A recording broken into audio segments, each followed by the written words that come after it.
The contest, Laura Murphy. 3, 2, 1.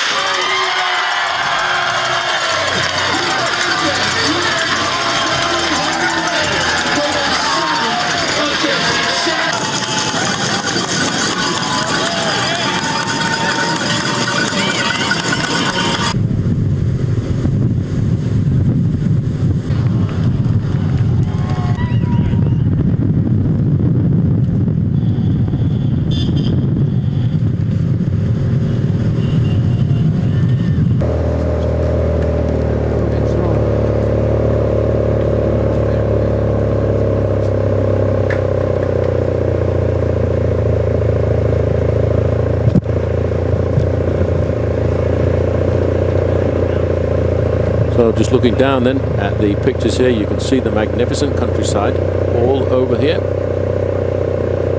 We've got we're looking down there on one or two riders who find this early part of the opening stage here of the Andean Tour of California to be extremely difficult. So Radio Shack Nissan Trek, they're very keen to get this race going up as hard as possible. You can see also on the right hand side there in the lime green jersey of Team Liquigas Cannondale, they have got the number 2 ranked rider in the world on their squad, and that of course Vincenzo Nibali, and he, I think he'll be nurturing hopes of trying to do a little bit later on. So looking down there, you can see just exactly what is happening in the race. That's the leading breakaway of riders who got clear very early on. Maxime Bouet of France, Jeff Lauder of the United States and United Healthcare, Dave Boilly of Team Spidertech, the Canadian squad. Ben-Jacques Main is in there as well, a local rider from California. Sebastian Salas from Optum Kelly Benefit Strategies. Joshua Atkins is in there for Bontrager Livestrong, an Australian rider. And of course Sam Johnson for Team Energy. So Atkins, by the way, sorry about that. In fact, he's a Kiwi, and he's one of the riders on the development squad, the Bontrager Livestrong squad, which is looked after by Axel Merckx. The team is made up mainly of riders from the United States, but they do have a Belgian in the squad, Jasper Stuyven, who's a former winner of the Under-23, and of course Paris-Roubaix Classic. See the roads here as they meander away through the area around Sonoma County, not far away from the Russian River, both very, very well-known wine growing areas. As we can see, there's a lot of pressure coming on here from Radio Shack Nissan Trek. They're very keen to hot up the race here this afternoon. Over on the left-hand side, the pale blue jerseys, that's the Omega Pharma Quick Step squad. They will be wondering and questioning themselves today as to whether or not Levi Leipheimer will be the man who can come out and in fact produce the form necessary to try and win this race for a 4th time. And a lot of these stages, these opening stages around Santa Rosa, have actually gone to the glory of the sprinters. Graham Brown won this stage way back in 2007 when he bolted out of the main field. As we can see, this is the top of the next climb of the day, and that's for the main field. They will not be picking up any points at all because that's a large breakaway off the front end of the main field. Josh Atkins has ridden exceptionally well so far this year. As you can see, it hasn't done much damage, so I think the sprinters riders like Tom Bonin, who's coming back to competition after an unbelievable domination of the early season one-day classics, where we saw him win for the 4th time Paris-Roubaix, only a week after he'd been the winner in the Great Tour of Flanders race as well.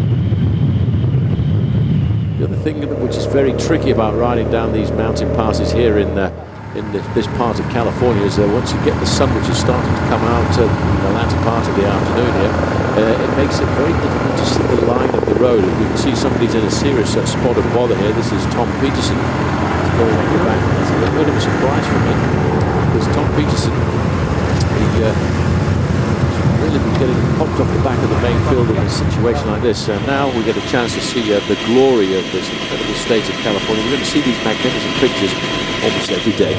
Yes, we are. This is an extremely picturesque course all the way down to Los Angeles, and when we're in Los Angeles there are no mountains, of course, but we get to ride along the iconic scenes there like Rodeo Drive and finish outside LA Live. but that's a long way away. It's a week of racing away. This is the first day. Now the end of this race is particularly difficult. We have a time trial on Thursday, followed by 2 very, very high mountain stages before we get down to LA. But these early stages, Paul, cannot be ignored, because there's real challenges along these roads all the way. You have to be very attentive, Phil. You have to make sure you don't allow a breakaway to get clear. When we look at a breakaway gap like the one we're looking at the moment, 8.5 minutes, well, these guys could be looking at throwing away the race overall if they don't work hard and try and reduce that gap. And they all realise that, and a lot of the big teams were not present in that early morning breakaway, which is why I think we'll see some collaboration once we get down onto the coastal road, and that's where we'll start to see big speeds from an organised chase. And breakaway down to 7 riders now on that last climb on the Fort Ross Road. It was Andrew Dalheim of the Bristol team from Dallas, Texas, who was dropped by the group. He's still chasing, a few seconds behind, but is yet to rejoin the front 8 riders. In fact, got the hardware from one of the other teams on his leg there to try and strap that leg up. That's the leg that was broken. The fibula was snapped, and right behind him, last year's winner, looking confident. These guys are being very attentive even at this stage of the game. Big question mark over. In fact, there's a little bit of saber rattling going on between Chris Horner, the rider just taking the drink there, and Levi Leipheimer. Horner does not believe the injury is quite as bad, and he thinks that in fact there's been a little bit of bluffing going on between Levi Leipheimer and his decision as to whether or not he would participate in this year's Amgen Tour of California. Well, once we get down to the southern part of the state in a few days' time, we'll start to see whether or not he has been hiding his game, Levi Leipheimer, because he's got 2 very big mountain top finishes, which after the individual time trial will start to form the overall classification of this bike race. Still a little bit of fog off in the distance. It was very foggy this morning down in many of the valleys. That's starting to get burned off, but over the top of the climbs there you can still see that coldness. A brisk ride through these mountains as the riders now start to wait and hope that they can get themselves down onto the valley road, and then they will start to ride along the Sonoma coast, as it's known in this part of the world. And also they will go over, they should be theoretically in a few miles' time, be crossing the very, very famous Russian River. The river which lends its name to, again, some more of the very, very famous wine-growing areas. Just dotted around there, nice little lumber yard over on the left-hand side. If you move to the northern part of the state, not too far away from Santa Rosa, you get a very good chance to ride into the big redwoods, and some of those redwoods hundreds and hundreds of years old. In fact, one of the big famous redwoods has had a tunnel carved through the middle of it. You can actually drive through it with your car. Over on the right-hand side, the orange jerseys of Rabobank, but most of the work is currently being led and left up to Radio Shack Nissan Trek. Over on the left-hand side, you can see Levi Leipheimer, and again going back into the clouds and back into the heavy mist which is rolling in off the sea. Just goes to show how seriously a lot of the riders take the Amgen Tour of California. When you look at a rider like Vincenzo Nibali, who's the leader of Team Liquigas Cannondale, he, as an Italian, could very easily have chosen to ride the Giro d'Italia, but no, he felt it was better in his preparation to try and get himself ready for the upcoming Tour de France to come here and ride the Amgen Tour. The roads are great, the backdrops are great. There's a little bit of something for everybody, an individual time trial, some mountaintop finishes, and of course 1 or 2 days from the sprinters. So it's an ideal place to start the big build-up to the Tour de France.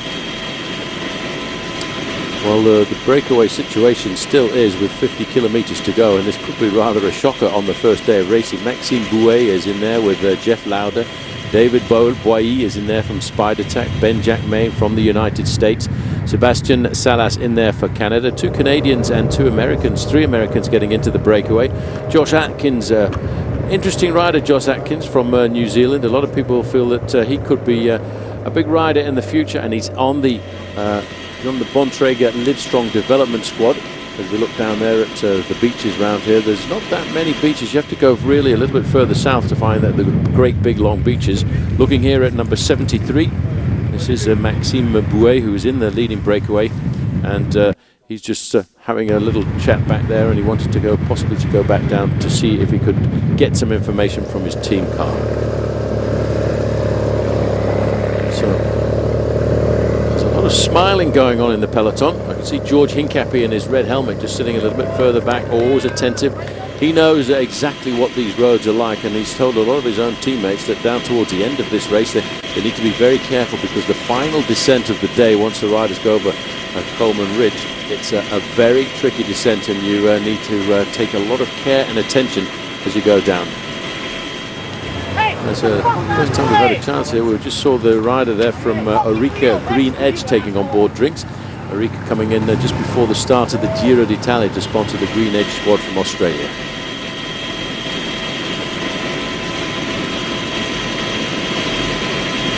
As we continue to look down here at the Sonoma Coast State Beach, this is an area which is absolutely magnificent for bike riding. There's a little bit of a problem here down towards the back. Now this is number 127, that Frank Pipp from the Bissell Pro Cycling Team. He's getting a wheel change from his team mechanic there, and the team mechanic, obviously, he made a bit of a mistake, the team mechanic there, because if you can see him screwing up the quick release, that should have been set as he jumped out of the car, getting himself ready to push the rider and put the wheel in very quickly. He's probably lost himself a good 30 to 40 seconds, but when I look at the way the main field is bunched together there, I think he shouldn't have too much difficulty getting himself back into the peloton. So we can see here just how magnificent this part of California is, and as we go past the Muniz ranches, I think we'll start to see the speed really begin to pick up. These guys will be concerned about that advantage in excess of the 7-minute mark, because a guy like Maxime Bouet, for example, is no mean stage race rider. He's put in some pretty good performances over the years in some of the big professional bike races around the world. He's also a youngster. He's one of the development riders for French cycling, looking for a new start in his career. The craggy road. Well, it's quite clear the way they're going here now, Paul, that they're trying so hard. Liquigas will feel with the sprinters that they have a real chance now of getting Peter Sagan, but 7 3/4 minutes is a long gap. It's going to be a very long, hard chase, and as we were just saying, Phil, a lot of those guys in the front group, guys like Maxime Bouet, although he's not won a lot of professional bike races throughout his career, he has put in some very high performances in stage races. You give a French guy like him a 5 or 6 minute advantage on the first day, well, it's going to take a long, hard chase to try and pull all of that back. Absolutely. It's early days, but these early days are not flat by any manner of means. I don't think there are a great number of days for the sprinters, perhaps 2, although Tom Bonan said he thinks he can be involved in 4. Well, we'll find out. Yes, Tom Bonan, in fact, having a great deal of high morale after his domination of the early season races, because he was the #1 man on the block at every one-day race that he decided he wanted to participate in. And I have to say that when we saw him dominate the one-day classics so early on, it was the Tom Bonan of old. And so far this year, he's had a magnificent tally of 9 victories, bringing his total tally of victories to 118 career victories. And I just noticed him a few moments ago sitting down towards the back end of the main pack. There is the man that the Dutch want to win this bike race here this afternoon, Robert Gesink, in the orange jersey. He wears number 41. He's the leader of that squad. And in the middle of those riders in the white jerseys, one rider has a slightly different colour on his armbands there. That is Nicholas Roach. Those armbands are the flag of Ireland, indicating he's a former national champion of that country. Got that favourite little recipe of mine, 1 kilometre for every 10 kilometres, but you can change that into 30 or 40 seconds per kilometre on the slopes of a climb like this. As we go back to the front, Sebastian Salas of the Octon Kelly Benefit squad right on the front in the orange jersey there. 125 is Ben Jacques Main. This is the wind-up now for the sprint. Watch out for number 73. He sat at the back here at the moment, but he's been cleaning up in the mountains, and it looks to me as though he's beginning to rev it up again now as Maxime Bouet as goes on the inside. There's the summit. You can see the red Nissan banner. They can see it as well. The crowd is waiting on the rim, so there's clearly a left-hand turn. But number 73 here, the leader at the moment in the King of the Mountains, caught out and sitting at the back. So it looks to me as though he's getting himself a little bit tired here as the final push for the front, for the top of the climb goes on. And this is David Bowie himself. I beg your pardon, I misled you there. It's not Maxime Bouet, it's David Bowie. And he's got the legs, Paul. Is he going to get caught, or is he going to make it? No, he's going to make it to the line. Little bit of a late effort there by Sebastian Salas. They've gone over 1-2 throughout the day, and that's the way it is again. That was very, very close. I'll tell you what, he can slow down now, Phil, to get himself a little bit of a breather, but he will have an award at the end of the day as the King of the Mountains.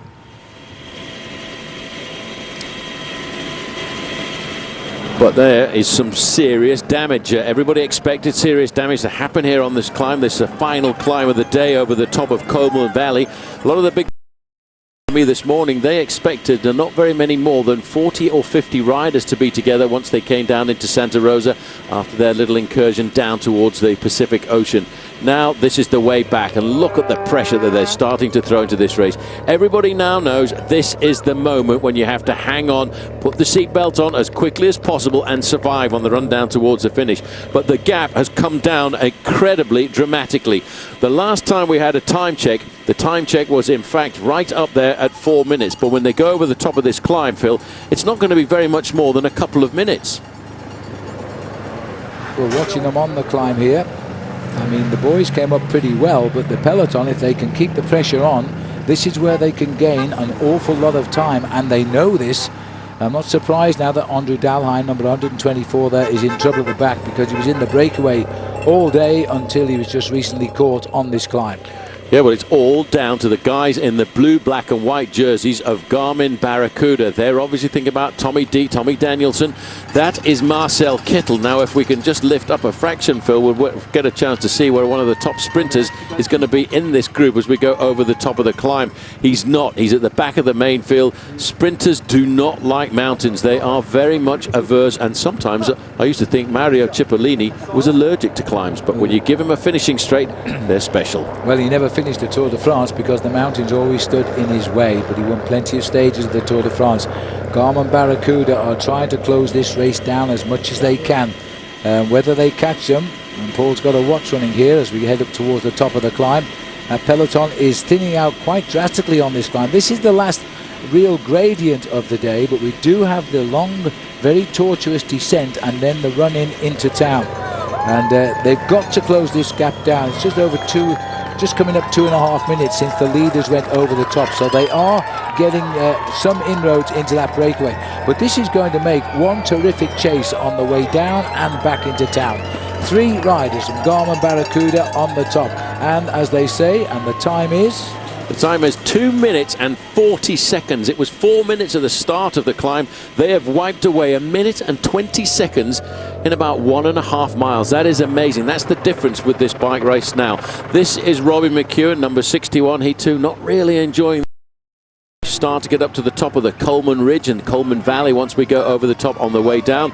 He is having a hard time, but so too are many other of the big sprinters. He's at 200 meters to go to the Nissan King of the Mountains point, but McEwen's a crafty rider. If there's any slowing down on the descent, he will use the advantage of 1 or 2 tricky little corners to try and bring himself back into the main field. And Robbie used the Tour of Turkey to get his racing legs back on for the Amgen Tour of California, but he knew what he was letting himself in for this week.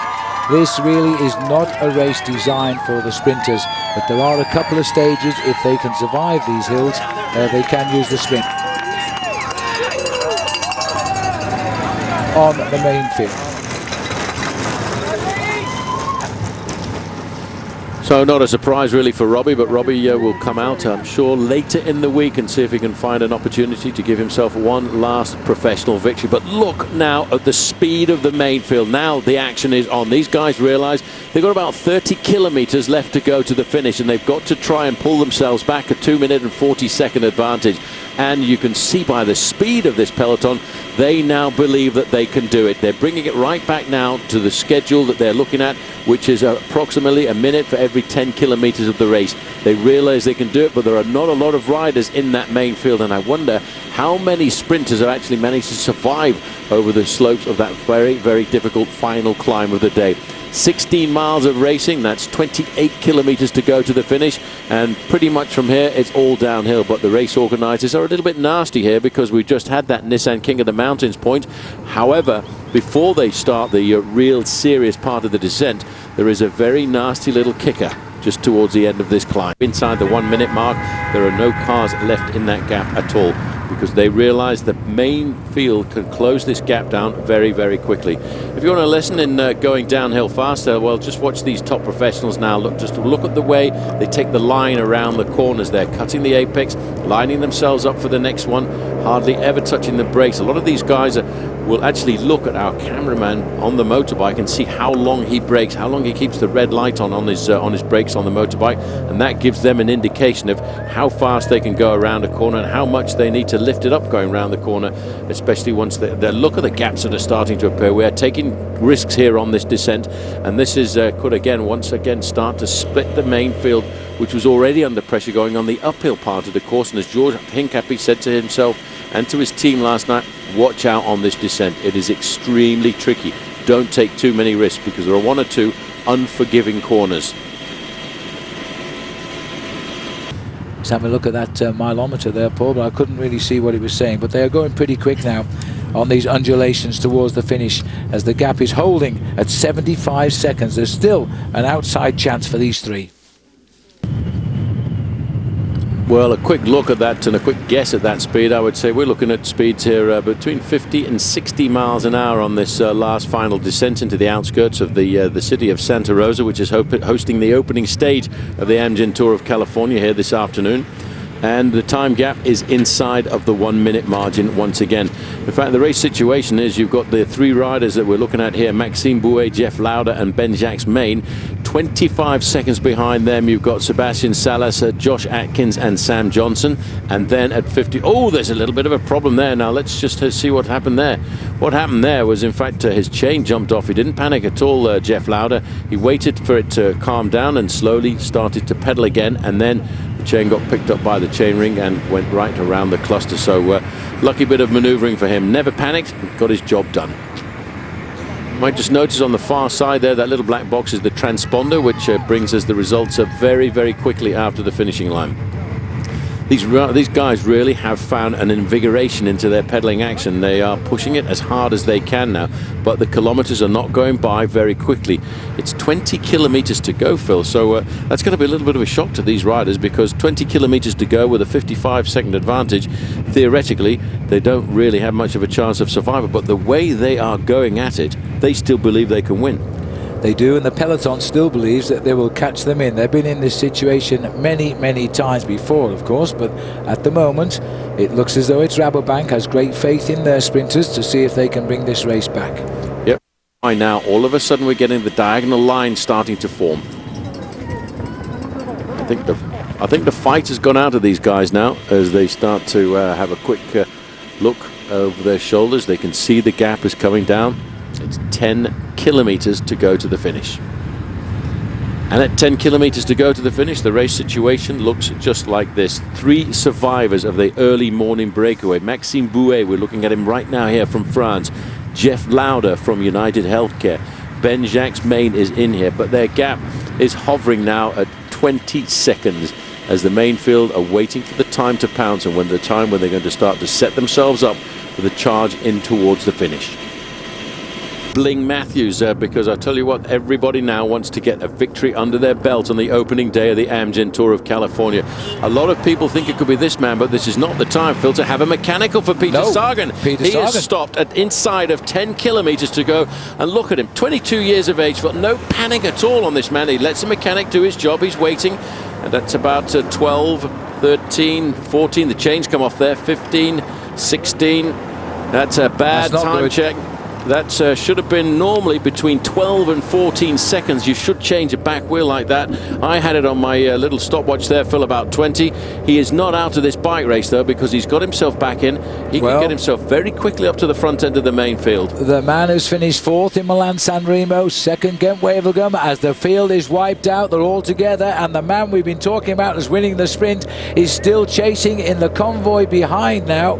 And these riders will probably also know that Sagan has had a flat wheel. It's going to be a tough chase, and has he come too late in the race? He's 4.5 miles from the finish, and that might not give him time to recover. That really is bad luck. Here he is in the convoy, chasing his way back. The man over on the left-hand side with the black and white stripes there, he's the referee, the umpire, if you like, keeping a very close eye on how Peter Sagan gets back. He is not panicking. It amazes me, Phil, this guy is 22 years of age, not a show of panic on his face. He's trying to ride himself back into this peloton. He will use the cars one by one to get up there. He's allowed to temporarily use the slipstream of one car onto the next car. Look at the size of his legs, though. He's an incredible sprinter. 3 victories so far this year, slipping alongside the Radio Shack car there. Next car up alongside him is the Opton Kelly Benefits team car. He's using all of his mind. I'm a little bit surprised, though, I have to say, Phil, that none of his teammates have come back to help. Oh, look at the way he's gone round that corner. He's very, very confident and agile. He's on fire here as he nips around the cars, quickly getting back through. You hear the car klaxons blowing. That's to warn the car in front that a rider is returning to the pack. And now look at this here, because the Rabobank boys are having none of this. If Sagan gets back, he'll have to be very special, because they're riding now for Bling Matthews to try and win for them. There are 6 riders from Radio. There we go. There they are. I waited for him, but I'll tell you what, boys, he's coming up much too quickly. He'll wait for them now, and they will do whatever they can to pace him straight back up to the front end of the main field, because they've worked hard to bring back that early morning breakaway. Now all of a sudden they've been put into the back foot. They're against the ropes, if you like, in a boxing match. They've got to get him back up to the peloton and then to the front end of the peloton to try and show us why he's one of the fastest men in the world.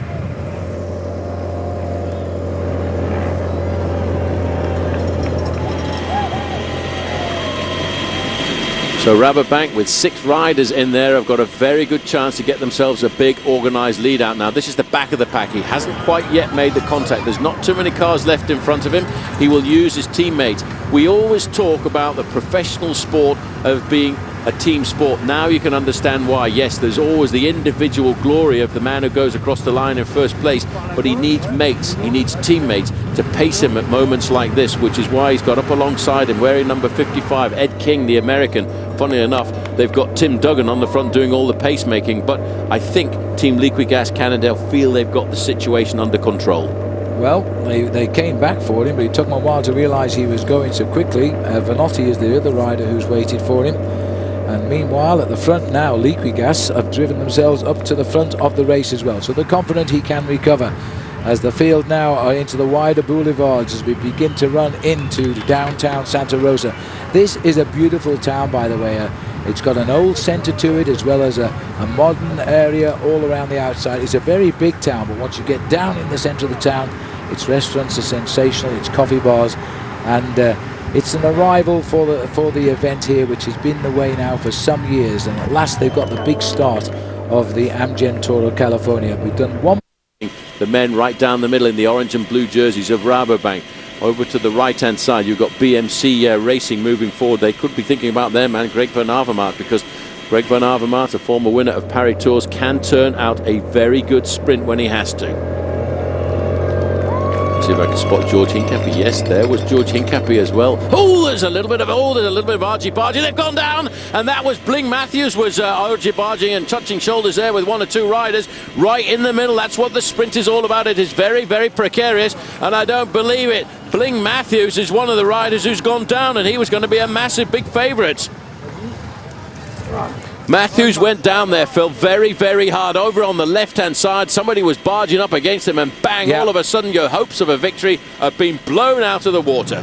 Well, this actually rider here, this is Ted King here, who went down. He had only just returned to the bunch, having brought Peter Sagan back into it, and now he's on the floor. And that is Bling Matthews, Michael Matthews of Rabobank. That's why they were racing to the finish, for him to sprint. Another look at it again here now. It was a little touch of riders by the Rabobank team riders there, and they wobbled off each other, took out the rider on the floor from Liquigas, and the result is that Michael Matthews himself has lost his chance here. Now they are just inside 3 kilometres to go. And Nicholas Roach here, Phil, is also, are they inside 3 kilometres to go? In that case, we're very lucky, 1.8 miles, so they will get the same time. But I have to say that Nicholas Roach there has also lost a big amount of time. Now the organisation is still on at the front, and they're still keeping it nice and high. There's a big line there of riders from Orica Green Edge. They're looking for a victory on the opening day. You can see the chaos and the mayhem of a charge to the line, but poor old Bling Matthews, I reckon he was setting himself up for that one. The only thing is, Paul, they were just inside 3 kilometres, and there we have a rider who will all get the same time at 3 kilometres out. So they're lucky in that respect, but they're unlucky in as much that Matthews will not be able to contest the sprint. And it was no doubt that Rabobank all day were racing to get a result. But having said that, Paul, it is still Rabobank pushing at the front. They may not even know that Matthews crashed. And Peter Sagan is very comfortably ensconced at the back end of a long line of Liquigas Cannondale riders there, and they will try and bring him up to the right point to get himself a victory here this afternoon. He is sitting there at the tail of his riders. You can just see him. He's got a white jersey with a red and blue band across the middle, champion of Slovakia, waiting for the moment when his team will try and open up the gap in front of him. Apply the tourniquet. Well, they're really lifting it up now. This is the last moment when you've got to really keep the pressure nice and high, take the speed up to around about 30-40 miles an hour. This guy here from Green Edge is giving it everything he can, but everybody is lined up behind him in 4th, 5th position there. You can see Peter Sagan. He is comfortably in the right position now, and he's getting a good lead out from a teammate. We're underneath the Highway 101. We pop into our vision. Sagan has gone into 2nd place here. The man who punctured only 5 miles out from the finish. And Tom Bonan is up there behind him as we go to the other side of the tunnel. Liquigas boy is running on adrenaline here. He certainly is. You can see the line now, looked over his shoulder. He's waiting for that last little bit of a kick for the line, but he's right in the middle. As they come up towards the line, Peter Sagan is going to get it. Can you believe that? From a puncture to victory on the day. Bonan was there as well. I'm not surprised that Liquigas boys are saluting this one, because they turned a potential disastrous day into a victorious one. And Peter Sagan is the winner today, and he'll pull on the first race leader's Amgen yellow jersey.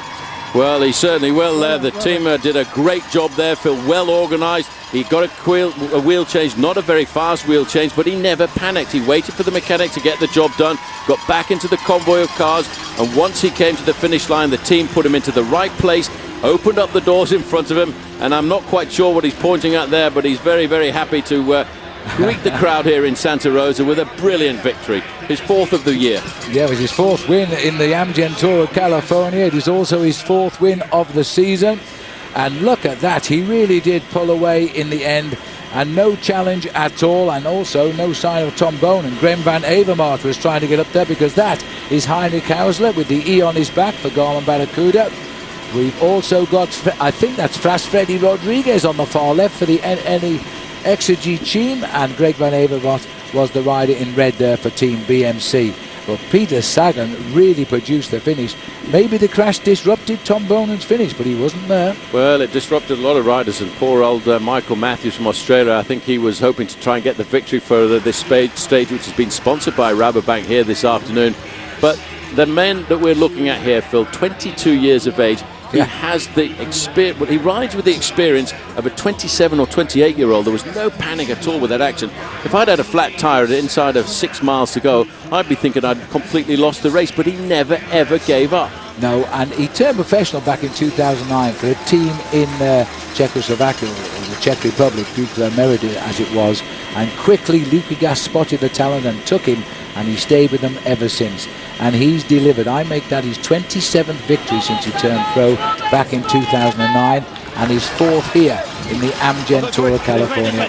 Extraordinary. He said it at the team presentation. He hoped he could begin with a win in Santa Rosa.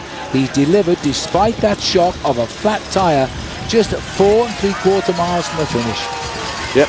You can see the jersey he wears on his back. He's the champion of Slovakia. He's had such an incredible career, turning professional at just 19 years of age, and now with 27 victories under his belt.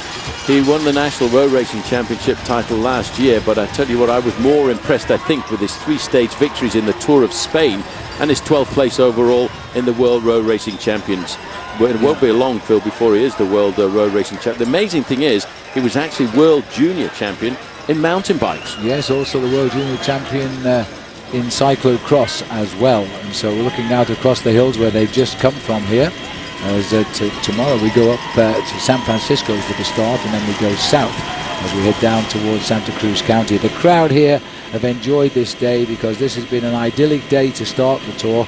Great conditions for the cycling, and the sun came out at the end as well, and the winner by the champion of his country, the champion of Slovakia, Peter Sagan.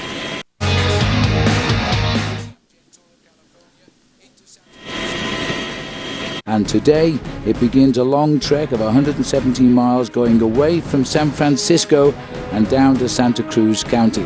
I'm Phil Liggett. Alongside me is Paul Sherwin, and the sting is really in the tail today, Paul. No, it certainly is, Phil. There are two very nasty climbs down towards the end, Empire Grade and Bear Creek, and I would think as you look at the profile there, we will see a little bit of a sorting out once again.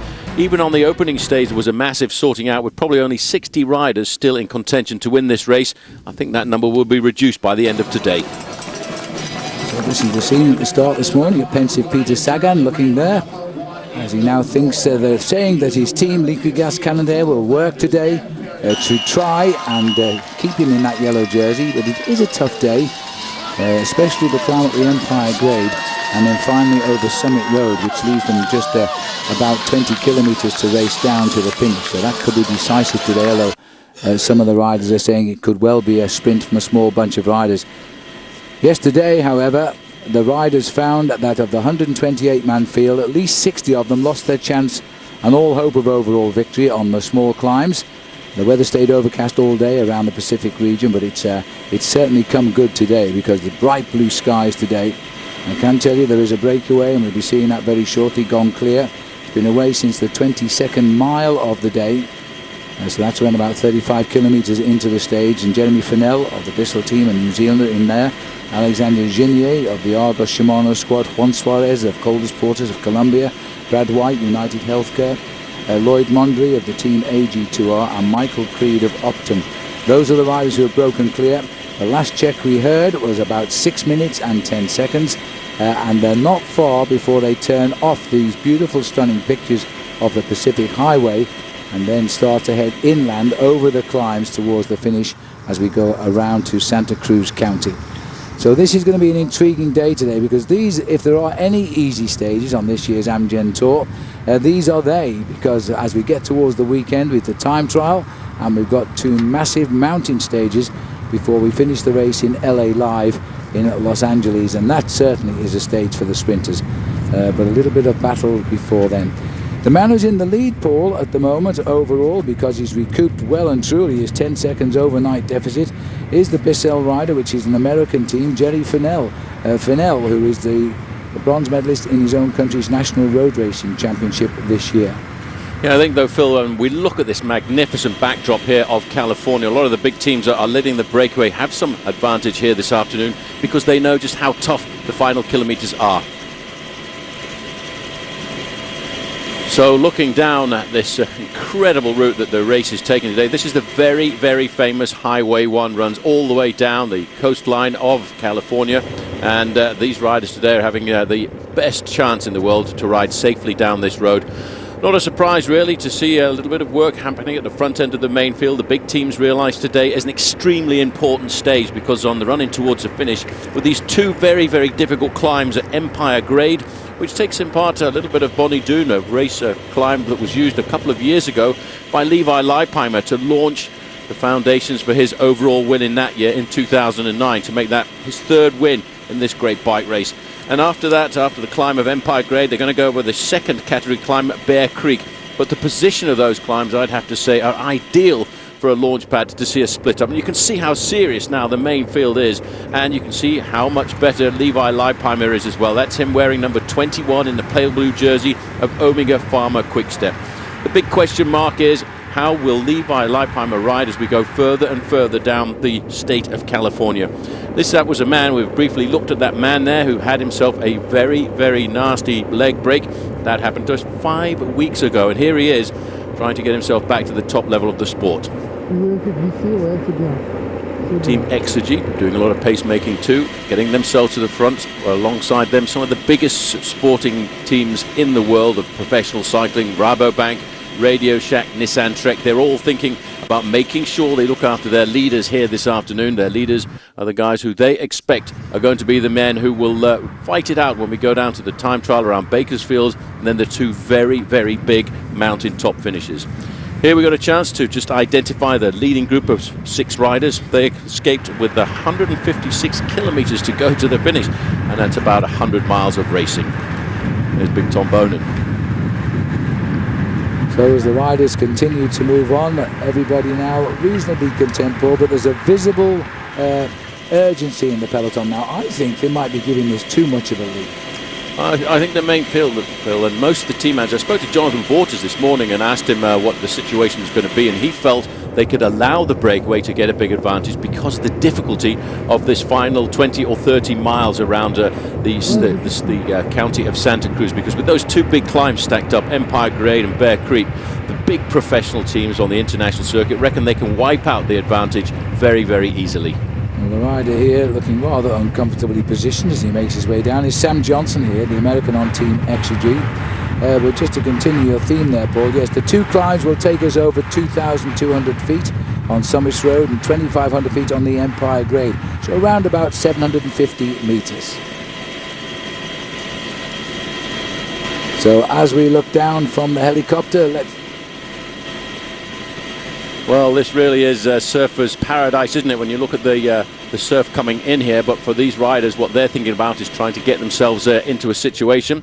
Speed limit 45 miles an hour. We're going through at 26, 27 miles an hour, so that's not bad for a bike race here. As we get this chance now just to identify the riders in this leading break of 6 men. Jeremy Fennell is in here for New Zealand and Team Bissell, and that's the rider in the red shorts.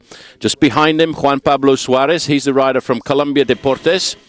Also in this breakaway, Alexandre Junier from France and Team Argos Shimano. Brad White representing United Healthcare and the United States. Lloyd Mondery, AG2R La Mondiale. And in there as well, Mike Creed of Team Optum. This is the front end of the main field, and as you can see, a lot of seriousness now because of the advantage. It got up to almost 8 minutes, the lead at one stage, but now it's tumbling pretty rapidly because it's come back down to 6 minutes. That's why, that's really, Phil, because of all the effect of the big teams taking control. Well, it's the old story, isn't it? These are the big Pro Tour teams, the teams that will ride the Tour de France, who've now decided to start the chase back and try and bring these riders in. They know that the sting is very much in the tail of the stage today. Climbing up in meters, 770 meters when we get to the top of the Empire Grade, and then another 670 meters at the top of Summit Road. The crucial thing about the top of Summit Road, Paul, is we are only about 28 kilometers from the finishing line, and they can really rush off that mountain.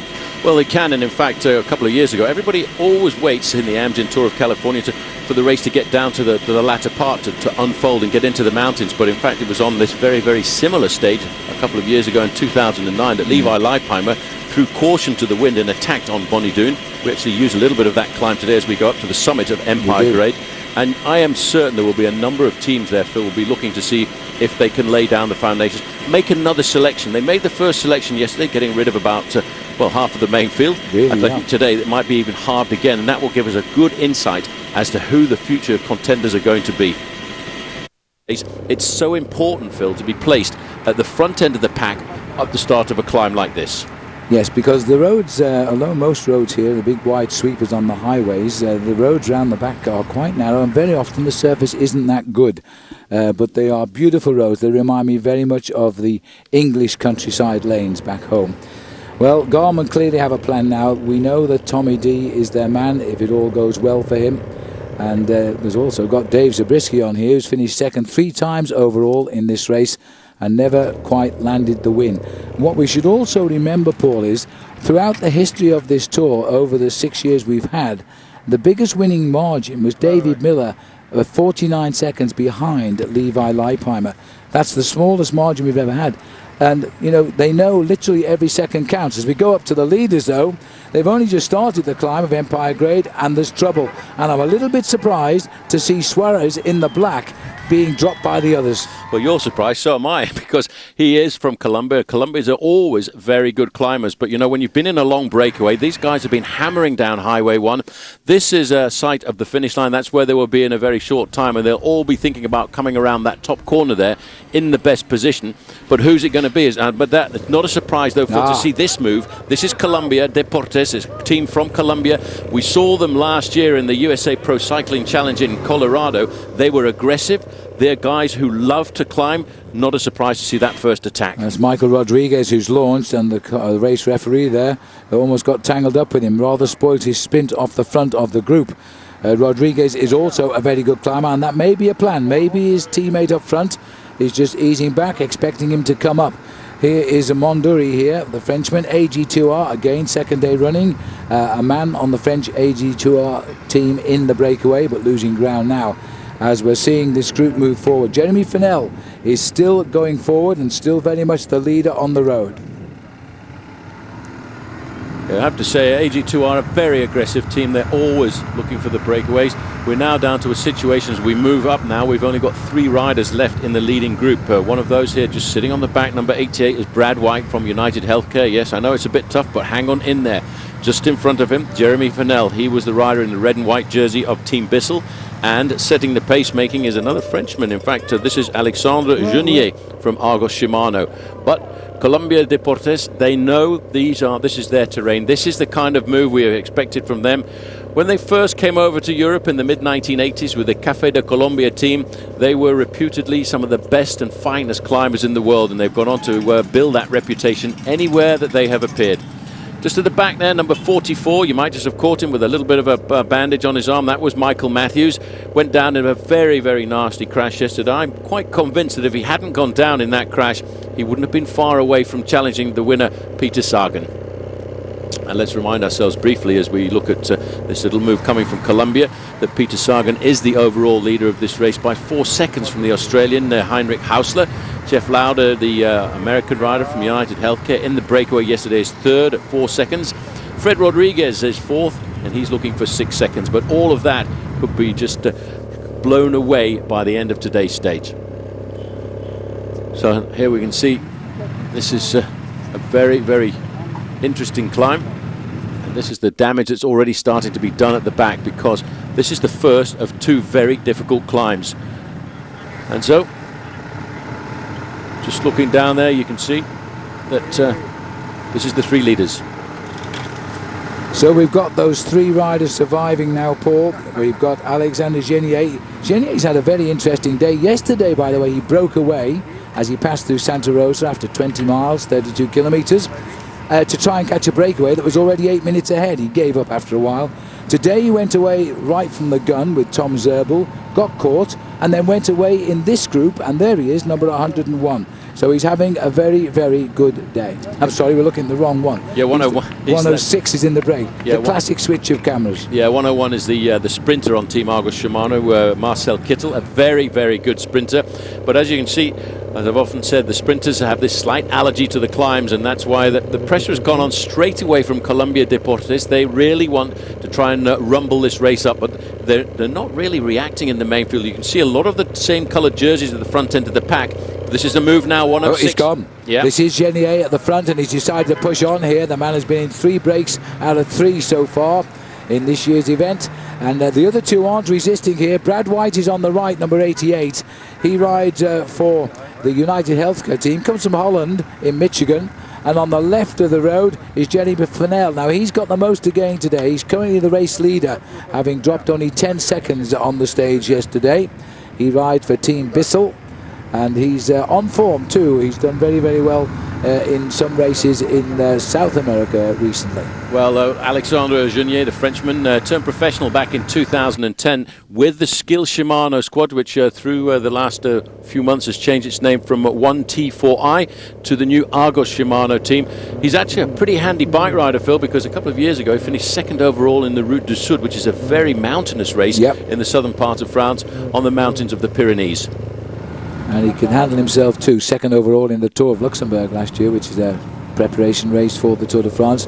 Now this is Rodriguez here. He's not really pulling away from the field and bearing the scars of the crashes yesterday here, because this is Michael Matthews, and it looks as though he may be knocked around a bit from that crash yesterday. You may have seen him hit the centre. He collided with one of his own Rabobank teammates and shot across to the left of the road.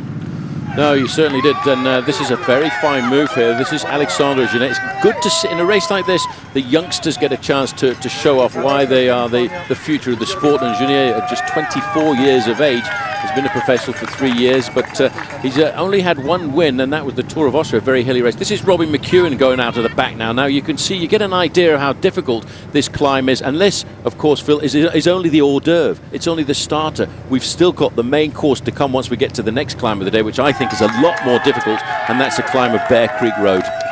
Well, McEwen there, he admits he can't climb hills, but throughout his career, which ends by the end of this week outside LA Live, a career which has won him over 200 bike races, but he is not a climber, so he'll conserve himself. There's always a time limit on the time you must get in after the winner crosses the line, so you can't just sit up and pedal home and come in tomorrow night, which means he's got to keep the pressure on. He'll limit his losses as long as he can.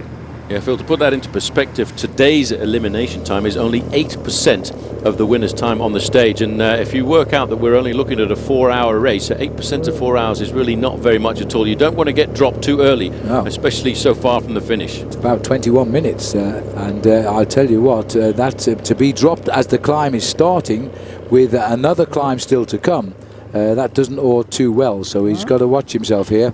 Continuing to make slight progress, but not really going anywhere just now. Michael Rodriguez, the Colombian rider, who made his move, but the peloton, he's got about 150 meters, and he's just hanging there. The peloton are just holding on here, but the way they're fanned across the road, there's a lot of guys willing to make the running. Yeah, they are. Race radio is telling me there's been a little bit of a crash, but it's not affecting this man, Chris Horner, with the dark sunglasses there, or Levi Leipheimer. But there it is. Yes, there is the crash you heard. And it looks as though we've got one of the Colombian riders involved in it. That's Quintero in black. Also there is Josh Atkins, and he is the best young rider at the top there from the Bontrager team. He was in the breakaway yesterday. Oh, and Peter Sagan has gone down as well, the overall leader of this race. He was in a fairly good position, but number 57 there, wearing the leader's jersey, the Amgen Tour of California, Peter Sagan is on the ground. Team mechanics alongside. Look how this guy, he just does not panic at all. I think the team manager's got more of a panic on than he has. Another rider over to the far side there, BMC Racing, they've also got a rider down. You see, this is the reason why you always have to ride near the front in the first 15 to 20 places, because when you have a crash like this, it's a long, long, hard ride to get yourself back into the race. And look at these riders being spread all over the slopes of Bonnie Doon. Looking there to see a Rabobank rider as well. They're moving up through the outside. He's going to try and get himself back into this race. And that is Laurens ten Dam, one of the tough riders there. Ben Jacques Main just looking across at the yellow jersey. Let's see how it happened. It just happened over on the right-hand side. What I think happened there was one of the riders actually probably went off the edge of the road, and there's a little bit of an edge to the road here. There is the neutral motorbike there with plenty of wheels to try and help everybody out. And it would appear that you can just see the young Kiwi rider there, Josh Atkins. Sagan getting a bottle there. This is going to be a long, hard chase because there's a lot of pressure on the... This is George Hincapie as well going backwards. He was putting his hand in the air. He was caught out by that, so that accident must have been fairly close to the front end of the main field. Sagan stretching his back. Went down pretty hard, but he was fortunate to look across to the right-hand side. Now, this is pretty much what we would call a slight professional foul. The team mechanic coming alongside pretending to adjust the saddle height there, but he didn't do it for too long because the race referees will be keeping a very close eye on this. So Laurens ten Dam is the rider in the orange. This is a real tough time to have an accident like that because what's happening, there's pressure on in the main field. Riders are getting dropped, and you've got to try and pull your way back through all of those drop riders before you can get into the main field again. 5 kilometers as they run on now up towards the summit of the climb. A good fast tempo still, and I think the sound of bending metal or bending carbon fiber these days in the center of the peloton has lifted the pace here. This is Nathan Haas, the Australian member of the Garmin Barracuda team, a first-year pro with this team, and he had a great season last year, which caused Jonathan Vaughters to sign him up. This is further down the list. Now, Peter Sagan yesterday was warned for getting in amongst the cars, and he was fined $75 on the way back after he stopped near the finish. Now, he's now back in the cars again. You have to be very careful. You do not take the slipstream of these vehicles for more than a matter of yards. It's down to the referees to judge when he is creating an infringement of the regulations. But basically, you've got to keep moving forward. I think, Phil is going to breathe a big sigh of relief there because he's just about to get onto the back end of the main field. But that's been a very long, hard chase for this young man. I don't think the referees are going to give him any fines here this afternoon. Most of the stuff he did was reasonably legal there. He didn't hang on to any cars. And as you can see, the highway patrol car in front, this is the main field. He's just got himself back, but what another sigh of relief. It happened to him yesterday, Yeah. bad luck, and he's had it once again today. I also saw the American youngster there, 19-year-old Josh Atkins, was also involved in that crash, and he's sitting 6th overall in the race. He hasn't come back just yet as they start to move up. Paul Martins is the 42, 47 is Lawrence Ten Dam. They've just rejoined with Sagan. Now Sagan will just recover. He's letting everybody see he's back. Get a good look at my yellow jersey. You haven't left me behind. And he'll slowly cruise the peloton. You might just Alexandre Junier of Argos Shimano. Said he turned professional. It's his 3rd year as a professional bike rider. His best performance, I think, would be that 2nd place overall in the Route du Sud. And that is a tough bike ride. It's an indicator that he knows exactly how to climb well and ride well in a solo position like this. He's in fact quite possibly setting himself up to be a little bit of a surprise here this afternoon, and he's not that much of a threat in the overall standings because he started the day way behind everybody else at 34 seconds. But now we're starting to see the moves coming from the front end of the pack. Now this is what everybody was expecting to happen. Now here the big move. This is the sprint for the King of the Mountains. This was the young man who was in the breakaway yesterday from Spider-Tech. In fact, these both riders are in the breakaway yesterday, and they're trying to make sure they can keep themselves some points. This man was the leader of the King of the Mountains this morning, and he's got himself a few more points in the bag. Excellent job of riding there by Boyer of Spider-Tech from Canada. So he looks over his shoulder. Well, David Bowie, Paul, he gets 9 points there, so he's only lost a point at the end of the day, so he's consolidating his situation in the Nissan King of the Mountains. The time gap at the top, 4 minutes and 3 seconds. It's closed down. It has closed down. Funny to see that, in fact, his big challenger from yesterday, Sebastian Salas, there was also up there looking to get himself a few points. These boys, I think, Phil, are going to battle their way all the way down the state of California for this competition. Well, Salas, and here he is coming onto our picture now at the moment. He rides on the Optum team. Boy Salas was the order over every climb yesterday, and with the absence of Genier, who's just gone over first, that's the way it's been again today. As we continue to speed down the side of the mountain, Josh Atkins at the back now has got himself back into the action. He's wearing the Best Young Riders jersey, which is really also owned by the yellow jersey at the moment of Peter Sagan. But good to see Josh here because he was in that crash and he's back. So we can now see that that gap has started to tilt back down again, and I have a feeling that once we start to get to the next climb, we're going to see a big acceleration. When you look at the length of that main field, the hammer's on. The race is all serious now, and there was a little iPad photo as we saw the leader of this race going by there, because that was a nice position to be in at the side of the road as he enjoys the health and safety, I have to say, of the California Highway Patrolmen. They're doing a great job of nursing these guys all around the state of California to make sure that this race is as safe as possible, going out the front and warning people what's on the road and when the bike race is about to come. But I tell you what, I think there is a little bit of a tactic developing here, because this is Garmin Barracuda, one of the top big American teams. They race on the international circuit. This team is the team that won the the team classification at the Tour de France last year. Well, they've got one guy just going back, Nathan Haas. He's done a lot of work and he's going back to get drinks for the team. He's learning the hard way, isn't he, now, to understand what it's like to be a team domestique. So Nathan Haas, Paul, dropping to the back. He's made a big effort and he's now become the water carrier now. It's time to get all the bottles for the team. And doing it also with him here on the Orica Green Edge squad is Luke Durbridge. Yeah. All the Aussies at the back for the drinks, mate. I think they're going to take the drinks bar right to the front of the main field. These guys are learning their trade here, Phil, in a race like this. Yep. Don't forget Durbridge and a great individual time trialist. But here they've got to learn what it's like about being in a team. We talk so much about the individual glory that some guys get in a bike race, but you know, you can't be a successful bike rider unless you've got a great team around you. And this is all part of the daily chores that go on in any bike race around the world. Riding with his hand up here is Yannick Eisen, the Belgian rider on the American BMC racing team.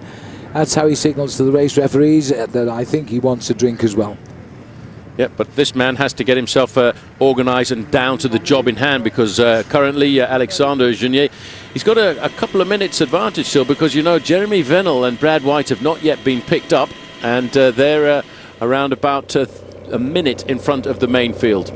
This is Lloyd de Monderie. He's about to get picked up, but it really is a big charge getting organised by the men in blue. Garmin Barracuda are taking control of this bike race. Oh, listen, I have time to see that picture. I'm not sure we should show that to the race because they're about to make that descent as well. He really is chopping off the corners, looking like the last car that went down there also had his brakes full on too. Very, very narrow, Paul. Very tortuous. He's a great descender, this guy. I know he was a little bit over his mark on one of the previous descents. Sorry about the little bit of picture breakup, but you know, these are live pictures, and going through the great redwood forests, we do get a bit of interruption every now and again. I can see Rory Sutherland just a little bit further back in the blue and white jersey there for United Healthcare. He's finished in the top 10 in this race before as well. So, a little bit of calm coming to the main field, but very shortly they will be in a similar position to that man at the front. They're on the slopes of this hill, the hill that they've climbed over to leave the Pacific Ocean behind them, the Pacific Highway, Highway number 1, one of the most famous highway roads in the world, and they're riding right into the heart now of this Santa Cruz County. So, it's all, again, still being left up to these guys from Garmin Barracuda. Now, a lot of these guys, a lot of the Americans will have been down here and checked out the route. They'll know these corners, they'll know how dangerous they are, and in fact many of the riders will have read, I hope they read the race guide, because the race guide actually talked very specifically about how precarious this descent was. If you want to ride quickly down this descent, just watch how this guy's doing. You see him move across to the right hand side of the road because he knows there's a left hand sweeper coming. He cuts across the apex of the corner, even gone straight past the highway patrol there as he gets again lined up for the next corner of the road. Getting it over to the right, swinging across, cutting straight through, and again lining himself up nicely for this corner as well. See how he's getting his knee out there, just like a guy does when he's riding one of the big motorbikes, a 500 or a 750cc racing bike. They get the knees down to help get the center of gravity just down that little bit further, and then they line themselves up for the next corner. This is a magnificent descent if you can handle a bike like this man does. So, bit of calm coming back now to Alexandre Junior. I wish we could have had a bit of access to his heart rate monitor there if when he went round that corner, because I'll tell you one thing, there was probably a little bit of a spike at somewhere around 200 beats a minute. Now the main field will start that same descent. Now I hope the team managers have been able to make some communication with their riders to let them know that how dangerous it is. There's the sign, dangerous descent. We're now lining ourselves up for this dangerous, tricky and technical descent. Watch out, boys. So now as we continue cruising down, the lion's share of the work in the peloton still being done by Tommy Danielson's Garmin Barracuda team. They're on that section of the descent where moments ago Genier overshot the corner. You might be able to hear the brakes slamming on here as they start to go down. A lot of the car brakes just behind, of course. They've got to be just as vigilant going down behind these riders. Very, very cautious now, Paul. Look at the attitude of the Garmin boys at the front. This is different. Adverse camber and everything. Well, you know, these guys are in the best position. They can take their own line around the corner. That's why it's so much better to attack these descents when you are at the front end of the pack. And you can hear the squeals every now and again. The squeals are a lot louder than they used to be in my day when we used to use metal rims. A lot of these guys are using carbon fiber rims, and it tends to make a lot more noise when you start to apply the brakes. What you don't want to hear is the scratching of metal against the ground, and that could very easily happen with the risks some of these guys are prepared to take. Well, it's on the descents, of course, where you can gain time as well as make it, and this is a real sheer drop off the mountain from 2,500 feet to down to about 700 feet above sea level before we climb back up again. So this is a good time for somebody like Genier to take risks. He's on his own. The peloton coming down, if I have to say, with a lot more common sense right now. Well, for Genier, Phil, he's in a different situation. He's trying to keep onto as much of his advantage as possible. I'll tell you what, it's looking a little bit precarious there as well, as even Garmin Barracuda now are taking a few risks. I don't think there will be a change in the time gap from the top of the climb to the bottom here between the leader Genier and the main field there, because he went downhill exceptionally well. But we will start to see his lead tumble again, Phil, once we start the next climb of the day, because it's going to be hard. 3 miles long, 5 kilometres. Bear Creek Road is an average of between 7 and 9% grade. Well, a little bit of daredevil descending actually has distanced this rider from the peloton for the moment. Just to give you a complete across-the-board situation, Genier is 2 minutes 47 ahead of Jeremy Fennell, who was with him originally, and Brad White of the United Healthcare, and in turn 3:34, although it's gone back up to 3:55 to the peloton, which is where we'll find the yellow jersey of Peter Sagan. Well, I think this guy from Garmin Barracuda here, Phil, all of a sudden he saw that he was putting his teammates under a bit of stress, so he's decided to back off a fraction. There's no need for them to attack on this descent, but I think what we're seeing, the development of a tactic here, because Garmin Barracuda, I think, are starting to set themselves up for a big attack, a big launch on the next climb of the day, Bear Creek Road. And that may have a much more important bearing on the situation, because the descent off Bear Creek is also hazardous, and with a great deal more importance, of course, because we're heading towards the last sprint of the day and then down to the finishing line down in Santa Cruz County. Well, this rider here now can breathe. He's opened a little bit of breath of fresh air between him as he continues to come down. I can't quite see it myself who it is, but it's the Garmin Barracuda rider, and I suspect it might be Tom Peterson who's trying to come down here.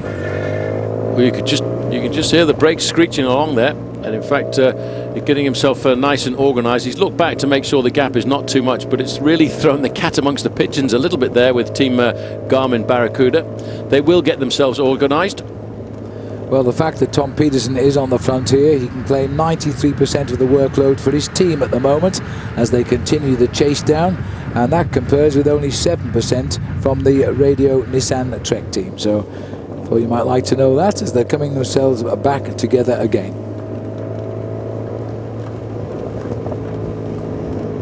A bit more organisation and calm coming to Garmin Barracuda, but just note there, moving forward, Liquigas Cannondale in the lime green jersey, also Ben Jacques Main. He knows this part. These are Ben Jacques Main's training grounds when he was in fact at university down here as well, where in fact he was a collegiate time trial champion of the United States. This is life at the back end of the peloton. Ben Jacques Main has been a real competitor in this bike race for a long time. He was in fact from Berkeley, California, before he moved actually down here to Watsonville, so he's coming much closer to home as he sits at the front end of the peloton. He knows these roads, but you know, Garmin Barracuda here are actually starting to put a little bit of daylight between themselves and the rest of the main field. They obviously knew what they wanted to do here this afternoon, and I've just noticed the light green jersey there in about 4th or 5th, 6th position there, in fact, is Heinrich Hausler. So these guys are really giving it some hammer down the descent. They're all looking back there to see what sort of damage they've done to the main field. And the answer is quite a lot, really, because a lot of the boys at the back will be a little bit nervous and will be rather pleased as soon as this long descent just goes away.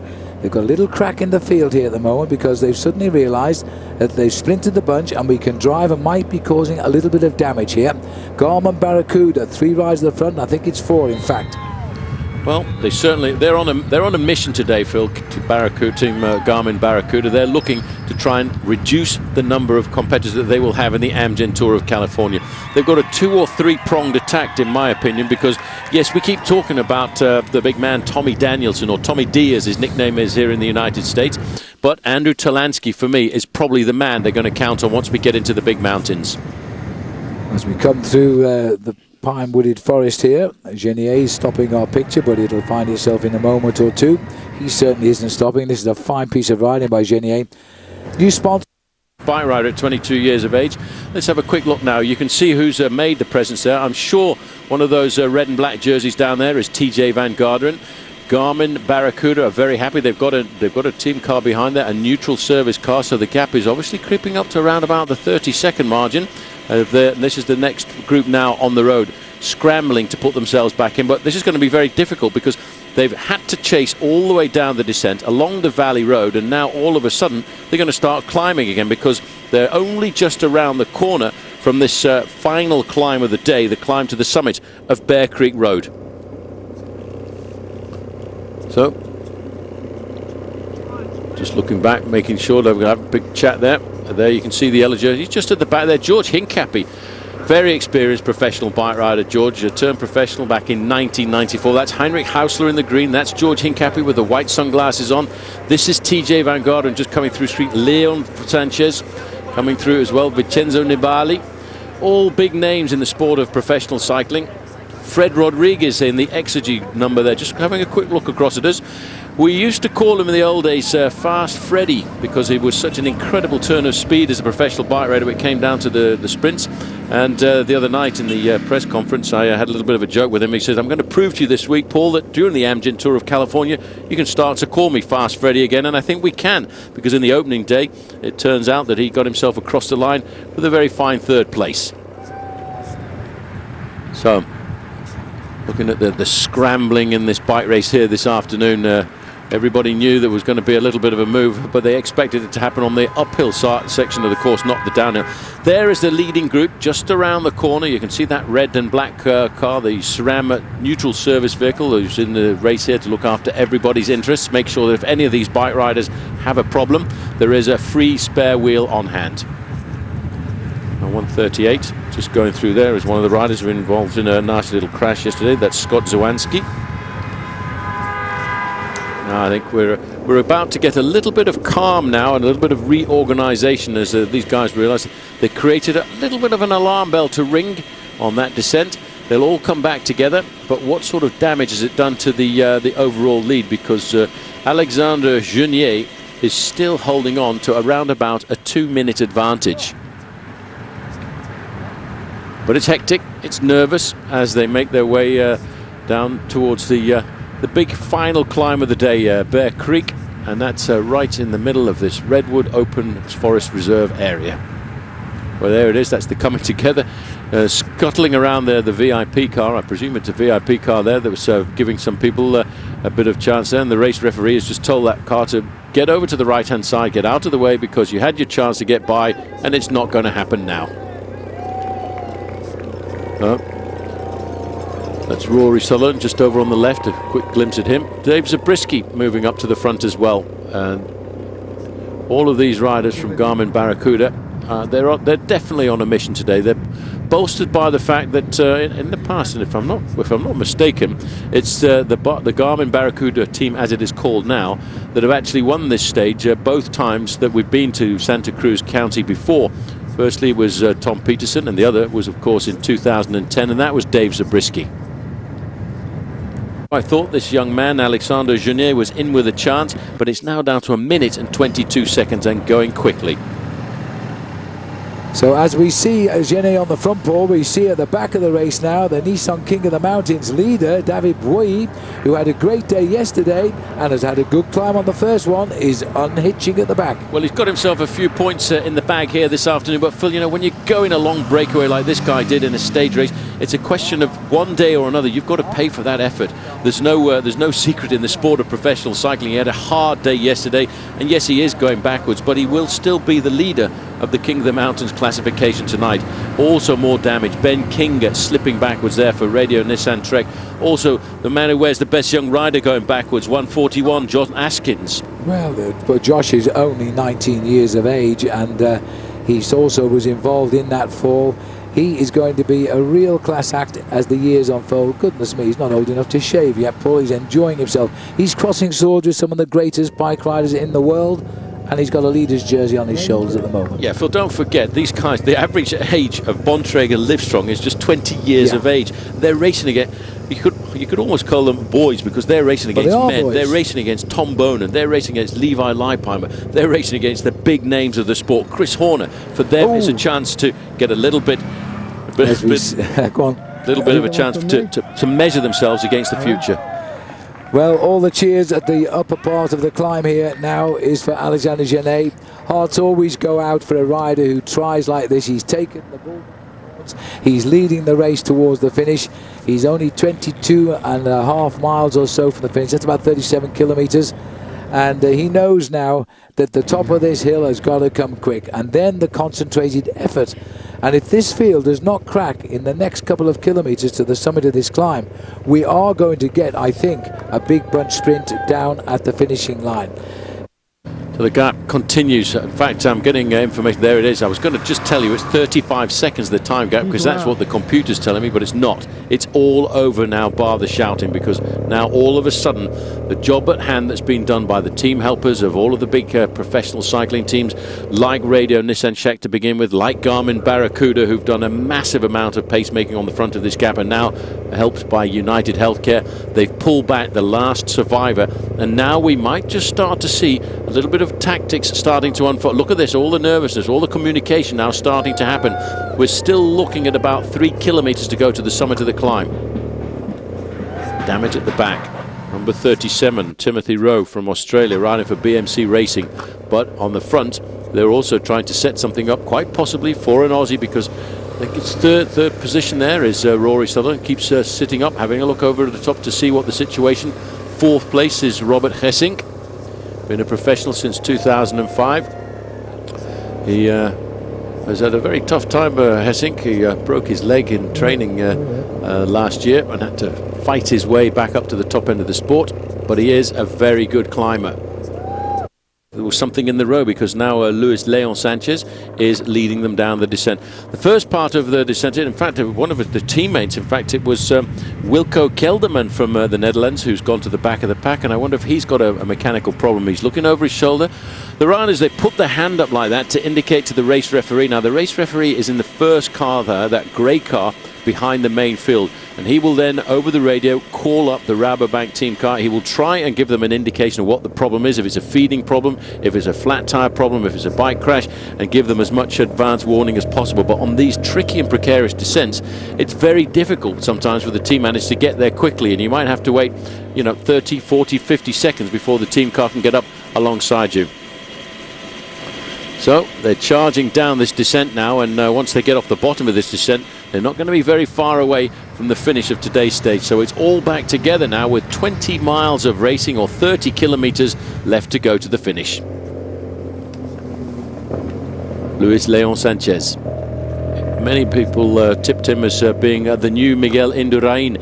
He expatriated himself, and it's very some of the European nationals, like the Italians or like the Spaniards, have a very difficult time racing outside of their own teams and going to international teams, mainly sometimes because of the language barrier. Luis Leon Sanchez admitted that last year was very difficult for him, being a Spanish rider on a Dutch team. He didn't speak very good English. He's learnt English over the last 12 months. He's now begun to integrate himself a lot better into the Rabobank squad, feels much more at home, and in fact now is, I think, trying to set himself up for an extremely good season. He started the season off very, very well by winning a stage in Paris-Nice. Then he won a stage in the Castilla y León, and yes, he almost won the Tour of Romandy. He led the race, having grabbed the lead away from Bradley Wiggins, but crumbled a little bit in the mountaintop time trial up to the summit of Crans-Montana. Actually, I was going to say, Phil, I think maybe you were right. I'm not so confident about Peter Sagan sitting so far back when you're wearing the yellow jersey. But he's been knocked around, let's face it. He had a flat tyre yesterday. It was pure adrenaline that got him back through to the lead to snatch the stage, but he is a good rider, there's no doubt about that. Phil Dignam was the winner of the King of the Mountains, the Irishman on United Healthcare, with two teammates going over the top behind him, so we can say that really wasn't contested. Peter Sagan is slipping right to the back of the peloton now. He seems to be looking for his team car. I'm just wondering, it may just be a drink, it may be a confidence booster, but he may be wondering, why is this hill still going up when we've just gone over the top of the mountain? I forgot to warn them about that, Phil, because in fact this is a little kicker just after the summit of the climb before they start the actual descent in earnest. So he's probably thinking to his team, I thought we were over the top of the last climb of the day. Well, Liquigas, Cannondale, these are Sagan's teammates here, who've got control of the peloton now. They might know that Sagan is dropping back to his team car, and they're controlling the pace here to try and make it a little bit easier for him to get back on. It off a fraction, just keep it nice and uncomfortable, and that will prevent any little counter-attacks moving. Sagan sitting in fourth position in that yellow jersey there. He's now concentrated on the job in hand. Just all those black jerseys at the back, that's the Bontrager Livestrong squad. They are youngsters, 19 and 20 years of age. They're here to learn, they're here to develop. It's part of the under-23 development squad, really, for the Radio Shack Nissan Trek squad. And it's looked after by Axel Merckx, the son of the great Eddie Merckx, who is very, very excited by the team of riders that he's got here. This at the back here is Luke Durbridge, great individual time trialist, big star for the future of Australian cycling, I would have to say. This was a dream of many, many of the Australian cyclists for years, to have an Australian professional cycling team. Hard to believe that many, many years ago, when there was just one or two Australians racing, one or two English guys racing, a couple of Irish guys racing, that there could be a national team. First of all, from the United States of America. Now this year there are 3 big international American teams on the circuit. There's a British team, a Sky professional cycling team, and now they've got this great big new squad from Australia, Green Edge, as it started off at the early part of this season. Now all of a sudden a big supplier to the oil and gas companies, Orica, have come in to sponsor them for the Tour de France. And they will, I'm convinced, walk away from this Amgen Tour with a little bit of glory. They've had great glory in the Giro d'Italia, by the way. Let's not forget about that. That's going on at exactly the same time with their big sprinter, Matty Goss, who also leads the points classification there. He's a great man for the future. We're going to set ourselves up, I would think, once we all come back together again at the Tour de France. There's going to be some incredible battles in the sprint. Goss up against Mark Cavendish, up against maybe even Lee Howard and some of these other guys, and Henrik Hauser, for example, Tom Boonen. Those big names will reassemble, but there's a high percentage of them here. And in fact, 3 of the top 4 riders in the world are actually here at the Amgen Tour of California. Best placed rider in the world at the moment, Tom Boonen. Second, Vincenzo Nibali. Third, Peter Sagan. They're all here at the Amgen Tour of California. That is how much respect the international circuit has of this event today, Phil, because there's a lot of hungry sprinters in this race. Also, let's not forget Henrik Hauser got very, very close to the victory yesterday, and I think today he will be looking to maybe put one over on the overall leader, Peter Sagan. Well, Hauser certainly sprinted well yesterday, and he only has to convert 1 place to get the 10-second win bonus there. As you look, that's exactly what is happening. There's another green jersey moving to the front there, but it's not a Liquigas Cannondale jersey at all. In fact, it's a jersey. Oh, there's a little bit of a problem. There's a crash right there in the middle of the road. And again, at the same, that's Matt Boucher, who's on the far side. BMC colours is down. And just looking down on the floor, the champion, there he is, that's Matt Boucher, the champion of the USA. Again, a touch of wheels, Paul, again on the straight road. I'm just wondering what's happening in cycle racing this year. We're having some silly crashes. Well, you know what's happening, Phil, is guys are taking a lot of risks. They're riding us sometimes very much on the end and on the edge of their risk-taking ability. You see Sagan looking back there to see what sort of has happened in that accident.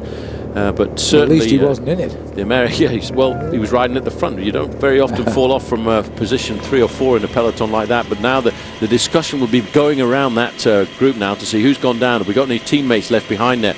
And but there is 4 kilometres to go. A serious amount of urgency. I just noticed Josh Atkins there, the Kiwi rider on the Bontrager Livestrong team. He wasn't involved in that crash, and he's close up to the front. Yes, and I think moments whenever you come into town, any town in the world, not just the United States, if it's France, if it's Belgium, if it's Spain, these traffic furniture out on the road, it makes it very, very dangerous for bike riders. But that crash has had a serious effect on this bunch, because a lot of guys have actually been left behind because of that crash, and they won't see the peloton again today. And they will lose time because they were outside the 3 kilometre rule, which would have given them the same time when they fell down. There's an attack on now, and it looks as though it's United Healthcare has made a move here. As it starts, this is Rory himself. Now that is a cheeky move. Rory Sutherland going for a time bonus here, and that is a big danger. And let us not forget that Rory Sutherland is a very, very good time trial rider. To steal a 10-second win bonus at time here would be a real coup. Well, it would, but watch out, because the team that's trying to get across the gap is the team of the youngsters, Bontrager Livestrong, in that black jersey there. You've got to be a top man here, Phil, if you think you can hold off a charging main field as they run into town in the final 2 or 3 kilometres. And again, it's all being left up to Team Liquigas Cannondale to do the control of the pressure at the front.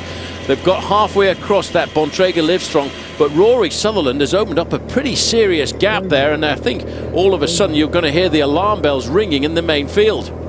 2 kilometers to go. He's in a group of about 40 riders, 10 seconds off the race lead. There's a 10-second bonus for the man that wins, and that would wipe that out. Any time game will give him the race leader's yellow jersey. And as I say, he is one of the world's top time trial riders. He's on form.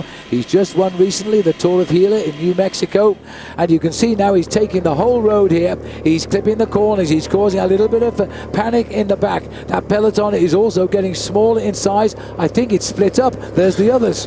Well, they're all back together now, Phil, don't worry. Rory Sutherland taking the advantage here of a slight rise in the road to try and prise open a couple more bike lengths. He knows how important this is. He's got the bit between his teeth at the moment as he doesn't look back. He gets himself concentrated. He's got a lot of power in those legs, but the gap's slowly coming back. They're edging their way back up to his slipstream. They're not going to give any presence out this afternoon here. It was a good move, Rory Sutherland, but I don't think it's going to work this afternoon.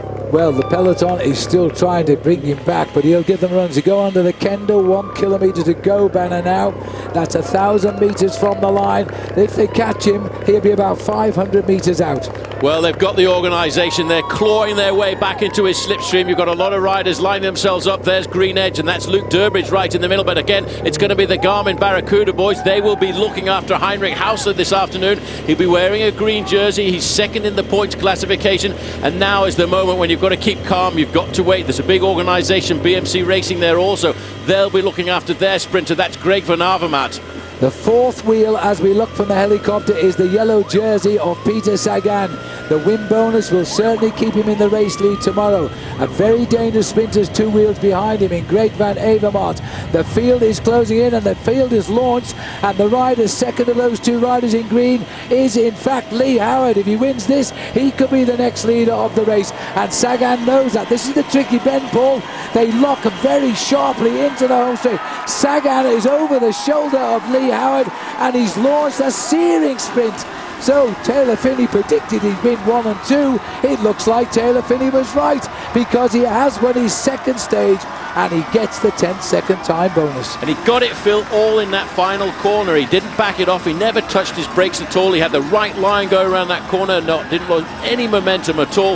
Yes, congratulations. This man is going to definitely be the chef of the orchestra. The 10-second time bonus will nudge him a little bit further ahead. Now, I emphasise, I don't think 10 seconds will mean too much when we get down to Big Bear Lake and to the finish on Mount Baldy, but right now it's consolidated. Look at that kick. The man who's going to get second, in fact, there you can see is Heinrich Hausler, but what a kick. He's won that all because of the acceleration, and it looks as if it was Lee Howard got himself up there in third place, but this man in the sprints, Phil, at the moment is untouchable. And the same 1-2 as it was indeed yesterday. Heinrich Hausler didn't have the answer at all to the finishing kick of Peter Sagan. This rider who also leads the competition on points and also the best young rider. He's got 3 jerseys. He can't wear them all. They pass them down the line, but he's in the lead in 3 competitions. And I tell you what, let's not forget that he was the winner of the points classification at this bike race last year. But look at this. You can see Lee Howard there looking down, shouting to the engine room, can I have a little bit more power, please? But as Sagan looks back, he knows he's got the gap. He knows he's got the victory. And it's such a dominating victory here that he can enjoy his final few moments as he raises the applause from the crowd. Yes, well, he can't believe the way it's going. He's not winning these stages easily because he's very active all day, either puncturing or falling off. But when he gets down to the finish, he does it remarkably well. That's 2 wins now for Peter Sagan out of 2 possible chances. Amgen Tour of California. He won the points competition in the Tour of Switzerland. He won the National Row Racing Championships. And he won 3 stages of the Vuelta a España. And he's still only 22 years of age. And this is where we go today. We always use the city of San Jose, but it's the first time we've ever had a finish in Livermore. Yeah, but most importantly, I think out on the course, Phil, once the race goes through Livermore, they go over a big mountain known as Mount Diablo, which is included in the Tour for the first time before Patterson's Pass, and then finishing at the end of 186 kilometres. The race profile is a tough start when they go over Calaveras Road to get them away from San Jose, right inland, but it didn't really seem at the start to scare the man who wears the yellow jersey, Peter Sagan, at all. There he is, the only man to win the stage and wear the yellow jersey so far. We move on to day 2 of this 8-day race, which will finish at LA Live in Los Angeles. The riders making their way out. We'll be picking up live pictures very shortly. I can tell you there is a 4-man breakaway clear of the field over the top of Mount Diablo. But at the moment, nobody in a hurry to go, and then as soon as the flag goes in, the attacks start. Well, this seems to have been par for the course every day, and in fact a 4-man breakaway got clear very early on and set up an advantage. The breakaway made up of Jeremy Fennell, again from New Zealand. He's been very aggressive since the start of this race. Sebastian Salas of Upton from the United States, Pat McCarty of Spidertech in Canada, the Canadian team anyway, Wilson Marentes of Colombia Deportes. That's right, 4 riders in the lead, 4 different nations represented, a New Zealander, Canadian, an American and a Colombian. And this is the Colombian there, Wilson Marentes, at the front of the breakaway of 4, as they now hold on to a lead of around 8 minutes and 43 seconds. So this is the biggest gap they've had since they got away. Pat McCarty at the back, he's the last year's King of the Mountains. He's been ill this year though, but he looks as though he's shaking it all off. This is the first time we've seen him in the thick of the action. Yeah, well, the breakaway built themselves off a massive advantage of over 8 minutes, and I think alarm bells starting to ring because of that, Phil, because after all, a lot of riders realise that if you give the Colombian riders a start, like an 8-minute start before we start to get down to the big mountains towards the end, it would quite possibly be a bit of a scary proposition to try and pull back. Peter Sagan, I think, is starting to look very solid now at the top end of the overall standings, and if they keep allowing to win these stages and 10-second time bonuses, he rides a good individual time trial. He'll be a tough man to dislodge when we get into the mountains. Well, there is a time trial which is on Thursday. It's at Bakersfield, and if Sagan doesn't concede too much to the best time trialist, then they will have to consider him as a possible contender for that final yellow jersey on Sunday. Well, but there are a number of teams now starting to take the pacemaking rather seriously, in the lime green jerseys of Liquigas Cannondale. They've got a 2-pronged attack here. They know that they've got one of the fastest men in the field. He leads this race overall, Peter Sagan, at just 22 years of age, and for them what they're thinking about now is the possibility of him getting possibly another victory, but they've also got a man in hand, Vincenzo Nibali, who could be the leader. Well, it looks at last, Paul, the pressure is going on at the back, that long line. They've actually seen the finishing line. They know what it looks like. They know the approach to it for the sprint today, if there is going to be a sprint. But I think the interesting thing about today's stage, Paul, we go over the top of Patterson Pass with only about 9 miles or 10 kilometres to race to the finish. So there is a chance a breakaway getting away could hold it down to the finish. But unlike yesterday, this is a sprinter's finish, dead straight. It is a magnificent finish for a sprinter, and unfortunately the race organisers decided to put Patterson Pass in there, and you can be sure, I think we'll see 1 or 2 of the big sprinters like Tom Bonan trying to hang on today. It's not that steep a grade either, the final climb of the day. It climbs up for around about 4 miles and climbs up only about 600 feet. So it's what I would call a strongman's climb. The big sprinters like Bonan, they will try and get over it if they can, but there will be a lot of other guys trying to split the race up. Well, the breakaway of 4 has been slowly building up a lead, and it's just about being held now. We've been up to 9 minutes, while the peloton themselves are beginning to push men to the front. We've had a lot of silly accidents on this race, just riders falling off, and we only found out after the finish yesterday that Rory Sutherland, who fell yesterday, he dislocated his finger, and yet we saw him attack and try to win the stage near the end. He had to go off for an X-ray. Matthew Bouchier, the champion of the United States, near the back here, he also fell yesterday. No, he certainly did. Good to see him back up. He lost a fair bit of time because of that. But we are starting to see the organiser. The crowds have turned out today in style around Livermore to see this race finish, and it's getting very, very hot. I think the riders are enjoying the change of this race from the month of February, where it was very, very cold and wet, to the magnificent backdrops we're seeing now of the state of California. Well, it is hot today, and it's going to be hotter tomorrow. This is Matthew Bouchier, who is the champion of the United States. He was left sat in the road and lost time, crashing about 2.5 miles from the finish yesterday, just over 4 kilometres. So he couldn't avail himself of the last 3 kilometre rule, which means he would have got the same time as everybody else. That was unlucky. The breakaway coming together. Sebastian Salas, the rider here on the Optum team, he comes from Vancouver, the new leader now in the Nissan King of the Mountains. Salas was dropped on the descent of Mount Diablo, but he came back up to the leaders, and it looks as though he's yo-yoing a little bit here. This is actually Jeremy Fennell, who's putting on a bit of pressure now. They're trying to get themselves back together. It doesn't look as though they're very friendly with each other just it's now. a very strange tactic, this, Phil, because we're on the flat part between the two big mountains of the stage, and if you want to succeed in a breakaway, you need to keep as many men together as possible, and that little acceleration by Jeremy Fennell will, in fact, make the other guys in the breakaway wonder whether or not they should continue to collaborate with him. They've got a good advantage. They're hovering on around about an 8-minute advantage, which is a little bit scary, I think, which is why now all of a sudden we're starting to see the big teams on the international circuit put the hammer down to try and pull it back. Looking down, you can see the transponders and the gear shifts down there on the fork stays of the bike. The bikes are very complicated pieces of machinery this year. The weather forecast tomorrow, Paul, it's hot today. It's around about 25 today, but tomorrow we're talking in Celsius around 33, which is heading up into the high 90s. Well, it's going to be heading up to around about 95 degrees Fahrenheit tomorrow as we see what it looks like at the back end of the main field.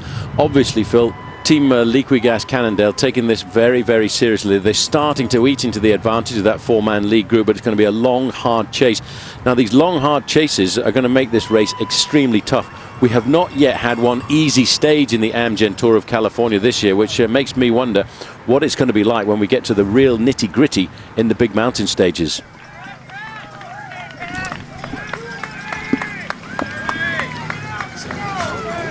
So the four leaders now are getting themselves organised, and they're you can see that you can almost see the difference in the speed. These guys are just riding along a fairly steady tempo is being set by them. They're riding along at an average of about 24 miles an hour, just inside of 40 kilometers an hour, while the main field has now all of a sudden lifted their pace to in excess of 50 kilometers an hour. It's time to pick it up, I think, because if they don't, these four could run away. The best place rider in the breakaway, Wilson Marentes, only 26 seconds off the race lead at the start of the day. He's won a small bonus of 3 seconds when they came through the finishing line at Livermore after 45 kilometers covered, and so that's brought him back now to 23 seconds off the race lead.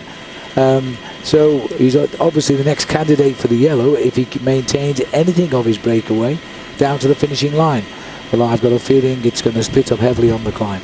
Well, I think that's the way the race has gone over the last couple of days. We saw yesterday Team Garmin Barracuda very aggressive, trying to split the race up over the mountains, not only on the uphill, but almost also on the downhill.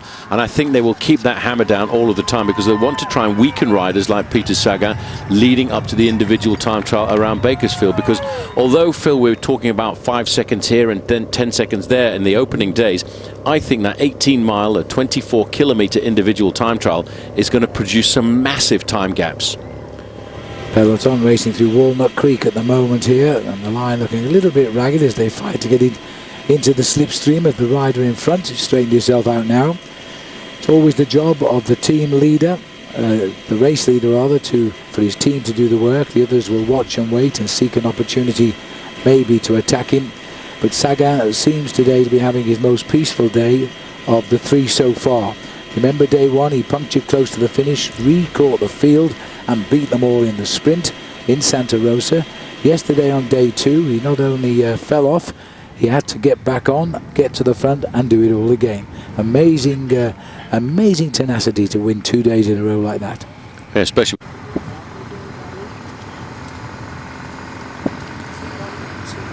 So, as they continue to hold on to their advantage, the main field, I tell you what, they are certainly not hanging around. They're not handing out any presents here this afternoon, and they're making sure that they keep the tempo nice and high. They don't want that time advantage to start to sneak it back up again.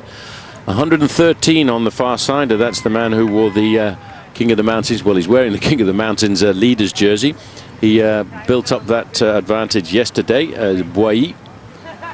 But now again, Jeremy Fennell is making a little bit of a move. Now, obviously, he felt that the riders in the breakaway with him were starting to weaken. So he said, well, forget about this. I'm not going to drag these riders along here this afternoon. I'm off. He's been joined very, very quickly there, though, by Wilson Marentes. Well, this is the second time he's tried to pull a move like this. He's obviously feels the breakaway is losing its momentum here, and it's time to do something about it. That's how he did it. And I'll tell you what, Marentes was waiting for something like that because he was right after him immediately he made that jump. Yeah, Marentis is a very seasoned professional, Phil. He turned professional way back in 2006. He won 2 stages that year in the Vuelta a Guatemala, the Tour of Guatemala, and he's won a stage in the Tour of Colombia. Now, to win a stage in the Tour of Colombia, you actually have to be a pretty good climber, so I wouldn't want to give this man too much of an advantage on a stage like today. Well, the Colombia Col de Sportes team got their first win in Europe not very long ago. And so they're starting to find their feet. Now they're back, at least on their own continent here, racing in the Tour of California. There's a lot of valleys in the race today. We spend a lot of time down in the fields, arable farming and a lot of cattle farming in this region before we climb out over into the next valley. So there's the big field, and look as though they're getting themselves together again. Long line of a main field here this afternoon, because I tell you what, the hammer really is down. They really are trying to wipe away that advantage. It came down to 5 minutes and 55 seconds, but the invigorated energy that those 2 riders in the breakaway now have put into this, it started to stretch it back out once again, and that's not a good sign when you're chasing like this. It's a little bit of a blow to the morale, because you're hurting yourself and thinking, I'm doing a good job here, I'm starting to pull back the breakaway. But when the information comes back and you see the time gap all of a sudden starting to stretch out again, you start to ask yourself questions. But look at this. 2 big teams, Omega Pharma Quickstep and Liquigas, are very, very happy to whip up the pacemaking. A little quick look there, the team manager coming up alongside. And that is from the Colombia Deportes, and the team manager of the Colombia Col Deportes team, in fact is himself a former stage winner in the Tour de France, is Valerio Tebaldi. He won a stage of the Tour de France into Reims many, many years ago.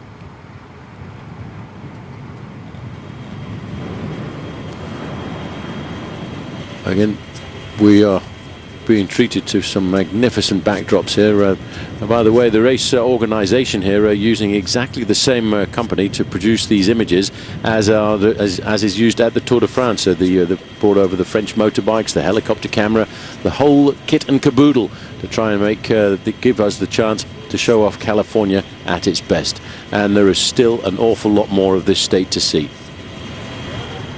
So Junier is the rider at the back there with the red number. He was awarded the most aggressive rider of yesterday's stage. A lot of work being done at the back end of the peloton today, because everybody, I think, is very, very thirsty. That was another Frenchman, Thomas Damousseau, going back for a drink.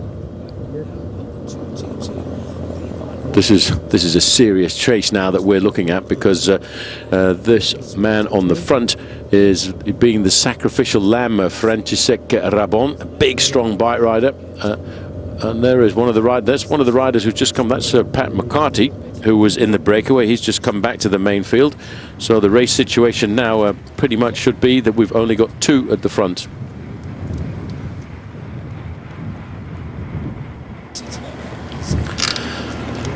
So the invigoration here now in this breakaway at the front by these guys, as you can start to see now, they are doing a phenomenal job. They're starting to prize open a little bit more of an advantage, but they've got to do a bit more than they're doing currently, because Jeremy Fennell and Wilson Marentes of the Col Deportes team are still holding on to a very serious gap. But I don't think they're going to survive today. When you look at the length of that main field, there's a lot of pressure on it. And I'll tell you what, Phil, I would not like to be sitting in the bottom half of that main field this afternoon, because there'll be a lot of guys that'll be hanging on for grim life to the wheel in front of them. And I think we're going to see a bit of a showdown today on the slopes of the big climb. Yeah, I reckon so. So they're working well together now at the moment as they continue on. Fennell and Marentes, and I might have misled you a bit there, Paul, because I said he was 26 seconds down. Well, so the eyes need glasses. He's 26 minutes down, Marentes, which means that these two have got a real chance of staying away, although the gap has come back 30 seconds in quite a short shrift. So what you're trying... Well, these 2 riders here are taking drinks on this. These are the leaders, Fennell and Marentes. The gap now has gone inside 3 minutes, so it looks as though they're going to be caught pretty soon. When we start talking about sprinters, we've also got Michael Matthews as well from Rabobank. Michael Matthews involved in a very nasty fall on the opening day. I think after having a tough day yesterday when he nursed his injuries through the stage, he'll be also looking to try and prove why he's one of the fastest men. But you've also got Robbie McEwen, Lee Howard and Peter Sagan. Can they beat him? Just having a quick look down again here at the reservoir. This is one of the big reservoirs that the area uses to control the irrigation for the produce from this state of California. And as they make their way around to this very interesting part of the world, that area over to the left-hand side is one of the big water storage areas. It's completely man-made. Not a chance at all for these riders to have a look and enjoy the coolness of that water. It must be rather beckoning, I would have to say, to these guys. That area, in fact, is the Clifton Court Forebay, and that shows that we're around about 20 kilometers now to get to the top of the next King of the Mountains. Nodding heads of all of these professional bike riders. One man who could be extremely dangerous in the sprint, you might just have noticed the white jersey there of the Argos Shimano rider, number 101, Marcel Kittel. He is a very quick sprinter. This could be a great sprint finish here this afternoon once we come back down to the line. Well, there's no doubt they can see those leaders on the sweepers left now. They're only around about 1.5 minutes and closing all of the time. And we're getting onto the lower slopes of the Patterson climb. And so the road is going to be, I'm afraid, the end for those two leaders. Another brave attack, I have to say. And Jeremy Fennell, I think, will be the candidate for the most aggressive rider today. I think he certainly will. He's been on the attack since the very first day, and he's been looking for the breakaway. It's very difficult for a breakaway of 3 or 4 riders to survive, especially when you've got these big squads who've got their own agendas at heart.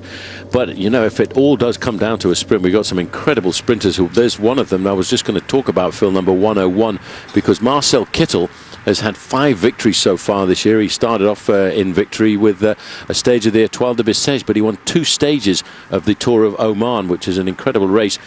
2 races organised in that part of the world in February, the Tour of Qatar, followed by the Tour of Oman, and a lot of the European riders now use those as preparation for their early season classics. Well, the sprints have been strange, I have to admit. Yes, Sagan can sprint at the right time, but we've had these crashes daily so far in the last couple of kilometres of the day.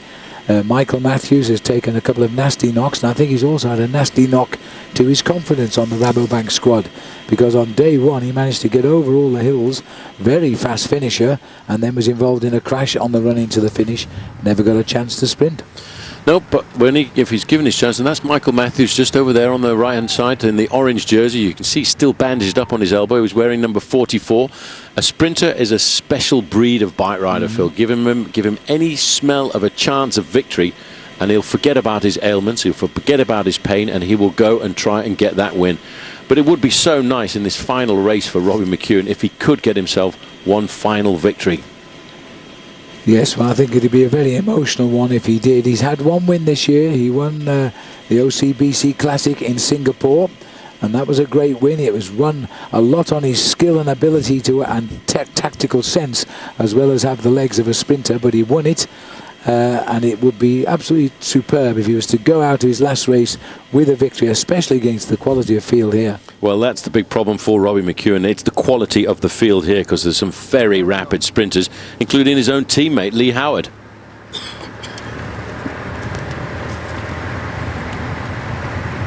Just looking at these guys, they're looking very hot and bothered here this afternoon. Who's slipping back there, number 26, František Rabon. Now, this is a little move by Jeremy Fennell. Now, he's trying to go it alone here this afternoon, and I wonder if he's just trying to survive and get himself over the top of the King of the Mountains point, but he hasn't put time between himself and the Colombian rider at all, because, in fact, the Colombian rider there, Wilson Marentes, was ready for that. And there you can see there's the highway, and that is no way that is a minute anymore. I would say we're now looking at a gap of around about 35 to 40 seconds. Well, they've just gone under that tunnel there, Paul, and the peloton are about to come round that bend, so they're very, very close. You can see right at the top of the picture the 2 leaders as we're heading up now towards the start of the Patterson Pass climb. They ain't going to survive, Phil. No. I'm sorry to tell you that. They tried a little bit of an acceleration there coming from Jeremy Fennell to see whether or not he could distance himself between Wilson Marentes, but that wasn't happening. The Colombian was very attentive, straight onto the back wheel.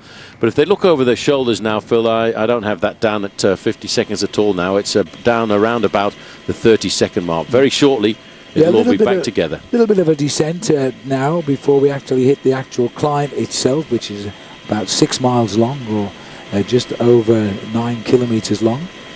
As the peloton fanning out, that little diagonal line at the front, we call that an echelon, and it indicates the wind coming from the top of the picture, straight down the angle of the riders.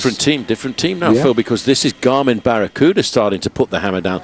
I'm not surprised that they've come out to try and do this, because they know that their man, Heinrich Hausler, has been very good in the sprints. 2 times he's finished second, and they reckon if he gets it sorted out on one occasion, he is going to try and do it. And the reason they're doing this as well, Phil, is because we're now finally starting to pick up a little bit of a crosswind, so we could see a split in the peloton. Well, this was the wind which drives those windmills. As I told you, we're going in a right-handed circle back into Livermore. The wind will come round against them as they race towards the finish. The peloton has their enemy in sight now. They haven't seen them for the best part of 3 3/4 hours today, but now they've got them in sight. And yes, it is the Garmin Barracuda team who have sent all hands on deck to the front, and you're right, they're looking to take Heinrich Hausler, an Australian on the squad, to victory today. It's 2 second places at the moment. He wants a win. But I tell you what, this kind of condition, these windy conditions with this echelon riding that you're seeing on the front end of the pack, Phil, I'm sorry to say to Garmin Barracuda, that really suits the style of Tom Boonen. Shake of the hands, thanks very much. We tried, we failed on this occasion, but we'll come out and fight again. It hasn't been lost. They've won prizes along the way today, and one of them will certainly be awarded the most aggressive riders prize.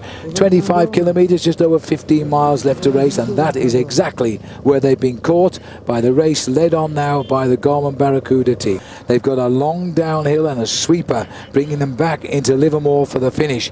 So it'll be a very, very dramatic chase back, and I think the sprinters can cope with that. They've just got to suffer for less than 2 kilometres now. Well, 2 kilometres on the slopes of a climb like this is going to take them about 4 minutes. Tom Danielson is the rider in blue in second position there. He's one of the leaders of the Garmin Barracuda squad. Behind him is Laurens ten Dam. Peter Velits is the rider in the pale blue jersey there. They're all starting to ride up to the front. The orange jersey there was on the shoulder of Robert Hessink. Well, Peter Velits is a rider we haven't mentioned too much, but I know that he wants to win this race, and if he stays in touch on these tricky stages, he can climb very, very well indeed. And so he hasn't lost any time yet.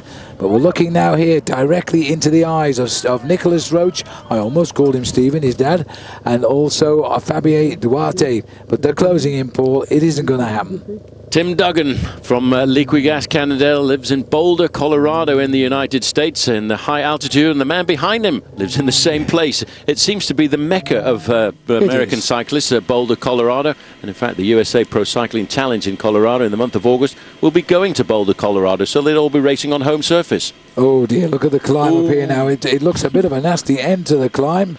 As we look up here to the top of the Patterson Pass, there's a few people waiting to see the riders begin their plunge back down to Livermore.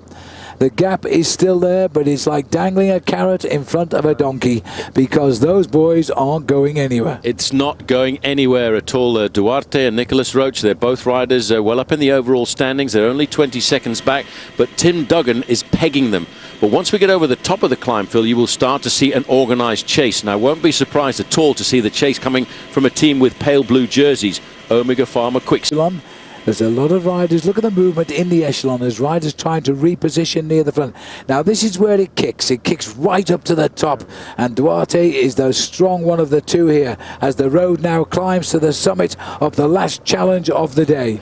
Yes, but it's still a very, very big peloton. I'm looking through there to see if I can spot the big names, the big sprinters. Have they survived here this afternoon? Just sitting on the back there, 61. Very, very clever, Robin McEwen. He knows how to nurse his body over a climb like this and give him a chance at 1 kilometre to go to the summit. Robin McEwen will be starting to say, right, 1 kilometre on the slopes of a climb like this. It's going to be 2 more minutes of pain.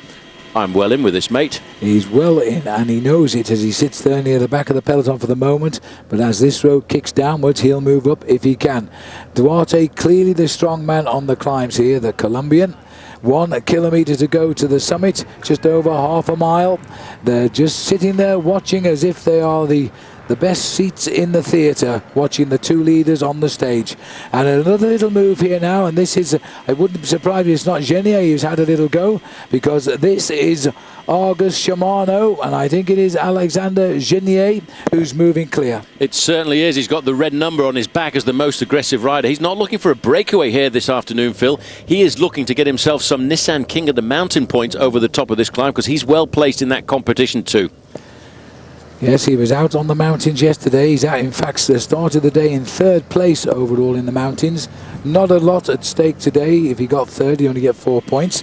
There's the wind, and you can see the wind has not been apparent. It's waiting for them as they hit over the top, and that is unfortunate, because now they've turned into what is a very strong headwind blowing up from Livermore, which means, Paul, a headwind all the way to the finish, and that could alter the tactics. Well, like I said, a headwind on a climb really is in the favour of the sprinters, because it slows down the aggression of the climbers. You give a climber a hilly climb like this and give him a tailwind, he is very, very difficult to hold back. But these guys are banging their heads into that wind.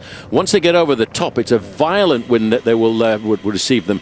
The peloton is a still large number, and I think most of the sprinters have remained there. Robbie McEwen is in there almost certainly. Halfway across the gap there, that is a very fine performance by Alexandre Genier. He's trying to get himself a few more points, but he's got to try and get across this gap. Nicholas Roach with the blue glasses there, looking back to see what sort of a gap. Nicholas, you're not opening the gap this afternoon quite so much. No, and Genier, with a big effort here on this steep section, could well get across and grab the top here. New leader today in the King of the Mountains at the moment, Sebastian Salas. David Boye has lost his overall lead, and in third place it was at the start of the day, Genier, but now the breakaway's altered that at the moment. So Fennell is now sitting third overall.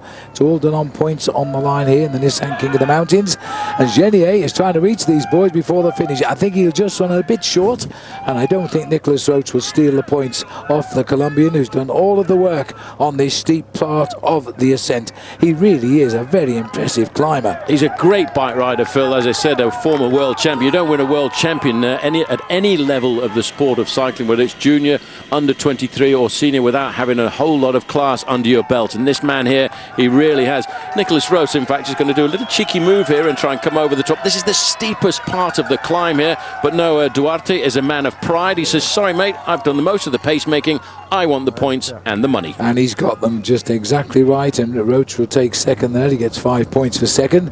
Genier will go over in third. So this is a great result for Sebastian Salas, for the Optum team, the Vancouver rider, because he will be pulling on the Nissan King of the Mountains jersey tonight. And the gap about 18. 18 seconds is the gap. It's nothing in the big picture of the game here, Phil, as we start to see poor old Robin McEwen. He's hurting on the steep part of this climb. He's just tailed off over the top. If they don't start chasing immediately on the descent of this climb, Robbie McEwen does have a little chance to get himself back into this race, but he will need a couple of tight little technical corners. Well, the crowd shouting Robbie there as he comes over the line. He knows he's so close to holding on to this punch down to the finish. If he can just slip it up those gears now. But as I say, they're into a headwind going down. It's going to be difficult to rejoin. Meanwhile, at the front, Nicholas Roach now finding with the road tilting downwards. He's in a little bit better position here to help Fabio Duarte. I can't tell you in the background there whether we still got Genier, but I would be surprised if we haven't tried to bridge the gap. Well, there is the gap. It's not really very much, 20 seconds approximately, and that corresponds, Phil, to around about 400 yards or 400 metres, the difference between these two groups on the road. George Hincapie is the rider in the black and red shirt there with the white sunglasses on. He's looking after TJ Van Garderen, and he's the rider who thinks that he can win this bike race for BMC Racing. There's the two leaders. There's the lone figure of Alexander Genier of France, and then pull back again, and there's the peloton speeding now and trying to regroup. The sprinters will be drooling in there because they feel this is their first real crack at a finish in Livermore. A sprinter's delight. They've just got to sweep up these breakaways, and in itself might take a little longer than we think. Well, it's a good situation really for the sprinters because it prevents other attacks going off the front end of the main field. In fact, one or two riders did get tailed off there, Phil, as we got to the top of that climb. But it's still the Liquigas Cannondale team doing the majority of the pacemaking on the front end of the pack. I don't think they'll get back on this group anyway. Well, and behind this group, of course, we still have Robin McEwen trying to rejoin the back of this field. I think they will get back. It's quite a long way down before we start the running through the streets of Livermore. It didn't work out for the breakaway today. They had a bit of a lead over the top. You can see now why they might have made it to the finish. Yep, a little bit of a slowing. This is Nicholas Roach. You can see him pulling the brakes on there. That's to get himself to the right speed, to get around and negotiate this corner, use all of the road there, didn't lose too much impetus. And as soon as the road straightens out again, he accelerates to take himself back up to top speed, which on this downhill part of the course here is going to be very close to around about 35, 40 miles an hour. A little bit of luck now, change wind. It'll become a crosswind now, and that might help the chase here, wind in Genier at least. Rise will be glad of a little bit of respite as they make that sharp left-hand turn. That peloton is growing all of the time. Well, Genier is just about to get caught very quickly. Yep, but you can see there was a general regrouping on the descent there, and they are going absolutely ballistic here, as you can see again. Liquigas, Cannondale, very happy to do the pacemaking because they know at the end of the day they've got a big, fast finisher to count on. That's Peter Sagan, the man who starts the day in the overall lead, but so far is proving to be a very difficult man to beat at the finish of any stage. Terrific effort by these two riders. You have to say that. They took their chance to springboard to victory. They can't hold that feel off in a sprint now. It is coming. Omega Pharma Quick-Step have got control of the head of the peloton, thinking, yes, of Tom Bonen as they now drive on. It's getting a little bit longer at the back, so more people are coming up into the back of the peloton. Sprinters recovering from the climb. They've still got time. Take those 3 deep breaths and think of the finish in Livermore. That's what they're doing. And no, it certainly does. I always remember Barry Hoban telling me, never make an effort unless it's going to pay. Barry Hoban, one of the great British Tour de France riders, held the record of 8 victories of individual stages in the Tour de France until a certain Mark Cavendish came along and wiped that record off the history books. So Tim Duggan is the rider in the front, and again a little acceleration here now. And this looks like Team Exergy trying to put the cat amongst the pigeons, but you don't catch out big professionals quite that easily. Although we have stretched 1 or 2 riders off the front, this will be a big chase now down and trying to keep it all together as we can see the movement in the main field. Riders going left and right. This is another quick look back at that acceleration. And so there's 5 riders moving off the front, but not by very much at all, and getting straight into that gap. That black shouldered jersey there is Jens Voigt. Now he's the kind of guy who's got a little bit of firepower, and he's no stranger to winning stages of the Amgen Tour of California. But all of a sudden he's decided, nah, we're not going anywhere. He's sat up. That's Jens Voigt on the right-hand side there, but this is now when you start to see the counter-attacks coming very, very quickly.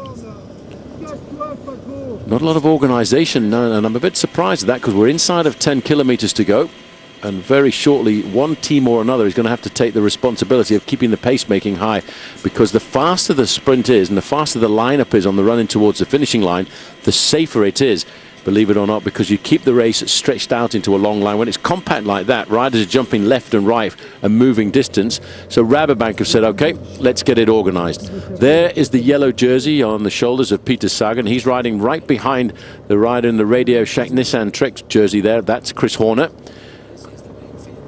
And maybe Rabobank have decided that's the team in the orange jerseys. They're going to try and set something up for Michael Matthews.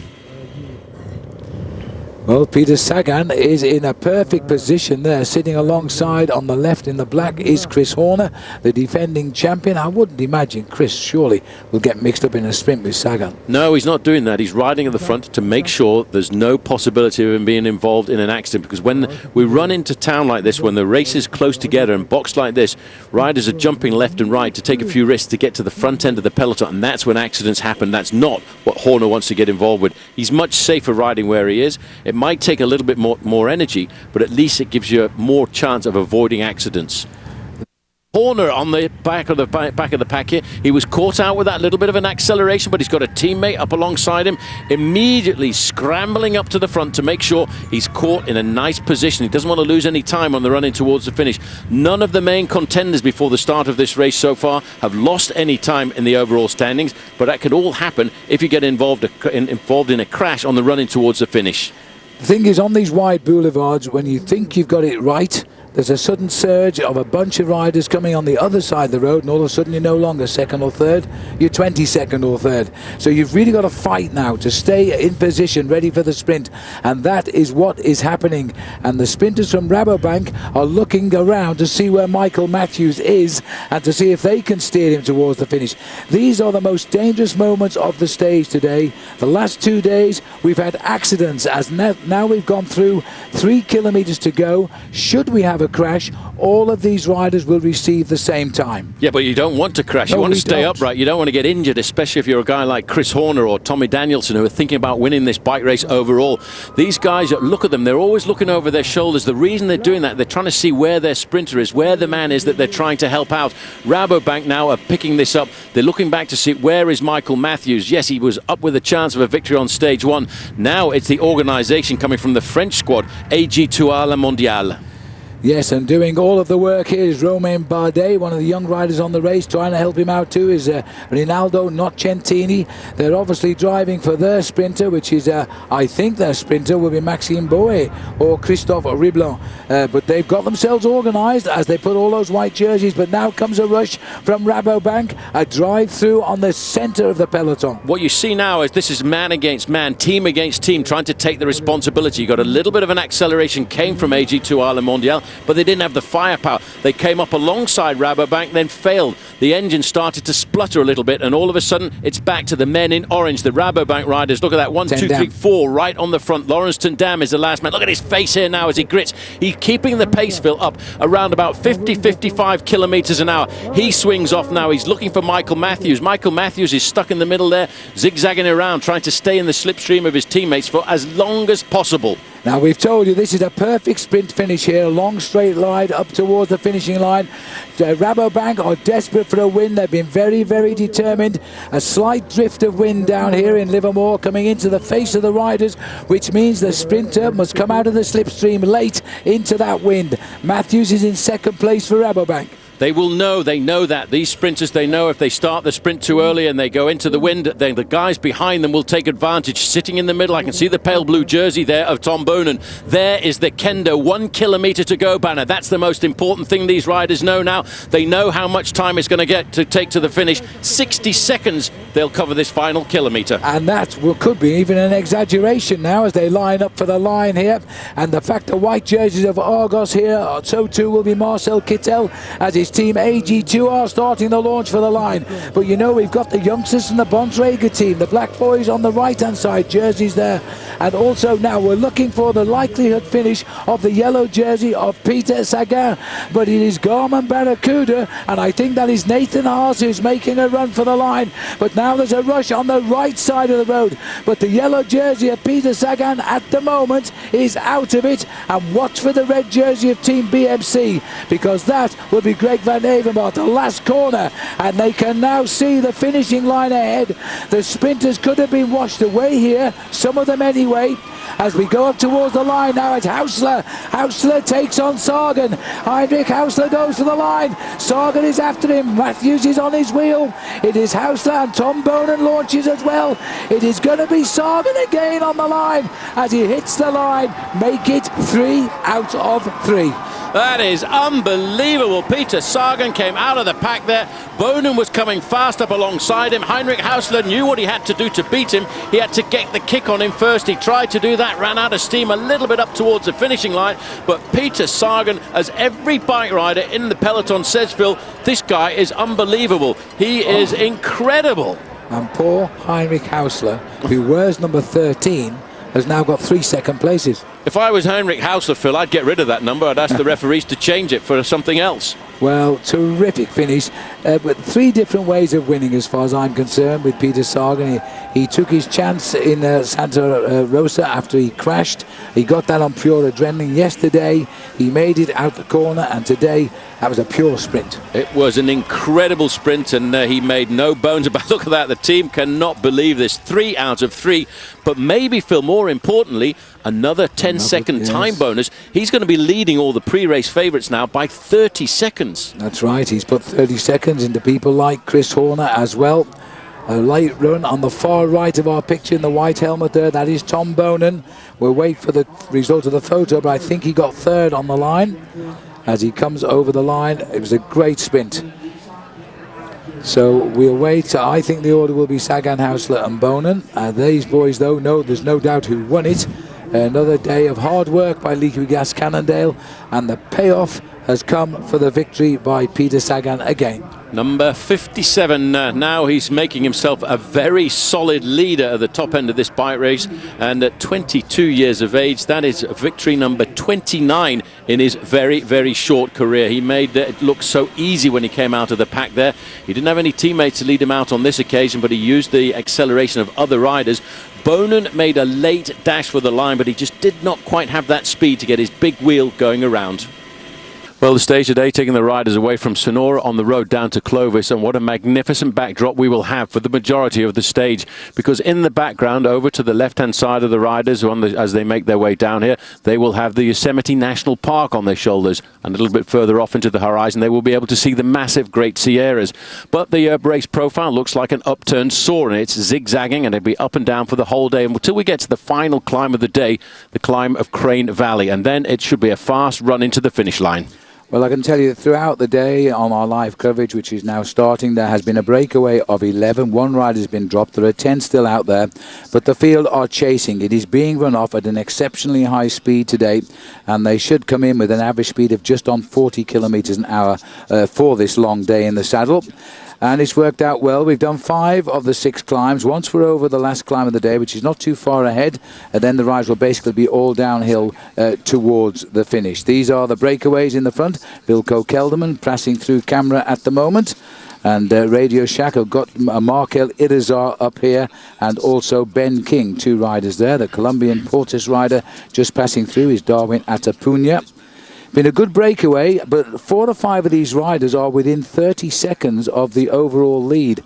And for that reason, Paul, they've never allowed this breakaway to get more than 5, and now they look to be reeling them in. Well, they're reeling them in very rapidly. Yes, it went up to 5.5 minutes at one stage, but now it's in fact plummeting to around about the 1 minute mark. So very shortly, we're going to have it all back together.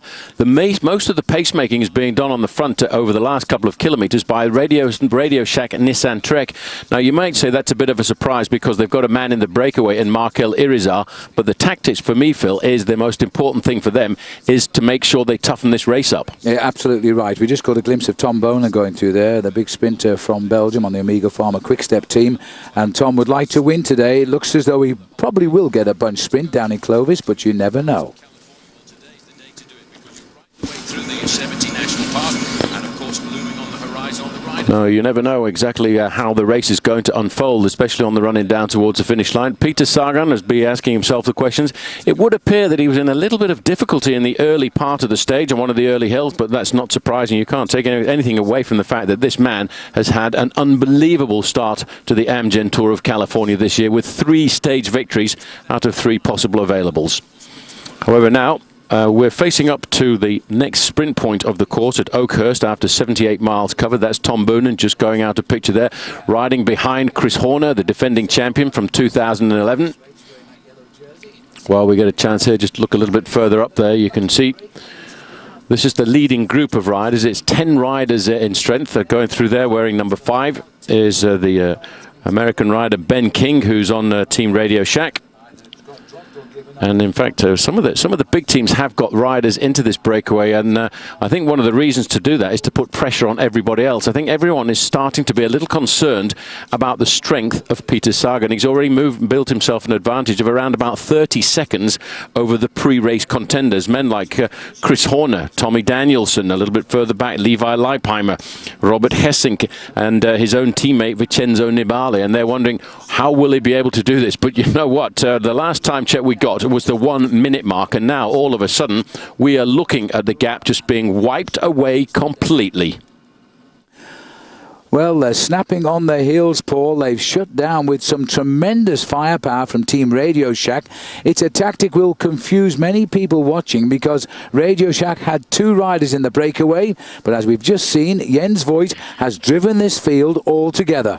Well, Phil, just to explain the tactics a little bit, yes, they did have 2 men in the breakaway, but so too did the riders from Garmin Barracuda. I think one of the reasons is that they want to close this down because they want to try and see if they can put pressure onto Peter Sagan. There's one one more climb left on the day. It's a hard climb. It's a third category. Maybe that for them, they're trying to soften the race up. Well, this is the last climb of the day, and it's going to be met by the whole peloton as we go up this final climb of the day. And then it's basically all downhill. We've said goodbye to the Yosemite National Park on the left shoulder as we look, of the riders rather, and down the edge of the Sierra Nevadas. But now basically it's all downhill to the base ground in the beautiful old town of Clovis here in California. They're not giving up in this breakaway. A lot of work being done by Alex Howes here on the front, and Alex has had a very, very good day today. He's won with the climb, the last climb we had. This is California Highway 49, one of the most famous highways here, designed about 1949. That's where it takes its name from the historic days of this region in California. And Wesley Salzberger of Orica Green Edge in the black top to his jersey there too. Tim Duggan, we've seen a lot of Tim Duggan this week driving at the front. He was in the lime green colours there. He's in the breakaway today for the moment, but it looks as though Jens Voigt and the boys are happy to shut down their own teammates today. Well, they were put into the breakaway early on because that's a very often known tactic by a lot of bike riders. They want to have a hard race. Let's not forget this has been a very difficult day since the race, since day one. Every stage has been hard. There's been lots of tracing. When you see a man like the guy in second, just in the pale blue jersey there, Tom Boonen, when you see his face grimacing like that, you know that this is a tough day in the saddle. And the reason why Radio Shack Nissan Trek are warming this up like this, Phil, is I think in the back of their minds they're going to try and split the field over this next climb of the day. And, you know, maybe they don't want to give somebody like Peter Sagan an easy ride today, because tomorrow is the time trial, what we always call the race of truth. The riders go out by themselves to race for a time, and it's the only chance they're going to be rid of Peter Sagan with the freedom to fly and try and get back the time they've lost. There are a lot of riders. 48 riders in this race are blanketed by only 30 seconds overall. So a good ride tomorrow in the time trial by any one of them could alter the situation. 5 kilometers to go up towards the top here of this last climb of the day, the Crane Valley Road. It doesn't look very high, but you know, it's taken us up to nearly 3,700 feet, this road, and as we top out, Paul, we're about 46 miles from the finishing line. Now that is one thing that could go against the tactic for Radio Shack Nissan Trek here, Phil, because it's a long way to go to the finish, and if they do try and split the field over the top of this climb, they will really have to commit themselves all the way down to the end if they want to get rid of guys like Peter Sagan and, of course, the big sprinter Tom Boonen. Looking here at the Nissan King of the Mountains leader, and that is Sebastian Salas. He comes from Vancouver in Canada, and an interesting character he is, and the breakaway's been good for him because nobody in front affected the destiny of that jersey. Now this is still Alex Howes here, looking over his shoulder, but it looks to me as though we're all going to come together on this climb. We're going to have a new result at the top, and if I was Sebastian Salas, I'd start thinking of moving up now, because it could be a sprint for the King of the Mountain points, and bet your life David Boyer, the erstwhile leader in the Nissan King of the Mountains, will try to go for the points. Well, they've brought it all back together. A moment of respite before the next few attacks start to operate on the front end of the main field, but all of a sudden I think they've done what they wanted. They nullified the majority of that breakaway. Guys in a race like this, Phil, they don't mind allowing a breakaway group of 3 or 4 riders to get clear, because they know they've got more chance of pulling them back together at the end. But a breakaway of 10, which in fact in this case was originally 11, is a dangerous thing to do, especially on the eve of an individual time trial. Yes, well, it is really, really hot now. We've just popped the temperature gauge at 90 degrees Fahrenheit, and it's still believed to be getting hotter before this day ends. And 90 degrees is around about 34 degrees Celsius. An attack by Colombia, gone off the front, dancing away to snatch the points at the top. Colombians have been active today. They've had Darwin Atapuma in the breakaway, and he's been cleaning up on some of the climbs too. Colombia, Coldeportes, they are always aggressive. We saw them, for me, the first time I really saw them race in the United States was last year in the USA Pro Cycling Challenge, and they were extremely aggressive in the mountains. You can see this man here, he's seen the gap, he's seen the possibility of a big passe d'armes, as they like to say in French, a big attack coming on the slopes of the climb. These guys today, they're really trying to toughen the race up. I think they're trying to weaken Peter Sagan, because many of the riders say, we don't know yet what this man's limits are going to be. And Peter Sagan, at 22 years of age, doesn't know his own limits yet. Well, he sails through the breakaway here, and it is Michael Rodriguez who's putting in the pressure. He is a climber. We're hearing from Race Radio that Ronaldo Nocentini, who wore the yellow jersey in the Tour de France, has now climbed off at the bottom of this climb. So there are, in fact, 6 riders abandoned the race today already. And until now, we'd only lost 5 riders throughout the week. Well, the man in first position now for the Colombia Col Deportes team, he's not scared of altitude at all, because his hometown is Bogota, Colombia, which is at around about 8,000 feet in altitude. He's only 23 years of age, and I have to tell you what, Phil, he finished 6th place overall in the Tour de l'Avenir. There's a lot of discussion going on here between the Radio Shack rider on the left-hand side and the Garmin Barracuda rider. I'm not really sure what the tactic is here. Well, I think probably had a word with the back of the race there, George Bennett, who rides number 2 for Radio Shack, and asking whether he should continue the attack now that we've got the Colombian rider has come up. As we're dropping down to the back, Tom Bonan is beginning to struggle here. He was looking, although he was at the front a few moments ago, he will look to be under pressure. And this, we still have 3.5 kilometres to climb here, Paul, so it's not a sure done deal. If he loses much time, he'll get back. Well, more importantly, Phil, that's probably why we saw that move and that acceleration from Radio Shack Nissan Trek to try and eliminate guys like Tom Bonan. Bonan was grimacing to try and stay at the front end of the main field. He was hoping he could hang on to get over the top of this climb, which is going to come in about 3.5 kilometers to go, with the hope of possibly another victory, a stage victory, when it comes down towards the end. Contact with the race today because of the proximity of the Yosemite National Park and the Sierra Nevadas has been sketchy, to say the least. Anyway, a kilometer from the top of the last official climb of the day, and there is the top as they close right in. Nobody going to challenge. It was Rodriguez who had the strength on the climb, so they're going to let him take the points in the Nissan King of the Mountains competition. And over there in second place, I think it was George Bennett, and Tom Peterson third. Tom Peterson, you may recall, as a former stage winner. He won the second day of this race back in 2009. Still a faithful member of the Garmin team. Well, I make it about 11 or 12 seconds for the second group of 3 riders going over the top of the Nissan King of the Mountains point there as they get themselves organized. Bram Tankink is the rider on the back here with the orange jersey. Curel is the rider just in front of him, wearing number 74 for Team AG2R Le Mondial, and they're slowly but surely and pulling. It's in fact, Paul, sorry, Paul, Brian Vanberg, the number was mistaken for Zabriskie, who's got in that chase group, the Danish rider. The Danish rider is the best placed, the best rider for Team Spider-Tech, and I have to say quite a coup for them. About 45 seconds is the deficit of the main field, and you can see the concern for Brian Vanberg, because Team Liquigas now are doing the pacemaking. They've decided it's time for them to come and put the hammer down and dictate the pace of this race. Well, there are no more prizes out on course as our camera switched to the tired face here of Tom Bonan. He knows now that he's going to have to chase, and chase very hard to get back, if he can indeed. He's looking a little bit rubbed out, I think, by the hot weather. These European riders, you know, they've been better with their water wings all last month, because it's had torrential rain almost daily in Europe, and then they come here to California, and this, by far the hottest day of the race, is going to hurt. Now, the merging together of the 6 riders in the lead. This is a very, very good breakaway now. It'll be interesting with all these teams represented, just to see what they do now. Well, I would think Radio Shack Nissan Trek will start to chase, even though they've got a man in the breakaway. I have to say, it's very dangerous to allow a man like Brian Vanberg some freedom on a stage like this, because he's a very seasoned individual time trialist. He's only 30 seconds off the overall standings at the start of the day, as too is the Frenchman Michael Kerel. Those 2 riders are the best place overall, so pressure will still remain on this peloton. Now, this is the Tom Bonan group, and he has found himself, Phil, the clock is still running, and I would expect it to be 2 minutes and about 15 seconds. So Bonan's lost a good 1.5 minutes on the peloton. Well, that's really tough to bridge that gap. We haven't had any visions of Robin McEwen today. Maybe he's managed to grit his teeth and hang on in there. Who knows?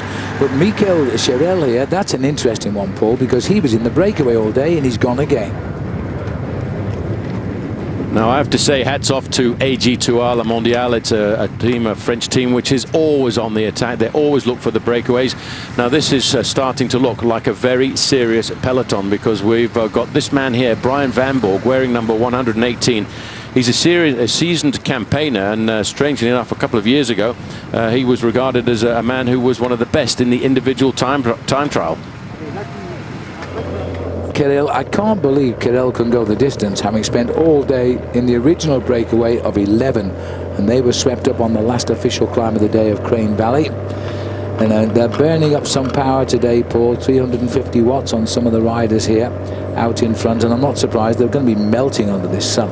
Yeah, to put that into perspective, Phil, when you go and ride on a turbo trainer at home or in the gym, you probably turn out something like 200 watts. But these guys can pump out sometimes as much as 750. This is the work being done at the back, the domestiques as they call them, because those are the guys who look after all of their teammates. They got dropped back to the team car. I was thinking that Tom Boonen might have a chance of pulling himself back into this breakaway, but when you look at the speed and length of that main field, it really has now started to get stretched out very, very violently. They want to make sure, because of the composition of that six-man breakaway, that they're not allowed to get very much more of an advantage.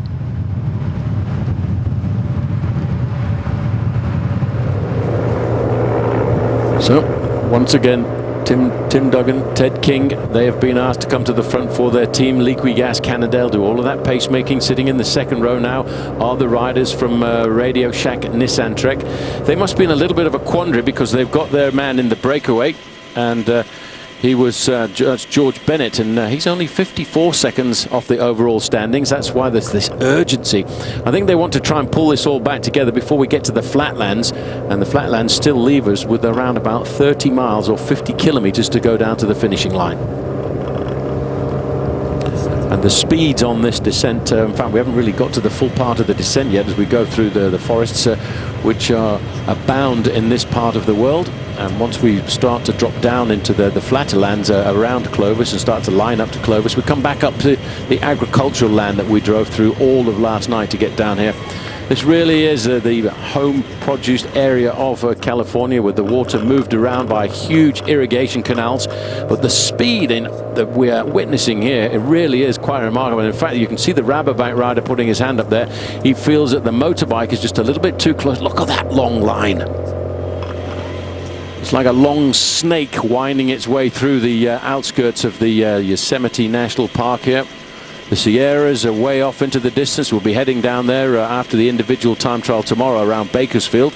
And the Bakersfield time trial, I think, is going to catch one or two riders out, because it is made for an absolute specialist like Dave Zabriskie. And because of the distance at 18 miles, I would expect some big time gaps. Now, a man who never forgets how to work for his teammates is number one, the defending champion there, because that is Chris Horner.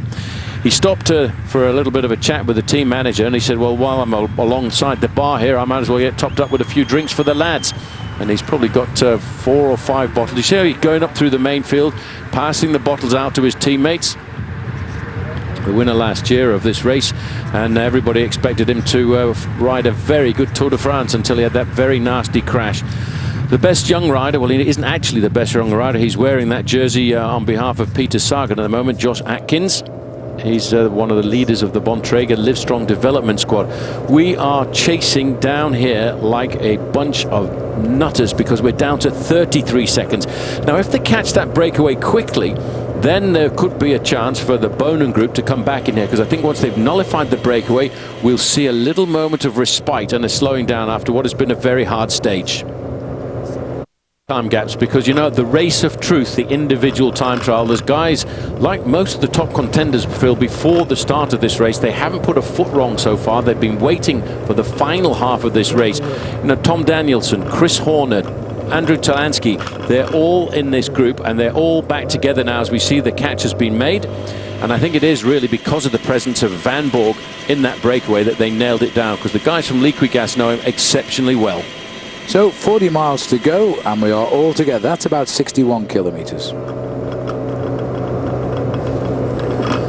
Well, will the calm now return to the main field? I'm not sure that there's too many guys left who want to keep going out onto the attack. A lot of names were caught out because of the acceleration over the top of that climb. It's Tim Duggan again coming up to the front, but surely there'll be a moment of calm and respite for a while before we start to wind it up again once we get down onto the valley roads below. and these boys doing their job as domestiques of the race leader. People are saying, yes, but is this a diversion? Peter Sagan has won 3 stages, but he hasn't got that far ahead of the field. The man everybody talks about also is Vincenzo Nibali on this team. Some are saying, yes, but Nibali isn't going very well, and we don't know. But as you've pointed out, Paul, he hasn't lost much time. He hasn't lost any time on any of those, apart from his own teammate, Peter Sagan, and that have all been in the time bonuses that Peter Sagan has pulled up for his stage victories. But tomorrow, when we go down to the individual time trial, there's no hiding. Everybody has to come out and show what kind of form they've got. Well, I have to say, the scenery never ceases to amaze me with world-class cycle racing, and this is absolutely no exception here in California today.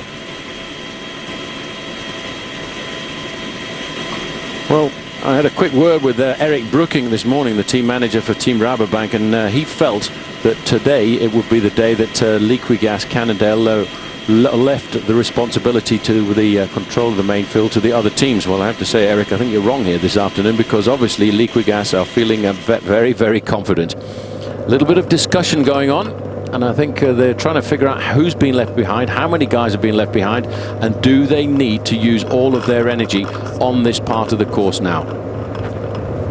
So those are the discussions going on, and hands going up. One of those riders will be dropping back to take on board drinks. Now they are starting to slow down for a fraction. Number 4 there, and this is Merkel Irizar. He was in the breakaway very early on, and he's gone back to take on board a bag and some extra food and drinks.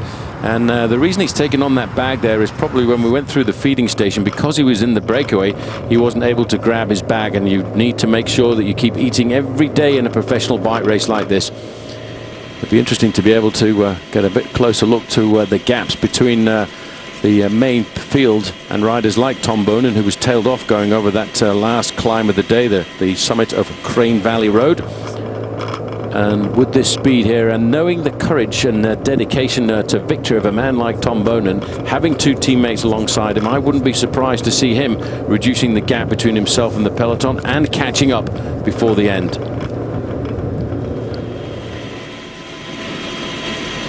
So this is just cruising downhill now. We're moving alongside the very, very pretty part of this state, as we know that these guys have had some of the most nice and beautiful backdrops of the California state on their sides. Not far away from them, if they could take a nice left-hand turn, they would get themselves up to another great big reservoir here known as Bass Lake, renowned of course for its fishing. As they turn away now and head towards the valley road that will take them in between Ward Mountain and Fish Creek Mountain. But basically from now on it's pretty much downhill. It's an easy coastal ride.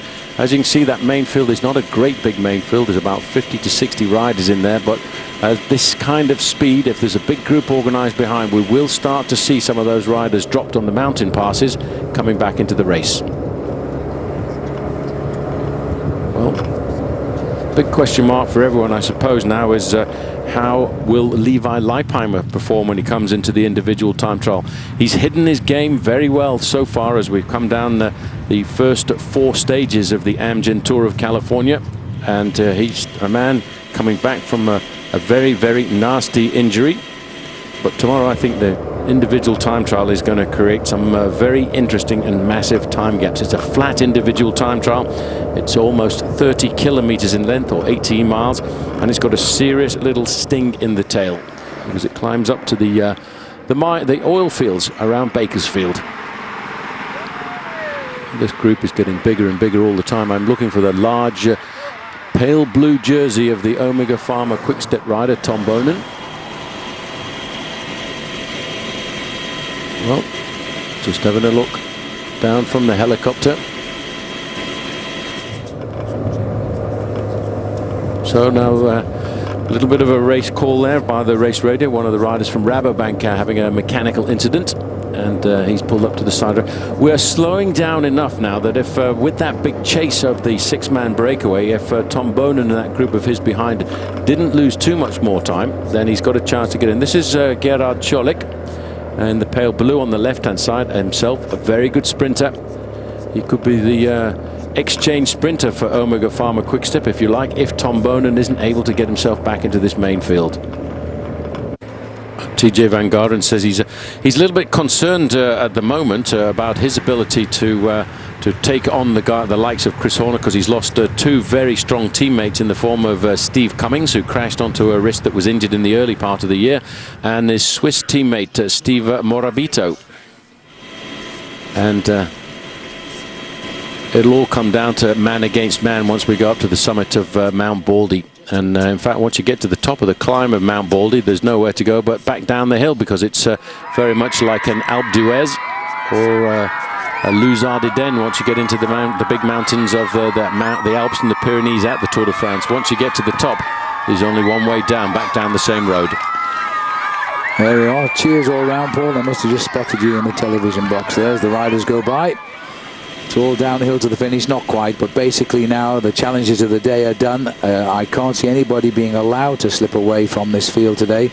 The three-stage wins so far by Peter Sagan have been all on totally different approaches to the line. It was a slight hill up to the finish in Santa Rosa on Sunday. Then we had a very nasty right-hand turn before the finishing line on Monday.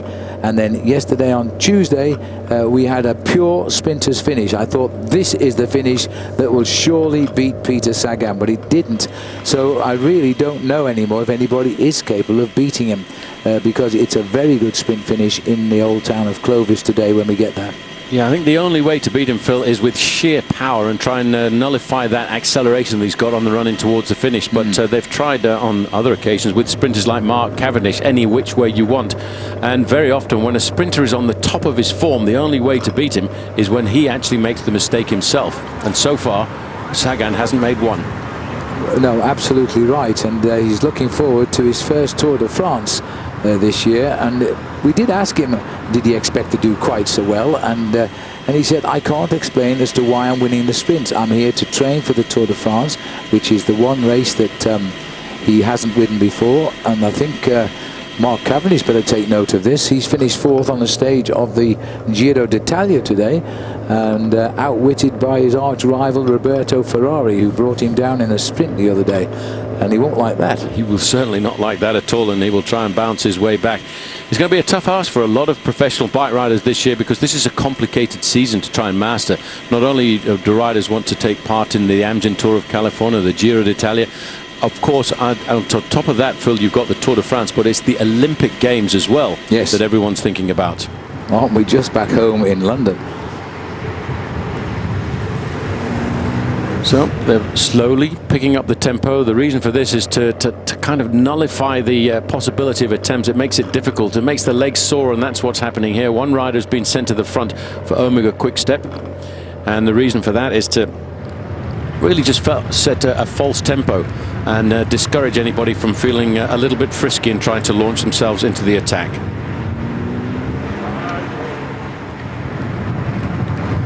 But it is having quite an effect, as you can see, because they're starting to stretch themselves out into a long line. And I think a lot of these riders really want to try and get to the finish as quickly as possible. And in fact, they've been in the saddle now for 4 hours and 20 minutes. They've covered 106 miles, which is about 178 kilometers. And we're now looking at, we're out now inside of 40 kilometers to go to the finish. And the average speed on the day has been 39 kilometers an hour. And again, it's rather scary. I keep looking down at the computer screen that we've got here in the commentary position, and they keep saying it keeps adding up the amount of mileage that has been, the amount of footage, I should say, that's been climbed on the day, and it's now almost 16,000 feet in climbing. We're now starting to get up to the height of Mount Kenya, the second highest mountain in Africa, which peaks out at over 17,000 feet.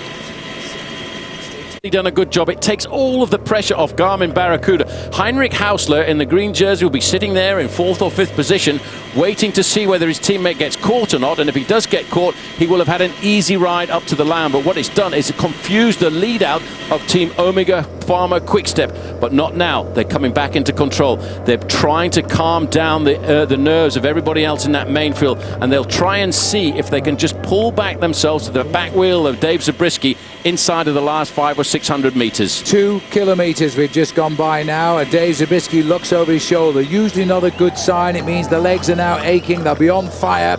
The peloton are winding him in slowly, but they're having to use energy to do it. Zabriskie was only 30 seconds off that yellow jersey. He could have got a 10-second win bonus. Then he would have only been 20 seconds off it.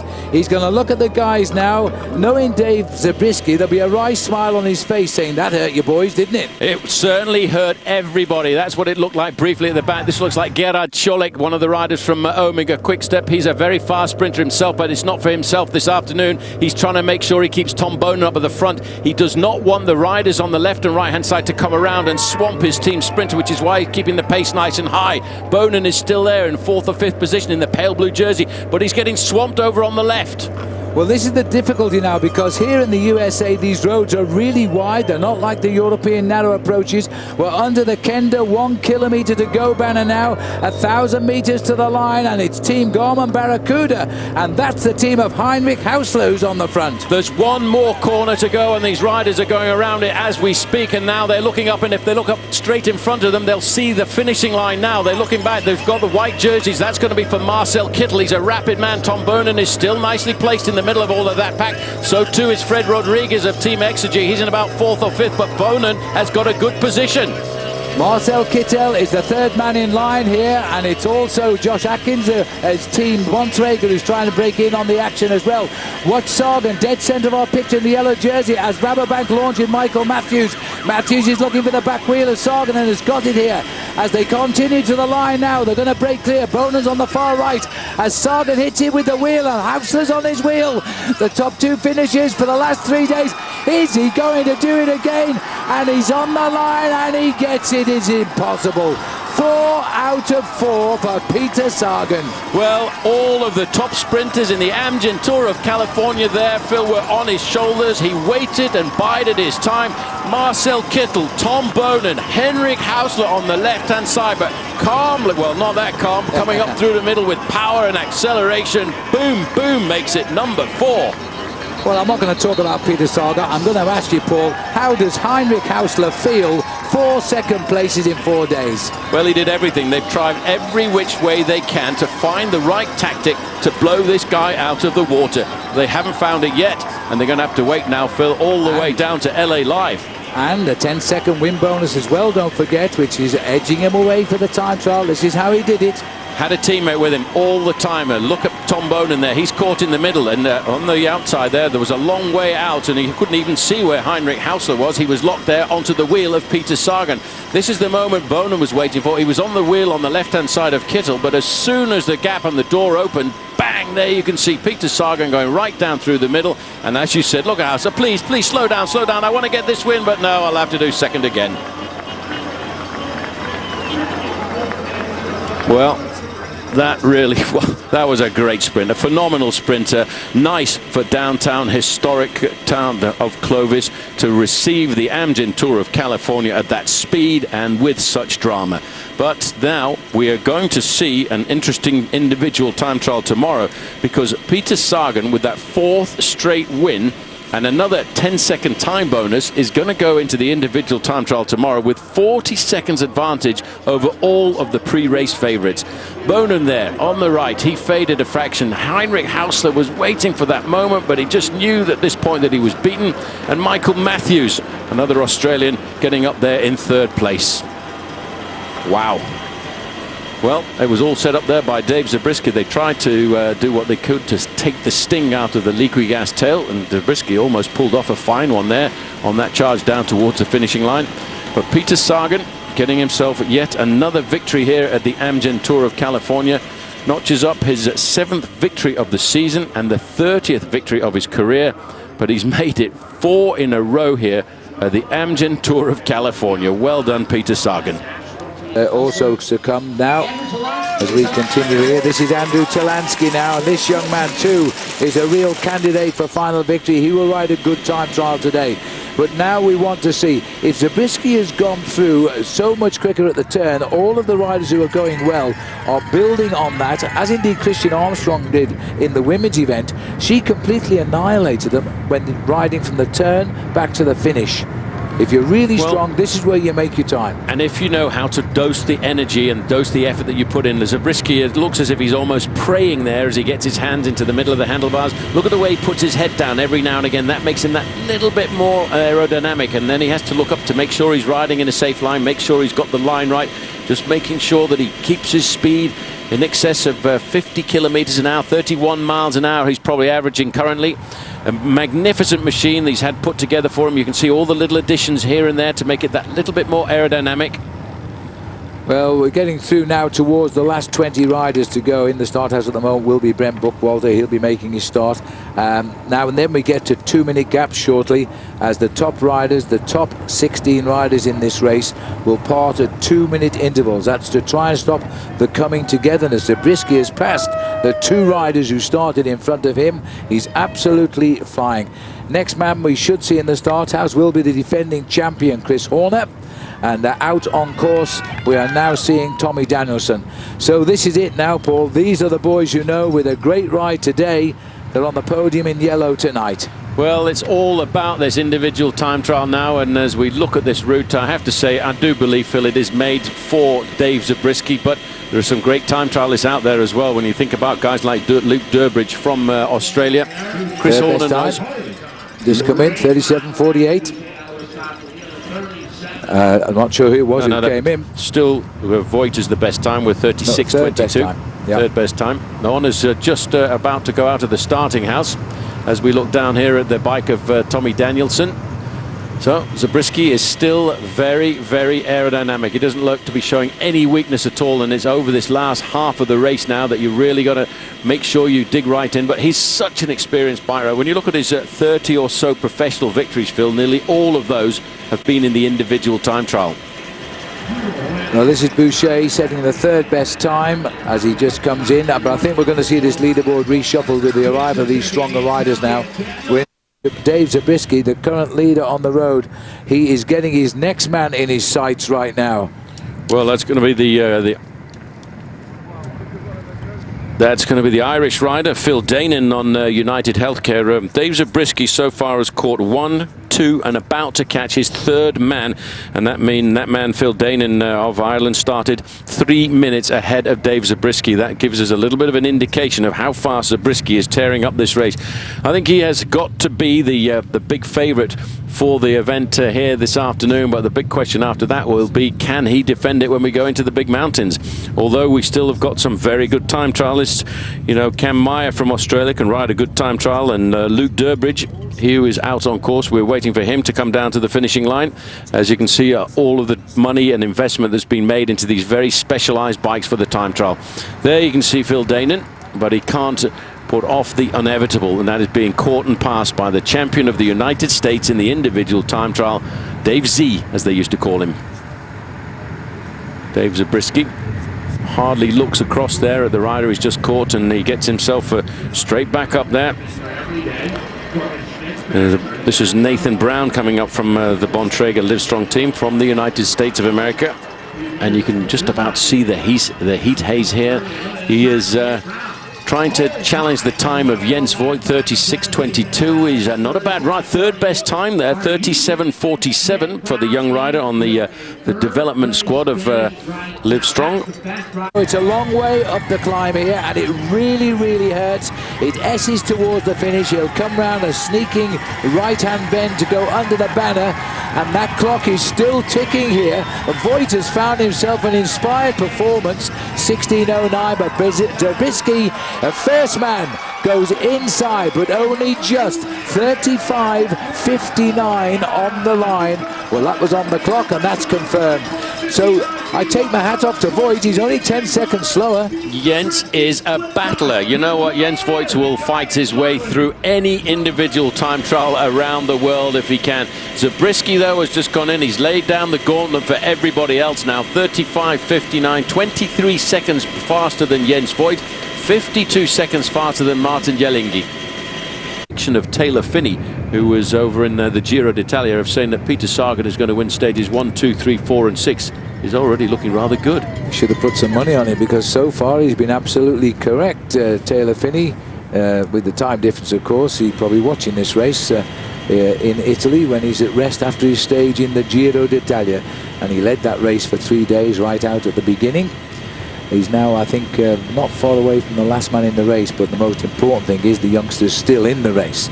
Anyway, we're now looking at Peter Sagan here, who came to the Tour of California to train for his first Tour de France, and he can't stop winning so far. Today will be the day he won't win, but you know, he has won a Big Bear Lake before, so why not tomorrow? And of course, back down on the sprinting stage into LA Live will be another day to suit him as well. Well, Phil, just analysing the ride there by TJ Van Garderen, it really is a question of experience, I think, over the second half of the individual time trial, because Van Garderen went through the half-distance point 2 seconds faster than Dave Zabriskie, and he lost himself 34 seconds, and so he lost himself 36 seconds on the second half of the time trial. Yeah. So Wilco Kelderman coming home, Paul, wearing the Rabobank Best Young Rider jersey, and for today's stage also sponsored by Rabobank, so he's turned in a reasonably good rider. 38.07 for the youngster. Long term, we're going to be talking about this man for a long time to come. Well, I think we will, and he actually caught and passed his 2-minute man there. In fact, Josh Atkins, who obviously didn't have a great individual time trial this afternoon. I wonder what is going through the mind of this man, Peter Sagan. I don't know, but he needs to finish now with a time of 36.39 if he's going to keep hold of that jersey. And he's also in hot competition, that jersey, with the man we've just seen finish, Wilco Kelderman. And so Kelderman could be the next official Best Young Rider wearer tomorrow, unless Sagan can pull out something special. Well, Sagan, it's hard to know. We didn't get a halfway time check on his performance there, Phil. In fact, yes, the one is just popping through. He went through the intermediate time split with a time of 16 minutes and 35 seconds. That's not a bad time. Pretty respectable. Is he going to make us eat our words, Paul? I have to say, because that compares with a great time trialist in Rory Sutherland, 16.47. Gessing went through in 16.05. Van Garderen went through in 15.48. That's an exception. But Peter Sagan currently went through there 8 seconds quicker than the defending champion Chris Horner, who I have to say didn't do a very good ride. Well, Horner obviously couldn't get it out this afternoon. He's going to have to do something exceptionally special and look for the breakaway when he goes out onto the open road, or maybe they're going to have to try and come up with a different plan here this afternoon. The current standings, though, still looks like this. David Zabriskie, Jens Voigt and TJ Van Garderen on the finishing line, as we now get a chance to see the champion of the Dutch Antilles coming to the finishing line, and that, of course, is Mark de Maar. Yes, this is the only time you'll ever see this jersey on television here. It is a country, part of the Dutch colonies, and this Mark de Maar is the champion. Very colourful jersey, like the country. And as he pushes up here now, his time is still a good one. 38 minutes going in. A lot of riders dropping in that 38-minute slot. He's dropped in 26th position. Yep, he actually rose to prominence a couple of years ago when we were on the stage up to Big Bear Lake, when he was in the breakaway for a long time, and everyone was saying, well, who is this guy? Where's he come from? Well, we now know that he started this race well up in the overall standings today because of a couple of time bonuses, and he may well be aggressive again tomorrow when we go out into the mountains. His turn onto the ramp as he runs up towards the line. He had to do 36.39. The time has marched on now for Peter Sagan, but boy, has he entertained us for this past 4 days of racing in this event. 4 different types of sprint finishes. It didn't make any difference. He was able to handle the sprinters every which way he wanted. And let's not forget, Phil, at the end of the day, he might relinquish the yellow jersey, but he's still got the lead in the points classification, so he will be wearing one of the distinctive leaders jerseys when he goes into the mountains. He'll defend and nurture his body over the next 2 stages and hope to come out fighting when we finish on a magnificent, iconic stage from the Beverly Hills to finish right outside the LA Live, downtown Los Angeles. Yes, it'll be interesting to see if Kelderman can hold him off and take the Best Young Rider jersey off him. He had to finish in 36.39. He's now heading towards 3 minutes, the deficit, so he may just get inside the time of Chris Horner. But a wry smile on his face and a wave as well. Well done, Peter Sagan, as he comes up to the home straight now and rides in just inside 3 minutes behind. His time, 52nd place at 39.26 for Sagan. Well, I have to say that was a great victory salute there. Well done. Congratulations for the first 4 days, and we'll wait now down to Los Angeles. Because now, as we look out over the oil fields, it's a different kind of rider, a different kind of beast who will take over the overall mantle as the top end of this race. Dave Zabriskie will climb onto the top step of the podium as he did 12 months ago in Solvang, and Jens Voigt will climb into second place. Great ride by the 40-year-old, and TJ Van Garderen will be in third. The biggest factor is probably the heat, and then secondary is the wind, and maybe even thirdly, it's not much to look out there, so it's mentally a tough course, but that's the kind of course I like. You were nearly quickest at the halfway point, and were the only rider that didn't slow down at all. Was that part of your strategy, or did you feel that strong at the last half of the bike race? I mean, I came out here in February and videotaped this course, and I've been watching it quite a lot, and I had a few specific spots picked out where I wanted to go easy on the pedals but maintain speed.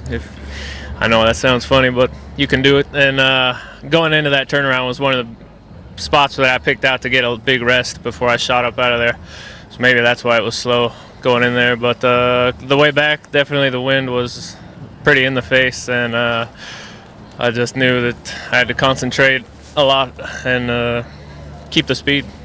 Congratulations and best of luck for the rest of the Amgen Tour of California. Thanks, Bob.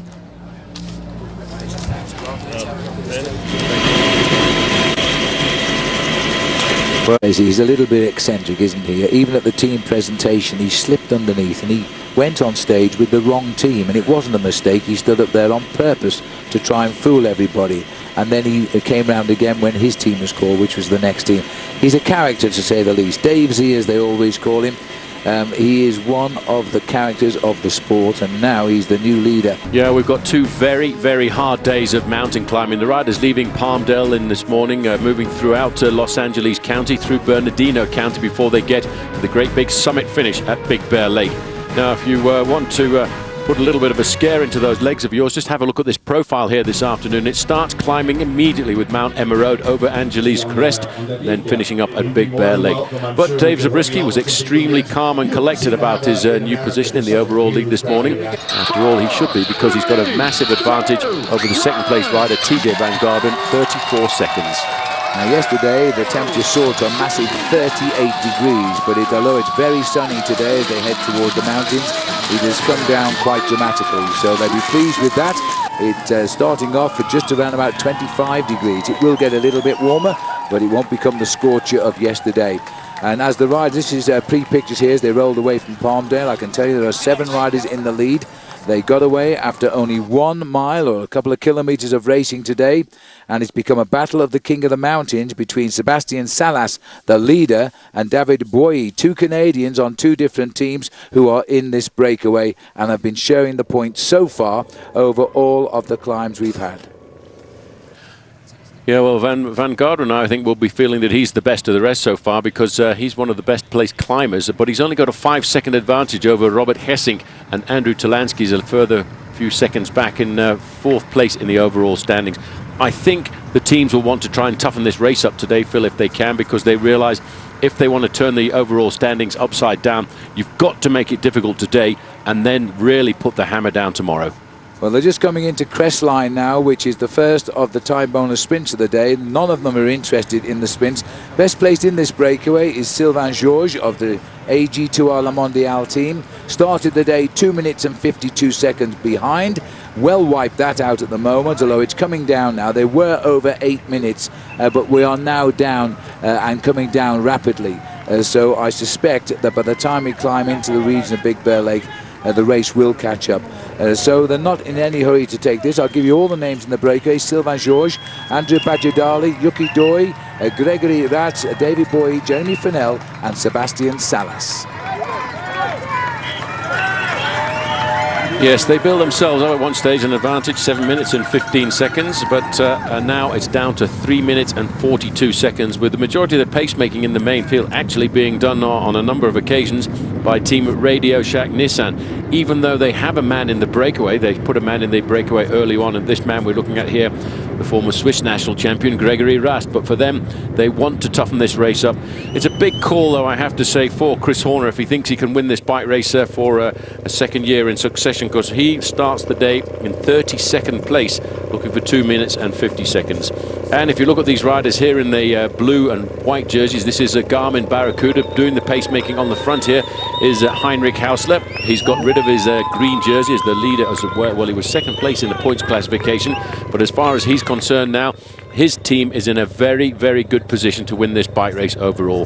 They've got the overall lead on the shoulders of Dave Zabriskie. I don't expect that to change today, but they have got a man in, well, they've got 2 spare riders to be able to take over the mantle of leader. Andrew Talansky in 4th place overall, and Tommy Danielson in 7th place overall, looking for 1 minute and 7 seconds. And these guys know how important it is. As we bob ahead to the front of the race now, we've just gone over the final of the first set of climbs over California, 1:38, and it was Salas who got himself maximum points there.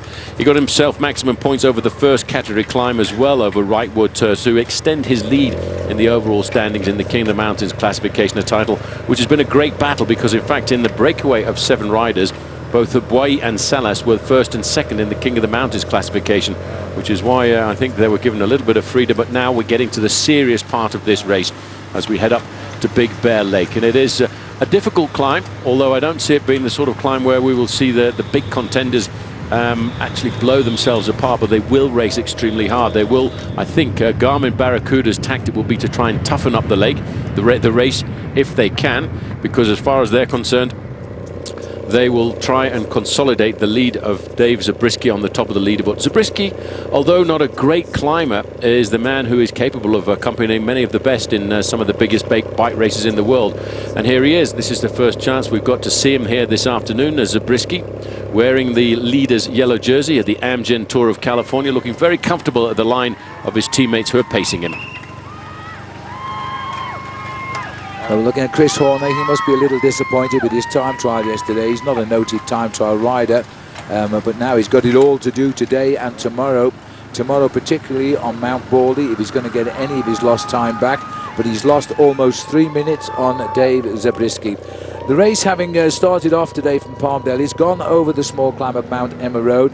It's risen to the big heights over Wrightwood, and it's gone along California Highway 138 to where we've just seen the riders pass through Crestline. So we've got 1/3 category climb to come, another sprint, and then the finish at Big Bear Lake. So the situation, the big battle of the King of the Mountains, Paul, between the Nissan rider with the polka dot jersey on here, which is Sebastian Salas, and David Boyi just up the road in front of him. Boyi claimed the first 4 points. They're in the breakaway, remember. Salas lost a point there, but it was all revenge sweet for Salas on the major climb of the day. 10 points he got, only 9 for Badjadali and 7 for Boyi. So Salas pulling away in this competition, and over the climb they just come over the top off. Salas actually broke away, sprinted over the points and got his 6th there, but he only gained 1 point. But the fact is he's gained 1 point, and the way he's riding, he could be stitching this competition up with 2 days to go. Yep, well, he's got now for a 9-point advantage in that King of the Mountains classification. It's very rare that you see the first 2 riders in the King of the Mountains competition go away in a breakaway like we've seen this afternoon. Sorry, my maths was a bit wrong there. I think it was 11 points the advantage there. But now these riders we're looking at here, the Garmin Barracuda, they're just about to reach the sprint point, and you can see all of the work being done by Garmin Barracuda.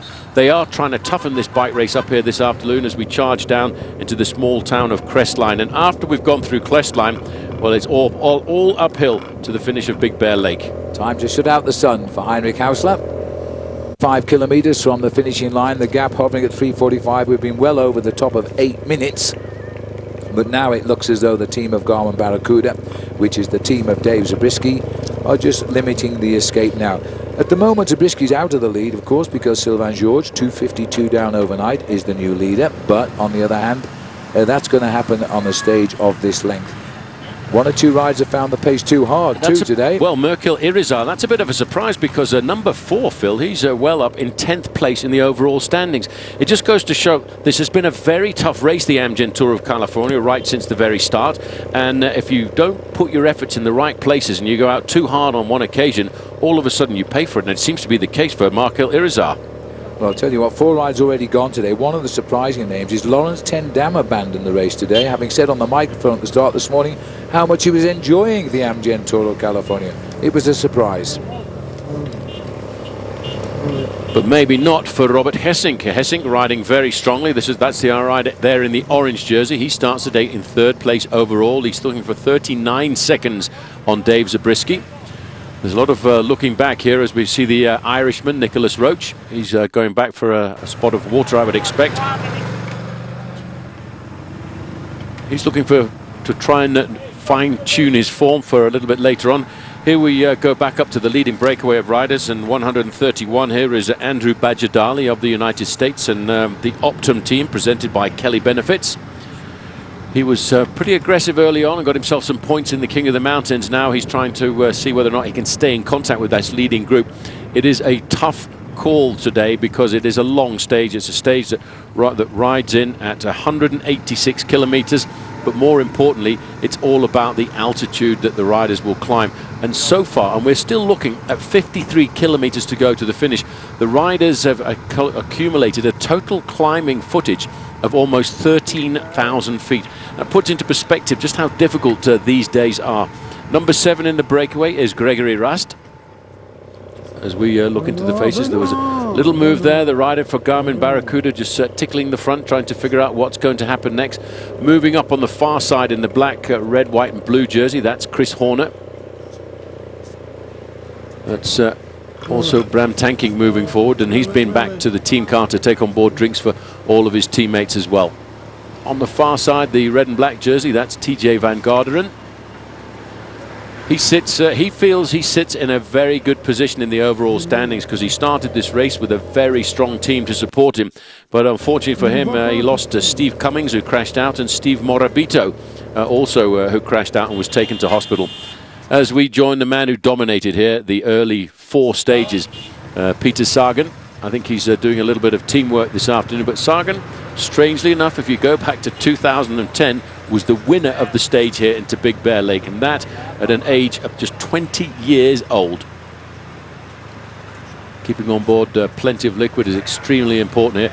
We had a magnificent drive last night through the desert, the Mojave Desert, where we saw lined up a lot of planes which were pretty much lined up in storage in the dry desert for use or resale or rehire.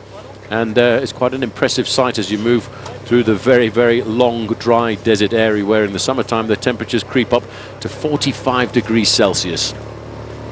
And then with the climb from the desert of Mojave right the way up to Big Bear Lake, and at the summit of Big Bear Lake the temperatures plummeted from the 95 degrees Fahrenheit or 30 odd degrees Celsius to a very pleasant 15 degrees Celsius overnight. He got the team a win today, and so he can it would be wonderful if he could get a double for them, but I doubt that somehow. Little bit of trouble here now as Jeremy Fennell from the Bissell shakes his head. This last climb, a climb too far for him. He was also pretty well up in the overall. He's always got a nice smile from the camera no matter where he is, and he's been in a number of breakaways this week. He has been aggressive. Although he's a Kiwi, actually lives in Santa Rosa where this race started from, and he's been in the breakaway on a number of occasions, trying to ride across the gap and stay in contact. There was the Japanese national champion. He rides for Argo Shimano. There he is, Yukihiro Doi. And he's starting the day 13 minutes and 40 seconds down in the overall standings. Looks like Andrew Bajadali has disappeared from this group completely because he's now lost himself a good minute on the leading group. It looks like our group of 7 is down to 4, and maybe Doi is going to hang on.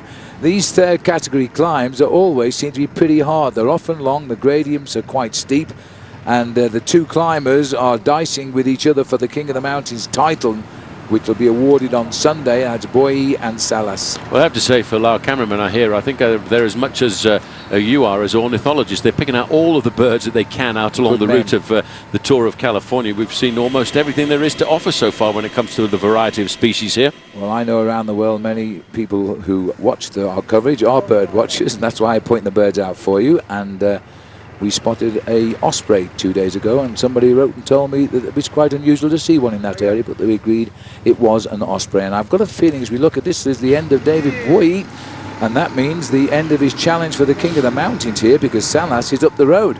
Oh, it's getting very, very tough, and I tell you what, Phil, this is only the hors d'oeuvre because we continue to climb up. We're currently looking at around about 1,500 meters in altitude, and we've got a long way to go till we get to the top of this climb. Then it continues up towards the outskirts of Big Bear Lake. Next man to pay for the ascent here is Gregory Rast, the former Swiss national champion. He looks around these corners. Now it really is very much just a question of survival for all of these bike riders.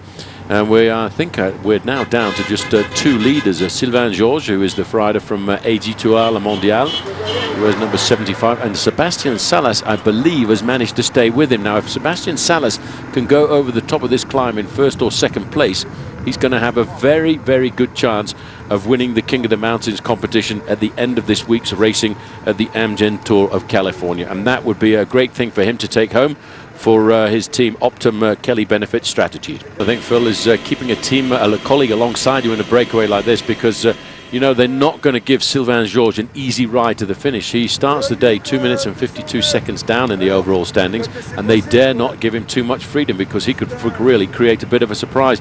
AG2 Le Mondial probably a little bit boosted as we go through 200 meters to the Nissan King of the Mountains point. I think AG2R Le Mondial really pretty happy by the fact that they finally got their first victory this season. I'm quite surprised that it's taken so long because they are one of the top teams in the world. They are, and they're also one of the top teams that always visit the races all around the world. Right, here we go now, and for me, I think we're looking here not just at the victory over the climb by Sebastian Salas, but I think he's sewing up here the Nissan King of the Mountains award down in LA on Sunday. Quite rightly so, the gentleman of the professional cyclist in Sylvain Georges, not challenging him. Sylvain Georges is the best place rider, but he's not interested. I think, you know, that thumbs up there from Sebastian Salas, who's only been a pro for a year or so, means, yeah, guys, I've won this title and I've got 2 days to go. Pretty close to winning it. There's only 3 categorized climbs left now in the Amgen Tour of California, Phil. There's 2 second category climbs tomorrow, and then, of course, you've got the final climb of the day. And seeing the main field under the control of Liquigas Cannondale makes me think they want to have another crack at victory. So the gap now, and the race situation is at 30 miles to go, or 50 kilometers of racing. 2 riders with a 2 1/4 minute advantage over 5 chasers. Andrew Bajadali, Yukihiro Doi, Gregory Rast, David Boilly and Jerry Femenel. They've all managed to get themselves back together in a group, but it's now, in fact, stretching back to 4 minutes and 45 seconds to the main field, which is why all of a sudden we can see this pressure coming on. The man doing the pacemaking on the front is Alessandro Vanotti from Italy and Liquigas Cannondale. He is sacrificing himself for the team, and look at Peter Sagan. He must be thinking, wow, you know, Phil, it's hard for me to imagine the success that this guy has had at 22 years of age. He was unbeatable in the first 4 days. He had to suffer in the individual time trial because I think he's become a much more explosive rider over the last 12 months. But you drag him over these climbs, he's going to be a tough man to beat for stage victory number 5. Well, he's only a small man. If you see the size of his thigh muscles, which he uses for sprinting, I'm not sure the tape measures are long enough to get round them, because he's a real little powerhouse, which of course that sort of body shape doesn't necessarily mean you can ride a good race against the watch and hold that speed up there at the high levels for a long way. But certainly Sagan, I think you're right, he's earmarked this race. He wants to appear back on the winner's podium. He won't be in the race tomorrow at Mount Baldy. He could be back in again though outside LA Live on Sunday. He's been very dominant. No, very dominant. I mean, to put it physiologically, the difference between these riders, Phil, you've got to look at the fact that, you know, you can't... Oh, Joyce has gone away here. He's dropped to Salas. Well, I think he was just looking over his shoulder to see what was going on. I'm not sure whether Salas has decided to give up now that he's got all the points that he needs. He has. I think he said, right, well, I've just got to survive, because he's got to get to the finish of tomorrow's stage. He's got to get to the finish of tomorrow's stage to win this King of the Mountains competition. And, of course, he's got to get down to LA. So maybe he said, right, this has been too hard for me so far. Let me try and conserve as much energy as possible over the final 40-odd kilometers of the stage, and I'll go back to the main field. And this guy said, where's my mate? He's asking where he is. It wasn't an attack by Sylvain Georges. Salas has done what he set out to do today, grabbed the points in the mountains. There's nothing left in him on the stage. He may as well take it easy, enjoy the ride home, and because tomorrow is Mount Baldy, I think that's absolute sense is what he's done here. Unfortunately for Sylvain Georges, a few miles ago he was in a group of 7, and now he's on his own and he wants to win the day. Yeah, that's what he's looking for. He's got 2 minutes 52 seconds a disadvantage over the best rider in the overall standings, Dave Zabriskie, but now it's going to be a long solo ride for him. But he's the kind of rider who could actually pull it off. But I don't think he expected Salas to sit up quite so easily as that, and now it's going to be a long, lonely furrow that this man must plough once we go over the top of this climb. The race route actually does suit him a fraction, because he's got this false flat up to the top, and if he's got a couple of minutes over the top of the climb, he could get himself the stage win.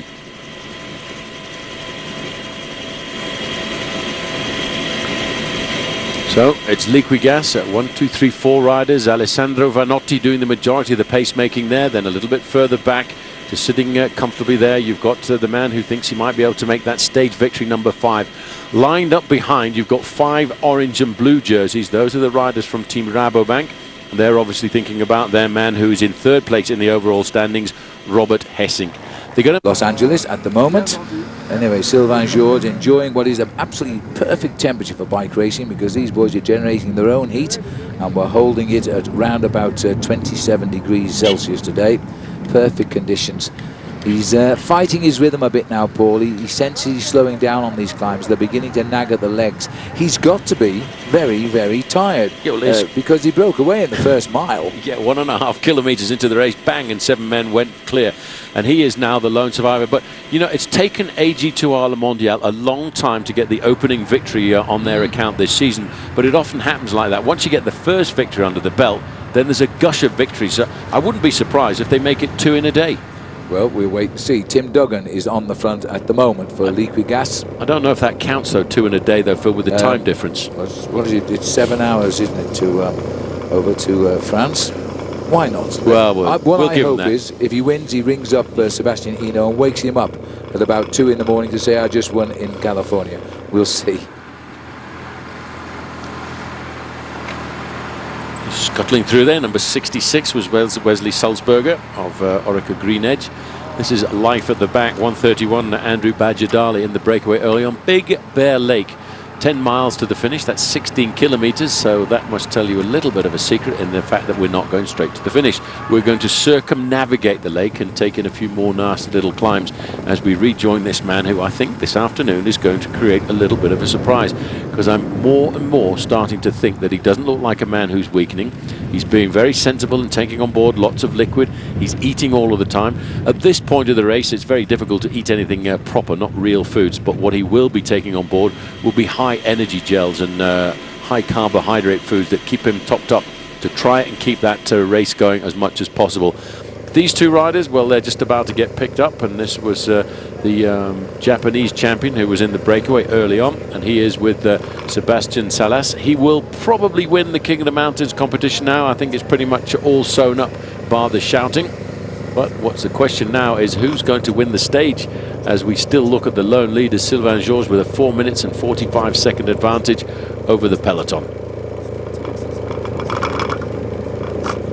So Argos Shimano's Japanese national champion, Yukihiro Doi, has got himself back into the main field.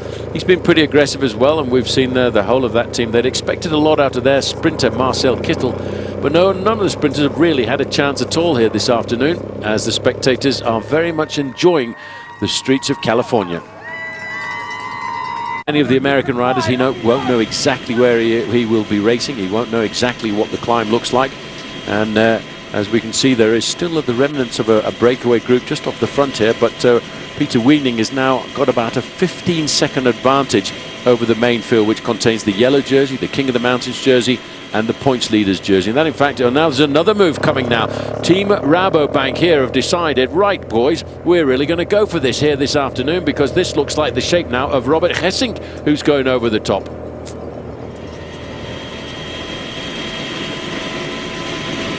Well, that's an interesting move. There's no love lost as they start a move here. It could be Wilco Kelderman who's made a move, which I would call a cheeky move. It is Wilco Kelderman as they start to move clear.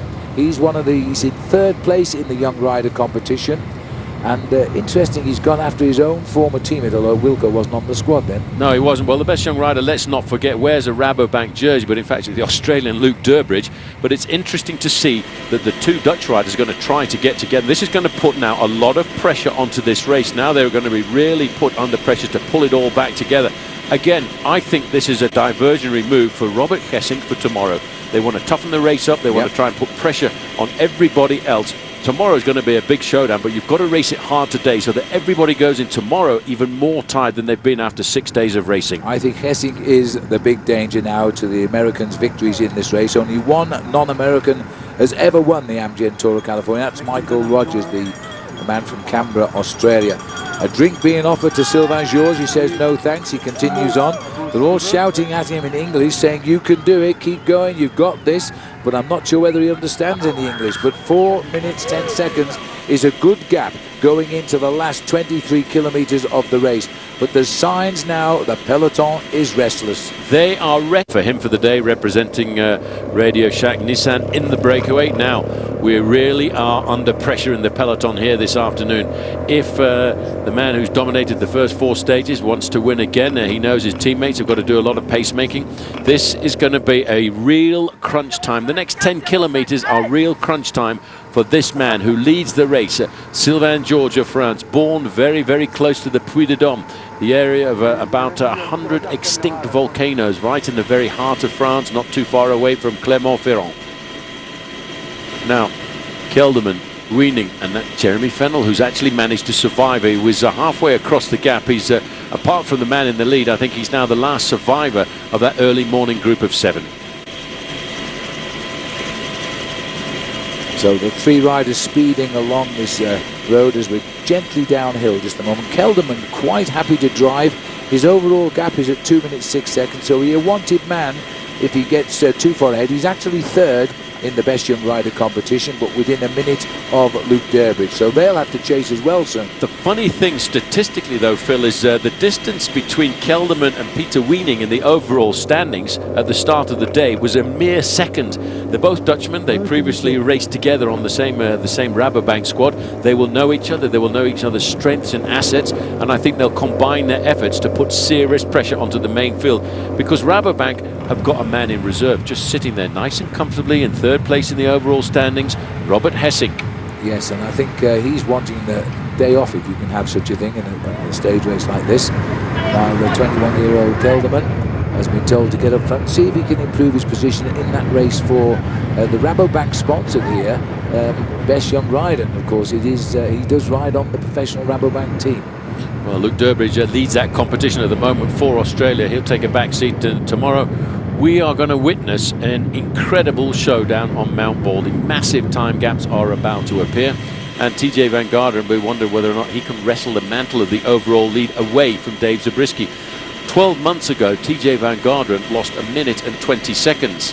Yeah, Jeremy Fennell was halfway across the gap, and he was the last survivor, and he's just been picked up by these 2 riders and probably wondering, what kind of a train have I got myself onto? I thought it's Gregory Rast who took the wheel, but it was obviously Jeremy Fennell, and it's Rast who's gone back into the field for Radio Shack. Very similar colours there, and so Jeremy Fennell is the man hanging on to the back.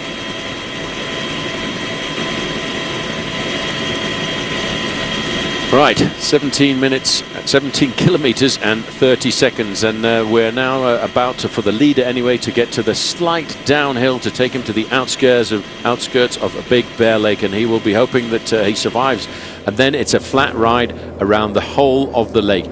He could, in fact, if the race organisers were very kind to him, he could have taken a right-hand turn and come into town through Big Bear Boulevard and then turn right into the finishing straight. But we are going to circumnavigate Big Bear Lake, taking in the final sprint point of the day, which comes in at around about 110 miles, 176 kilometres of the race in the small town of Fawn Skin. And that's on the opposite side to Big Bear Lake City. Champion of New Zealand. He's not a great climber, but the strange thing about climbing, Phil, is, and I know from experience, is on the climb you can be suffering like a dog if you're a non-climber, but once you get over the top of the climb, you recover immediately. Well, we gave you a rather sticky view there at Big Bear Lake, where everybody's enjoying themselves. That's where we're bound for, off the mountains at the moment, as we continue down towards the lake itself. And the riders now continuing this breakaway. We've got the 1 leader in front, and also the 3 chasers. The spread over the lot is very, is coming down all the time. But you know, Sylvain Georges, if he gets off this lot. No, it certainly will, and that's the difficult thing. And now it's just a question of hoping that he can survive now as he starts to meander around the lake. It is flat around the lake, apart from a little lump when he goes through the town of Fawnskin, and on the 6th day of the Amgen Tour of California. He's going ballistic here because he thinks he can possibly hold on to take the overall victory. I think that is going to disappear because that's too much of a tall ask here this afternoon. It's much more important for him to try and win the individual stage, and that's what he's got to keep doing. 2:55 to the yellow jersey group. 2:52. Well, that's almost the same distance he was behind at the start of the day, but he's not thinking about that. I don't think he's even thinking about trying to get the glory of the yellow jersey. He wants to win this stage, and his chance is increasing with every pedal stroke here this afternoon. So he knows that. He's starting to get sore now as he gets onto the rough road on the far side of Big Bear Lake, and you see using all of the road possible there. He goes right the way across. He doesn't want to lose any impetus every time he swings around one of these bends. He knows they'll race hard behind him. They'll race fast, but he knows he's riding here probably to a victory, a stage victory. He hasn't had one so far this year, but I say last year he had a very good season in his first year with the Big Matt Aubert squad. He had 4 victories on that occasion. One was the overall victory at the Rhône Alps Tour, and then he won a very tough race in France called the Grand Prix of Purmelec. And they are actually now starting to panic in the main field because it's not only Liquigas Cannondale. A lot of the top professional teams have already realized, well, oops, we've made a mistake today. Well, they're having to repair it. It might save the day for them. There's the result. Weening Kelderman, so they're now equal on time overall as they go towards the finish today with 10.64 the time bonus on the line. They may have misjudged this man. He's ridden absolutely superbly, Sylvain Georges. He deserves the win, and I don't think that they will allow him to stay with enough gap there to take the yellow jersey, but he will move up the overall classification tonight. Well, what's important, Phil, it's been a tough day. It's been a tough day for everyone in the top 5 in the overall standings. You know, and if you look at the results from last year of the stage to Mount Baldy, yeah, Levi Leipheimer and Chris Horner were head and shoulders above everybody else. But the 10th place rider, the 11th place rider, Rafael Macha from Poland, he was 2 minutes and 10 seconds behind. So this race is going to get turned on its head again tomorrow. It'll implode tomorrow. It'll be seen as the one day which will decide the destiny of the winner of this tour. But for the moment, Liquigas Canada haven't lost any faith in delivering Sagan to the finishing line. But this rider now is around about 7 kilometers from the finish, more or less. And he knows now there's only that long drag up the hill, but I think when he climbs the drag, which is a very wide, dead straight road from the bottom of the lake to the finishing line, the chasers will see him, I'm sure. Oh, they will. Now see Heinrich Hausler driving on for Garmin Barracuda on the front, trying to keep their man Dave Zabriskie in yellow. The few men up the road could affect the overall. It's his job to keep this pack close enough. Yeah, well, that's why it's tough being a guy like Heinrich Hausler on a team like this. He could have hoped to try and get himself a victory on a day this afternoon, but he's got to put his own chances behind him. Yes. The important thing is winning the bike race overall. The important thing at the moment is Dave Zabriskie. Tomorrow it might be Andrew Talansky. 4 kilometers to go now. Will it ever end? 5.5 minutes of effort left for this man, and he's got these chasers boring down upon him at about a minute. The race distance is 186 kilometers. He's got 4 kilometers left. He's been in the lead for 180. Can he make it to the finish now? If anybody deserves it, it is Sylvain Georges. And what an incredible situation. The second win for his team on this day. The other one was in France, and until today the team hadn't won a race all year. No, you can see the 3 men who got halfway across the gap. They're about to get pulled into the fold. That's Kelderman coming round the corner there in first place, followed by Peter Weening having a nice ride at the back there in third place is Jeremy Fennell. But here is the main field. They're right there. Now I want you all to stand up at home and cheer as one, because you're going to get a shot soon of the leader.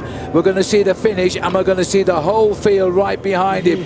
And the cheers of the crowd here on Big Bear Lake have got to bring him home, because he deserves it. He would have led the race for 184 of 186 kilometers.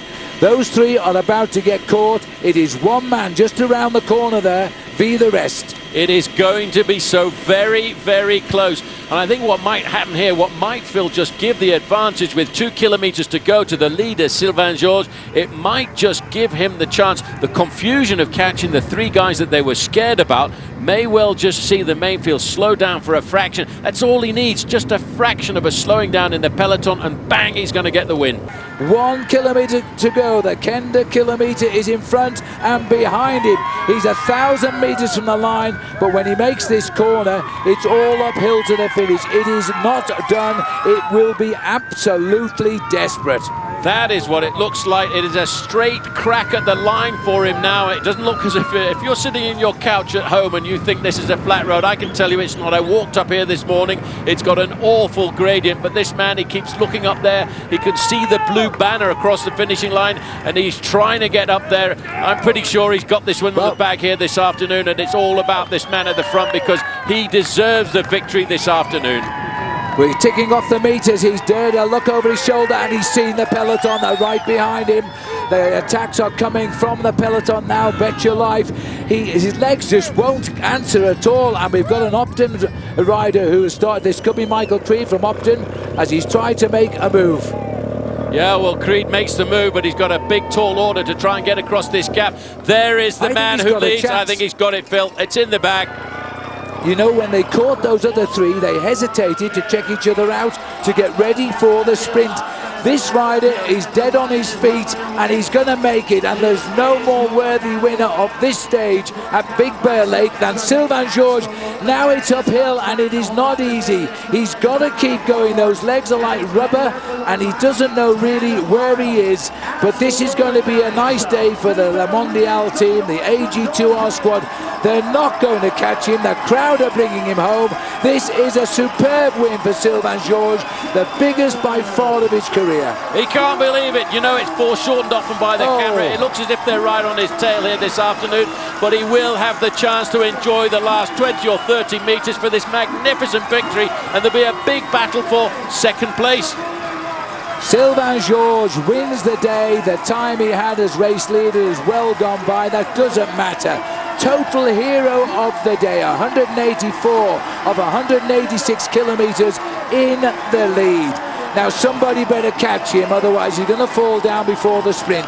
The sprint is on from the main field. Important time bonuses. Peter Sagan is sitting in second place waiting for the move.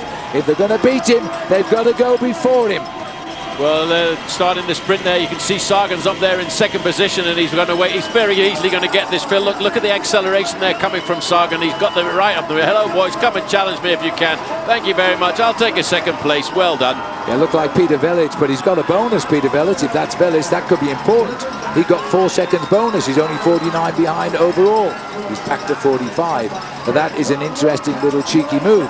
Well, there is the hero of the day, and he can hardly hold his head up or celebrate the win.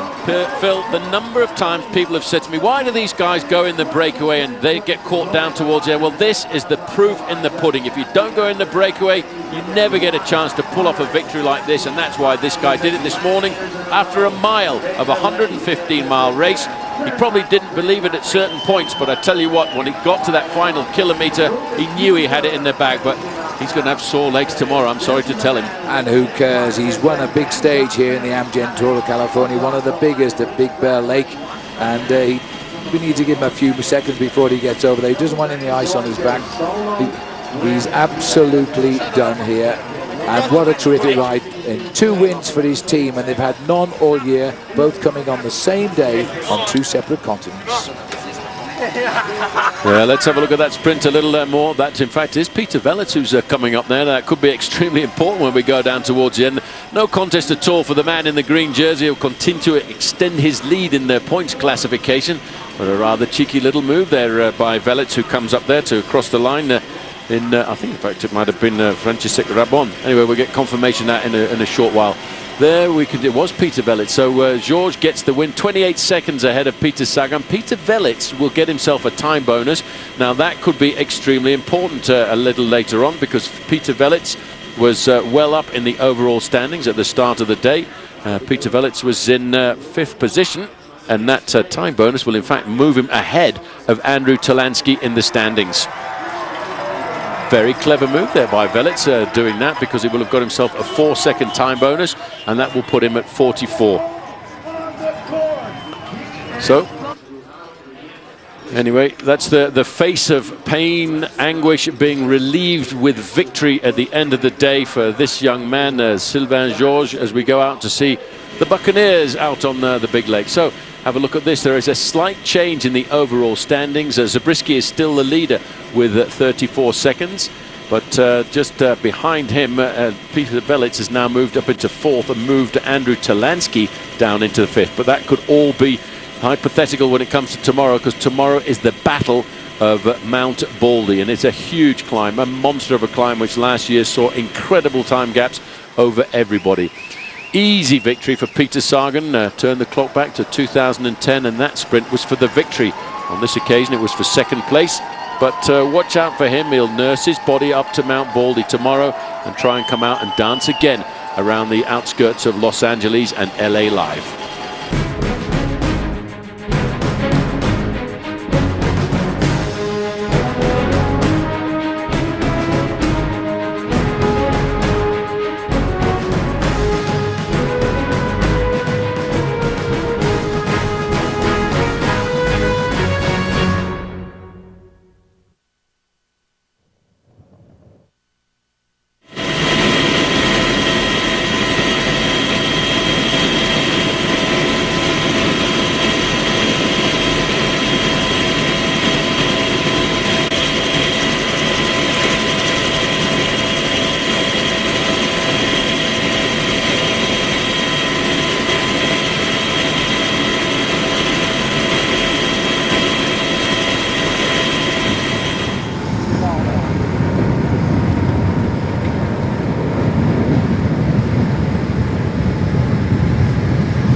Climbing up to sea level in the city of Los Angeles, or the small town of Ontario just outside of it, all the way up to the summit, which touches just about 2,000 meters in altitude.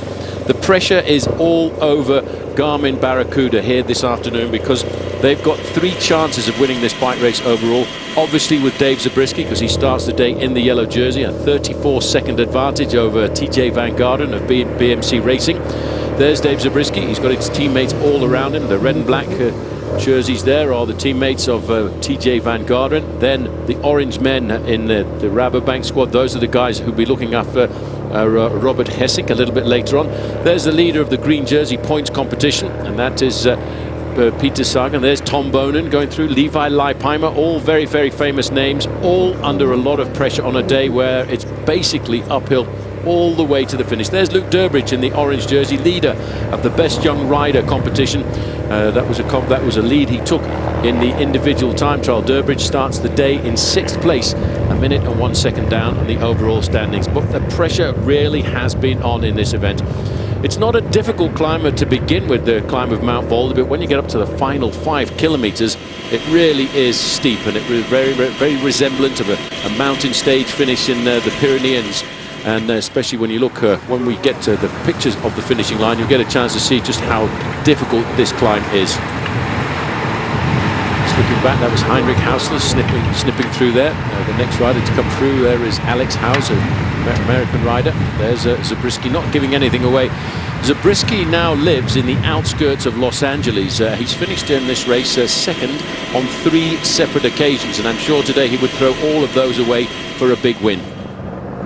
talk about. This is Jens Voigt on the front. Well, look at the leader here. This is now Jens Voigt at the front for his faithful teammate of Chris Horner. He is piling everything into this, Paul. This is going to hurt the peloton beyond recognition. Well, no chance to admire the engineering of the St. Gabriel Dam down there, Phil, because today Radio Shack Nissan Trek came out with a plan. The plan was to blow this race apart. They had 4 men in the initial breakaway of 17 riders. But, you know, Chris Horner, he said he wanted to win this bike race again. The only way he can do it is to go out on the attack and annihilate the field today. And having 2 teammates now alongside him, that gives him a big advantage. George Bennett and Jens Voigt. What a man to have in the breakaway with you, Jens Voigt. And it's a good breakaway for Sebastian Salis here at the back, 132, because he has won the King of the Mountains, because people in that breakaway haven't affected his final total. So he'll be happy as well. There's the long twisting road here as we go along the Glendora Ridge Road, heading up to the Glendora Mount Road climb. This is now a do-or-die day today. Everybody's scrabbling for the top positions in Los Angeles tomorrow, and it's a brilliant piece of tactical riding by Chris Horner, and he's got 2 mates with him, George Bennett and Jens Voigt. They're first and second at the moment. Bennett, by the way, was first over the top. Voigt was second, Chris Horner third over the first climb. The 3 Radio Shack riders. It's been a great move by Radio Shack. It's a brilliant move, and it was the only move they had to play. Horner did not do a very good individual time trial, lost himself over 2.5 minutes. He's 2 minutes and 50 seconds down in the overall standings. Currently, we are in between the 2 big mountains. They've come off Glendora Ridge Road. They're pretty much in the valley, and another 10 miles or 16 kilometers or so, they will start the ascent of Glendora Mountain Road and then continue up to the woody heights of the Mount Baldy climb. Yes, it gets very barren at the top, hence its name, I think, Baldy. There's only a couple of pine trees on the summit. The snow has only just gone away and impacting parts of Mount Baldy, protected from the sun. The snow is still lying there. And in fact, driving up Mount Baldy this morning, it made me tremble just a fraction in the car when I had to drop it down into low gear. But Horner, you know, he is trying to get himself up to the top here. He has to beat this man. Strangely enough, Dave Zabriskie has finished in this bike race in 2nd place on 3 occasions. I'm sure he doesn't want to finish 2nd again. yes, he has. He doesn't look too panicked at the moment. There's still a ways to go. 37 kilometres to race to the finish at the moment. He's letting his team do the work, but he knows sooner or later he is going to have to come out and play. The climb itself, the last 8 kilometres or 5 miles, is very, very, very steep. It's around about 17%, and that is going to hurt them. Number 22 there, just sitting at the back. He was wondering what he's doing in the mountains here this afternoon. That's Tom Bonan. Had an unbelievable start to the season with 9 victories so far, and he's having a chance to see what a real fight is taking place at the front end of the main field. He's actually trying to stay in there in case his teammate, Peter Velits, needs any help later on. Absolutely. Chris Horner here. These are the race leaders. We're looking at 36 kilometers to go. He only has one rider who's remained with him, and this is John Atapuma from the Colombian Col Deportes team. A great climber. You can see by his physique he's slightly shorter than Chris Horner, but Horner is not even asking for any help at all now as he continues to stretch out this advantage. It's now gone to 3 minutes and 30 seconds. He started the day with a 2-minute 50-second deficit. He sat in the peloton over the first 4 days of this race, nursing his way around, hoping to put a good ride in the individual time trial around Bakersfield. Well, that didn't happen, but then he banked on this. He banked on the final ascent of the Tour of California up to the summit of Mount Baldy. So just sitting a little bit further back there, you can see the BMC racing riders, TJ Van Garderen with his shirt open there. Just behind him you've got the 2 Rabobank riders. One of those is Robert Hessink. That's Robert Hessink over on the right hand side. Van Garderen sporting number 81. He rode very well in the Amgen Tour of California last year. In fact, he was the wearer and the winner of the Best Young Rider competition. He's too old for that competition now, as we flick between the front and the back end of the main field. These guys are in a bike race this afternoon.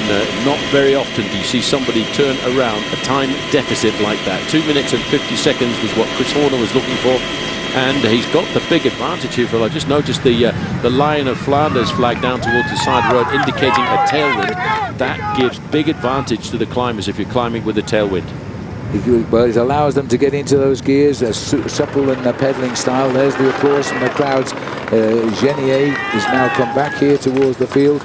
The field has ripped through most of the riders, I think, who were ahead at the start, but those two riders still setting the pace. The gap is going up still, 3:35.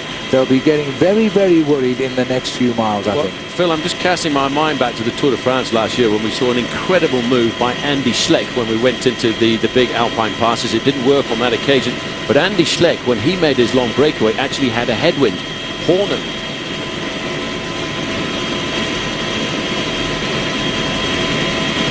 And that could be the difference between winning and losing the Amgen Tour of California. It could all go down to the climatic conditions. Horner is still, he's out of the saddle all of the time, just trying to keep that gear rolling over. He is building up a big, he knows this climb, he comes and trains on it. He's been here before, he knows what it's like. He finished second last year to his own teammate Levi Leipheimer, but he did climb up to take the overall victory. So, just looking a little bit further back, it's now being left up to Rabobank. One by one, you see these teams are now actually starting to lose teammates one by one at the side of Rodero. Well, we knew that Chris Horner had some form. He was very confident. He's been very confident since the very start of this bike race. But we all thought that maybe he'd mistimed his form because his time trial around Bakersfield was not a very good one at all. He plummeted down the overall standings. He's still got to drag his body right the way up to the top of that climb over to the right-hand side. That's Mount Baldy. It's a long, long way up, and in fact, just over the top of Mount Baldy, there is still a little bit of sunshine. Look at the faces of these guys. Second place there in the blue helmet, that's Heinrich Hausler. At the back, riders trying to take on board as many drinks as possible, trying to stay in contact. This is the back end of the peloton. And we're just briefly looking here at one of the teammates who's done a lot of work, Andrew Talansky. And I'm surprised that Talansky's going off the back because he's a rider we expected to finish very highly up in the overall standings. He started the day in 5th place overall, but he's been asked to put in a lot of pacemaking here. There's Tom Boonen just slipping off the back. Not a surprise for Tom Boonen. He's a great sprinter. He's a man for the one-day classics, not the big high mountain passes like this one of Mount Baldy. He will cruise to the top of the climb, and hopefully he'll come out and sport his goods tomorrow around LA Live. Jose Acevedo, Portuguese rider. Now we've got a little bit of help coming here because, you know, Darwin Atapuma is actually a very, very good climber, and he hails from Colombia. He's 24 years of age. He's out of the saddle, kicking a fraction now. That's put Horner into a little bit of difficulty, but this may, the gap has gone up again to 3:45. The peloton continue on their way. There's some tired faces developing at the front. They must be reeling here. Horner and his group never gave them a chance to get into their pedals today before he was disappearing along the road. And the faces now of both Team BMC and we catch occasionally Team Rabobank, Paul, they are getting very very worried, and their teammates are getting very tired. Look at the face on Dave Zabriskie there in the yellow jersey. What is interesting, Phil, is I'm a little concerned Andrew Talansky dropped to the back of the car. I actually thought he was going back to get drinks for the rest of the team. This guy is in 5th place overall, looking for 48 seconds. Well, it's been you get an idea of how tough this race has been today. He was 2nd overall in the Tour of Romandy, which is a mountainous race. I thought he was okay, but he couldn't quite come back up to the field, and they've caught him now, and they've damaged his own team, has had to set the pace, and I'm very surprised there that Talansky is seen falling off at this stage, but it looks as though he's really suffering here. The man that was 2nd in the Tour of Romandy in Switzerland and was the best young rider only a couple of weeks ago. But he's struggling here now. Different types of climb here in America, but he should know more about them than most. Face of Atapuma there, sitting in 2nd position there. He is realizing that this is a big bike race this afternoon. This team from Colombia, the rider in the black jersey in 2nd position, they were put together for a rebirth, hopefully, of Colombian cycling on the international circuit. It was sponsored by, or is sponsored by, one of the sports ministries from the region of Colombia where these riders hail from. And they came to prominence, as far as I'm concerned, when we saw them riding very, very well last year in the USA Pro Cycling Challenge, a big bike race in August in Colorado. Well, 131, Andrew Badger-Darley, the leader of Optum, presented by Kelly Benefit Strategies. He's slipping backwards now. One by one, we will see this race become elimination by the back end of the field. Well, we're getting confirmation over race radio that it's 3:45, so there's not much discrepancy with the information we've got on our GPS location systems. And this group is really getting reduced in numbers very, very quickly. Travis Meyer was the green edge rider just at the back on the left-hand side there. And he's riding in this race with his brother. Cam Meyer, in fact, started the day in 9th place overall, looking for 1 minute and 26 seconds.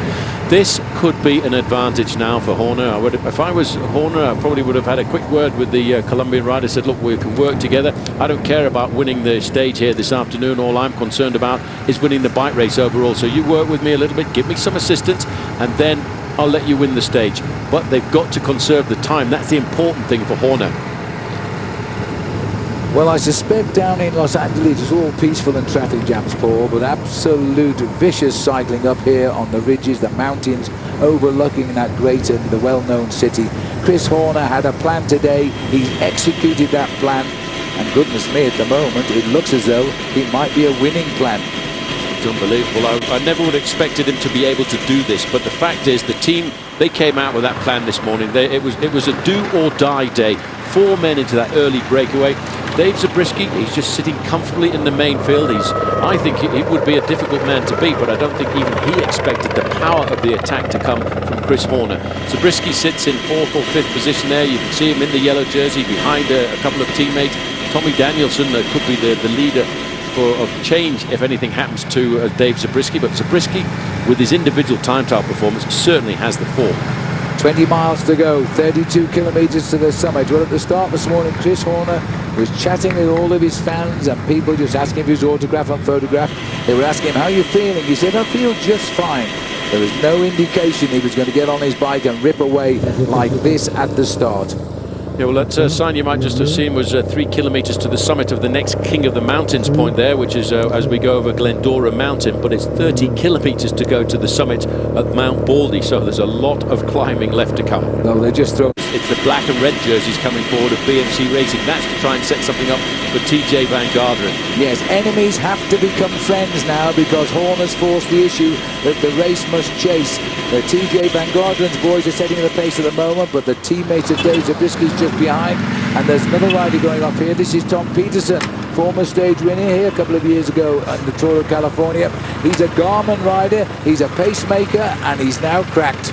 Well, Phil, one by one, these team leaders are starting to lose their teammates, and eventually they're going to have to come out and do the chasing on their own, but they will use their teammates right up to the last moment. There you can see Dave Zabriskie. He realizes that looks cool. He looks cool, and he will always look cool. He'll just sit there. He's sitting behind his own teammate there, Alex House. He's right in front of him. But now it's BMC who are now trying to set this up. They've taken the responsibility. TJ Van Garderen, Phil, who starts the day just sitting very comfortably in 2nd place. Oh, number 13's gone. That's Heinrich Hausler. Boom, boom, and out go the lights. But another Garmin piece of ammunition has been lost here to chase back, so it looks as though it's going to have to be Team BMC who's going to have to try and reduce this amazing gap. Chris Horner has opened 3 minutes and 40 seconds. These guys have been at the top end of their ability since we started today. Horner hit them at the start, and boy, he's hurt every one of them. And look at him, pedaling just calmly on here with Attapuma, who's got the look of the devil in those eyes as he looks up towards the summit. Chris Horner is one of the most amazing bike riders on his day, Paul. I would put him down as virtually unbeatable on his day.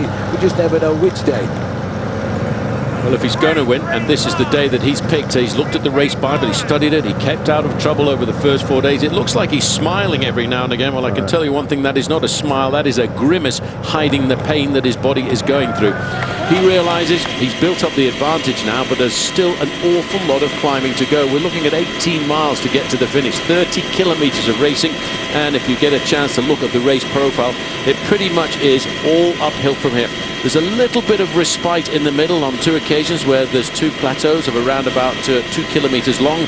But when they get to the outskirts of the town of Mount Baldy, the road just kicks up as if somebody's taken a high lift jack and cranked it right up there to a gradient in excess of 8 and 9%. Butalansky, well, he's pretty much out of it. He was in fact at 48 seconds at the start of the day, but unfortunately for him, the pace has been just too much, and he's been left a little way behind. 22 kilometers to go. That's 13 miles of racing to the summit of Mount Baldy. We're now on the plateau before we start to kick up once again. And again, I think Horner will be very happy with the fact that he's getting some assistance here. And the man with him, John Atapuma from Colombia and Col Deportes, is a very good climber. He's renowned as a climber. He's already had success in Europe so far. He's already had success so far in Europe with a very good stage victory in the Giro del Trentino. Horner knows it's all about today. In fact, the gap now coming down. The breakaway is in control now because they've been controlled by the peloton. It's down to 2 minutes and 40 seconds. The magical amount of time that Chris Horner needs is 2 minutes 50 seconds. And I think we will start to see once we get to the steep part of the climb, unless he's going to do something extraordinarily special this afternoon, I think they will start to eat into his move. But he has made his name on this race. He's announced that he's trying to win it, and everybody else, it's up to them to scramble behind. Horner has been a professional since 1995. As we look down on the peloton, of what remains of the peloton of the Amgen Tour of California here this afternoon. It's a short stage, just 78 miles, 126 kilometers, but it's full of fight.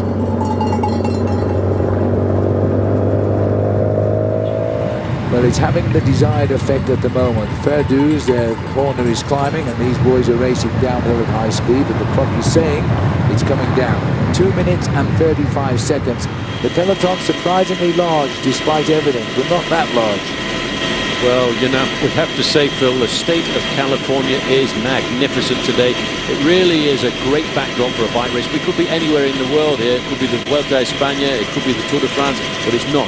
It's the Amgen Tour of California. Yes, and Garmin Barracuda are driving on the front there. They have reason to celebrate, of course, today because Ryder Hagendal, the Canadian member in the Giro d'Italia running concurrently with this race, has taken back the leader's pink jersey. So he's the first Canadian to wear it earlier in the race, and now he's got it back. Now we're looking at Horner. It is still, he's 15 seconds to the bat, I have to say now, and there's no time bonuses today.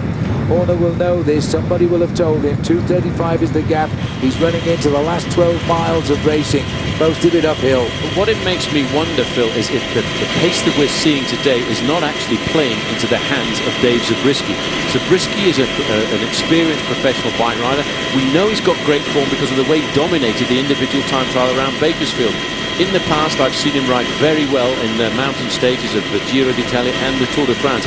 The pace that is being dictated in the group could be weakening the legs of some of the younger riders like TJ Van Garderen and Robert Hessink and Peter Velits, and that may well give the advantage to Zabriskie. Yep. He's finished second 3 times in this bike race. He doesn't want to do that again. No, he doesn't. He would love to win. Don't forget, he comes from Los Angeles and his family's not very far away.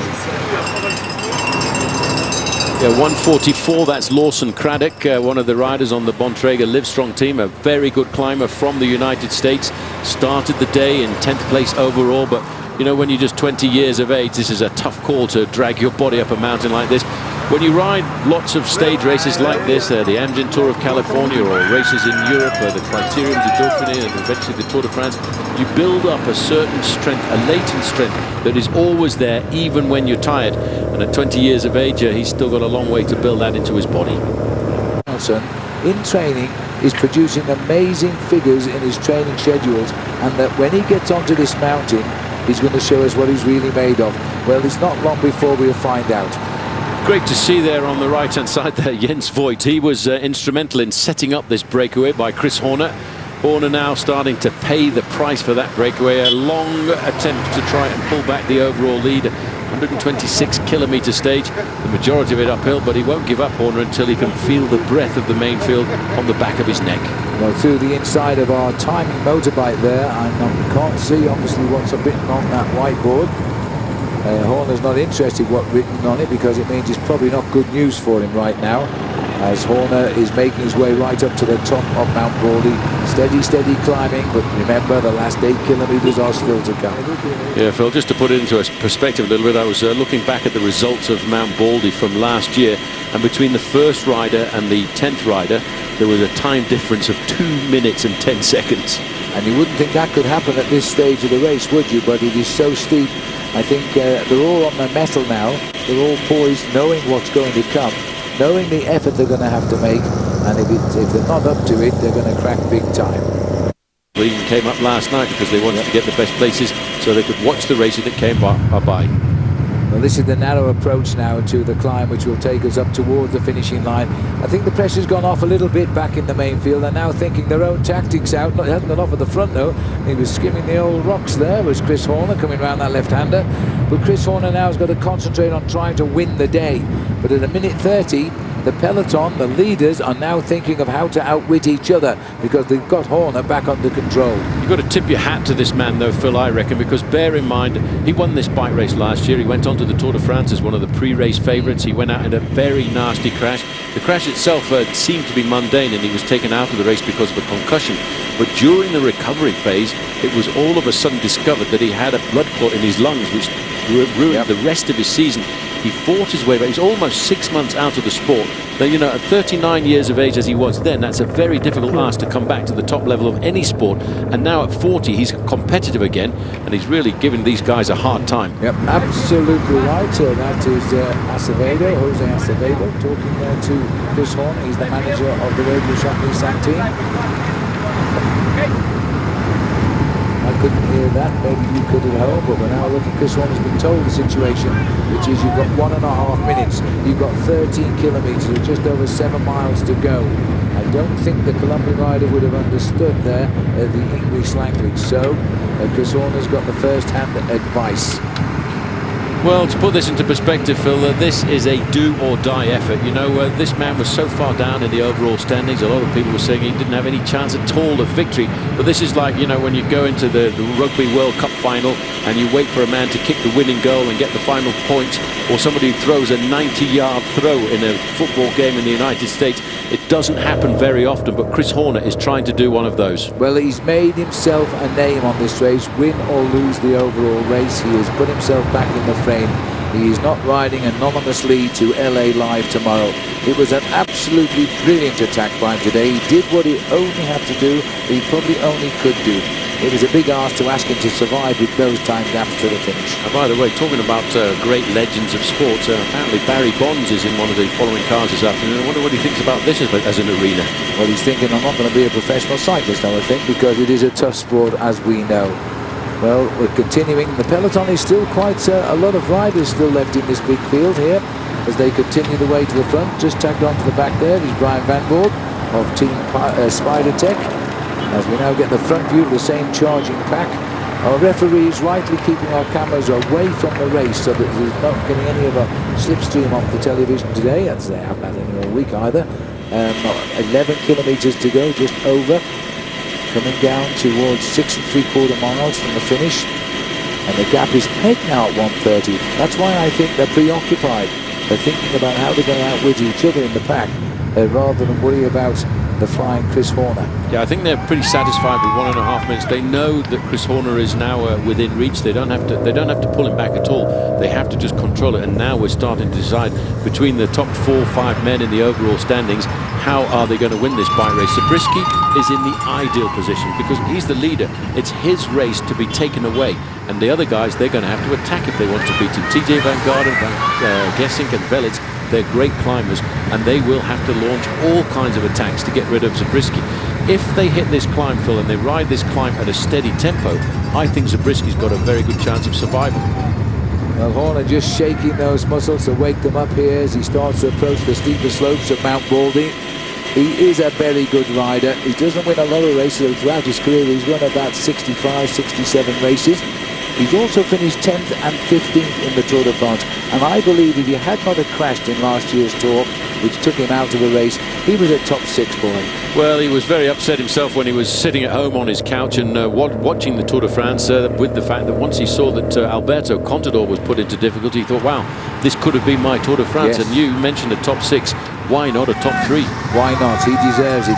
On his day, he is a brilliant bike rider, even at 40, almost 41 years of age.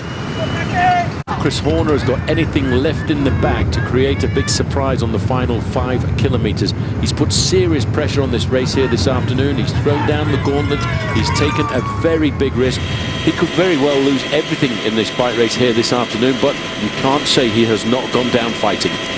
Just about 20 riders, if that now, as they go through the 10-kilometer board. As we move quickly back up, they're running probably about just under a kilometer, these two riders now in front of that chasing group. Yep, Horner will take advantage of the descent. Theoretically, they shouldn't lose too much time on this part of the course, because the main field will ride down at exactly the same speed as the two leaders, and that's approximately 90 kilometers an hour, about 55 miles an hour on this descent.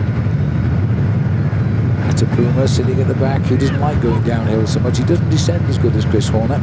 Oh, he just called a lot of perspiration off the riders right into the middle of our camera lens here. They will have lost a little bit of weight today. Atapuma has been a professional since 2009. In fact, he rode for the Café de Colombia. Ooh, take a few risks, Mr. Horner. He doesn't like the descent. He doesn't like the descent, the Colombia. I think it's the fact that Chris Horner does like the descent. He really took that corner straight on. He took all kinds of risks. And Atapuma just pulling himself back in there. He won, by the way, Phil, just to put it into perspective, in the Tour of Trentino in the early part of this year, he won a stage of that race that finished at the summit of the Col de Pordoi, which is one of the great Giro d'Italia summit finishes. Yes, indeed, and he's only 24 years of age, and I don't think he's been stressed at all. He's allowed Chris Horner to do a lot of work because he's a clever boy. He knows that Chris Horner needed the big time gaps, and he's prepared to let him use his energy. These two might... And blue jerseys there, Rabobank, they've been a great sponsor in the sport of professional cycling for many, many years. Not just supporting the top end of the sport, supporting women's cycling as well as track cycling, development cycling, cyclocross and mountain bikes, and they're a great sponsor of this race. Now this group has thinned out now. George Hincap is the red jersey, but this pain has been caused by Luis Leon Sanchez, a double stage winner in the recent Tour of Romandy, and the rider tucked in behind him is the youngster Wilco Kelderman, and then behind him is Robert Gesing. The Rabobanks are poised to try and take this race today. Meanwhile, and let's not forget, the gap now is only 1 minute to these two riders. They still have almost 6 kilometers to climb, 3.5 miles. It doesn't go down till you cross the finishing line. There is no respite. Well, if you just have a look at the line of riders there, you've got the 3 Rabobank riders. Luis Leon Sanchez is doing the pacemaking. Kelderman is in second place. They're riding today to try and set the race victory up for Robert Gesing. He's in third position. Behind him, grimacing, going through all kinds of pain with that blue helmet, is the yellow jersey, Dave Zabriskie. Behind Zabriskie is Tommy Danielson. As you said earlier, Phil, everybody is saying that Tommy Danielson is nursing some very, very good form. And I'm not sure, but I think behind Danielson it is Levi Leipheimer. It looked like his style, and Levi Leipheimer, who won on this climb last time, don't forget, and is riding this race as a 3-time previous winner, but only 6 weeks ago now he had a broken leg. How on earth he's doing it, I don't know. And there he is. He is the 6th man in the blue and white jersey there. That is definitely the style of Levi Leipheimer, and turn the clock back just 1 year. The winner of the summit of Mount Balding was Levi Leipheimer in a great escape with his own teammate on that occasion.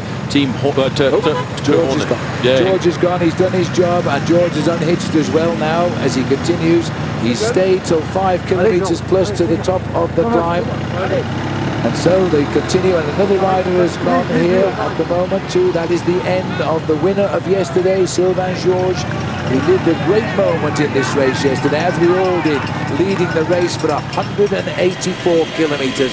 I'm a bit concerned there, Phil, just looking down that group of riders. Yes, I've just noticed that Levi Leipheimer is there, but I haven't seen Peter Velits anywhere. A very good point. Peter Velits is the rider who climbed up to 4th place overall on the same team as Levi Leipheimer. Haven't had a camera on him at all today. Cam Meyer. Is Cam Meyer also going now, the former time trial champion? of the and the former winner of the Santos Tour Down Under in Australia, all showing the pressure of the day now. 5.2 kilometers. Wait till you see around the corner when he gets the 5 kilometer sign. 55 seconds the gap. We are on Mount Baldy Road. Look at that select group. 3, 6, 9, 12, 14 riders going towards 5K. Well, what is interesting, Phil, is the fact that the man who was in 4th place overall at the start of the day, Peter Velits, has disappeared. He's been replaced by his teammate Levi Leipheimer, who 6 weeks ago, Phil, had broken his leg, and now he's ridden right back to the top end of his game. I think that was Nathan Brown there, the youngster on the Bontrager Livestrong team. He did a great ride yesterday, Paul, and he's at it again. Now, I've not seen this team before, so I might be wrong, but all of them are so young. They're 19 and 20 years of age, and that's it for that team. Well, I think it's actually, it could very well be Joseph Dombrowski who's in there, wears number 145. Okay. He's got the black jersey of Bontrager, won the recent Tour of Gila in New Mexico. See his number now, it's 145, so it is Joe Dombrowski, who is on good form, and he's surviving here with many years his senior. In the case of Chris Horner, 21 years his senior. This is Chris Horner. This is where it starts now. 5 kilometers to go. Chris Horner will know it's going to get hard now, as if it hasn't been hard for all day today for him.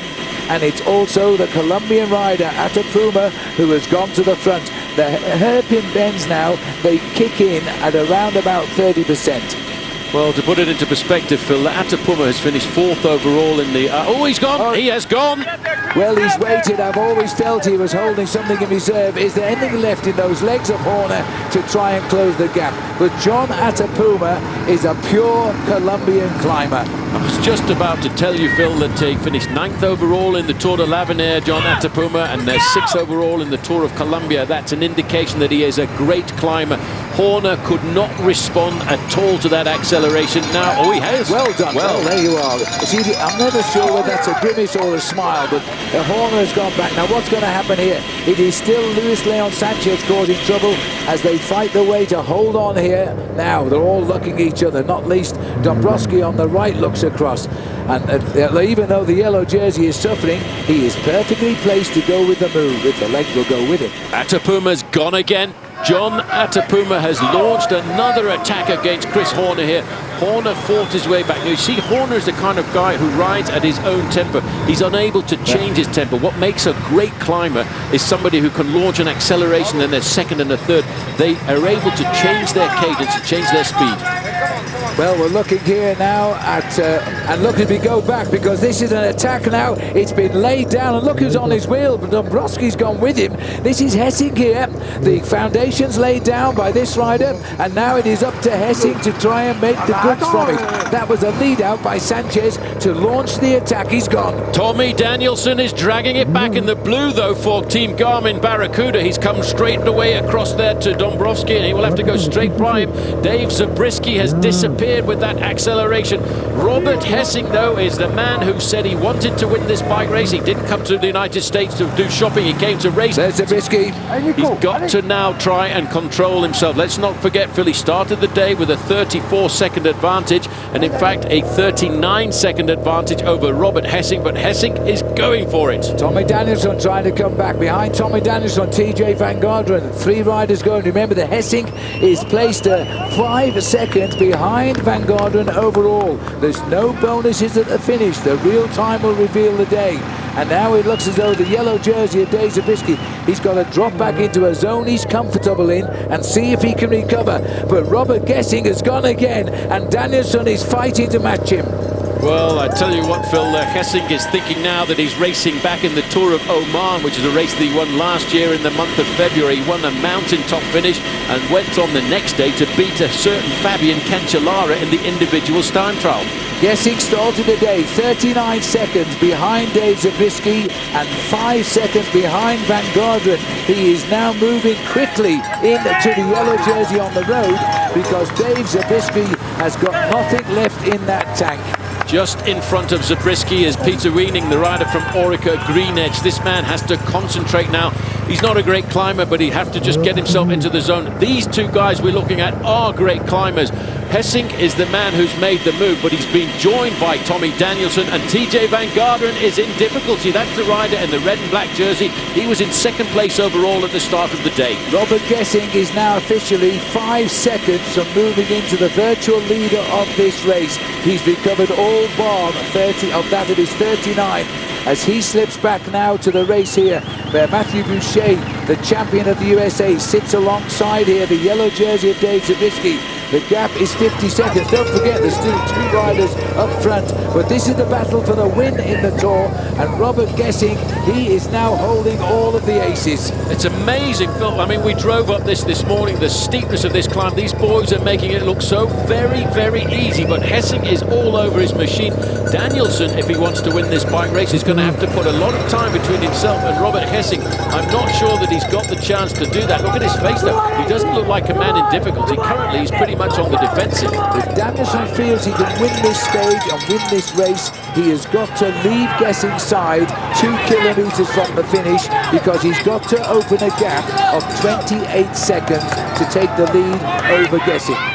TJ Van Garderen is in his own zone there, but he's been put into difficulty by the attack of this man, Robert Hessing, on the front in the orange jersey, shadowed by the Garmin Barracuda rider, Tom Danielson. And Danielson is the rider out of the saddle. Today, it's all about time. There are no time bonuses. You can't win 10 seconds this afternoon. Van Garderen won't give up, though, Phil. He wants to win this bike race. And to win a bike race, you've got to go through all kinds of turmoil. Van Garderen being joined by one of the new top boys in American cycling, the youngster Joe Dombrowski on his side there. But this is now Gessing versus the rest. Danielson has got to drop in by 28 seconds to win this race. Gessing is climbing into yellow, but take your hat off to TJ Van Garderen.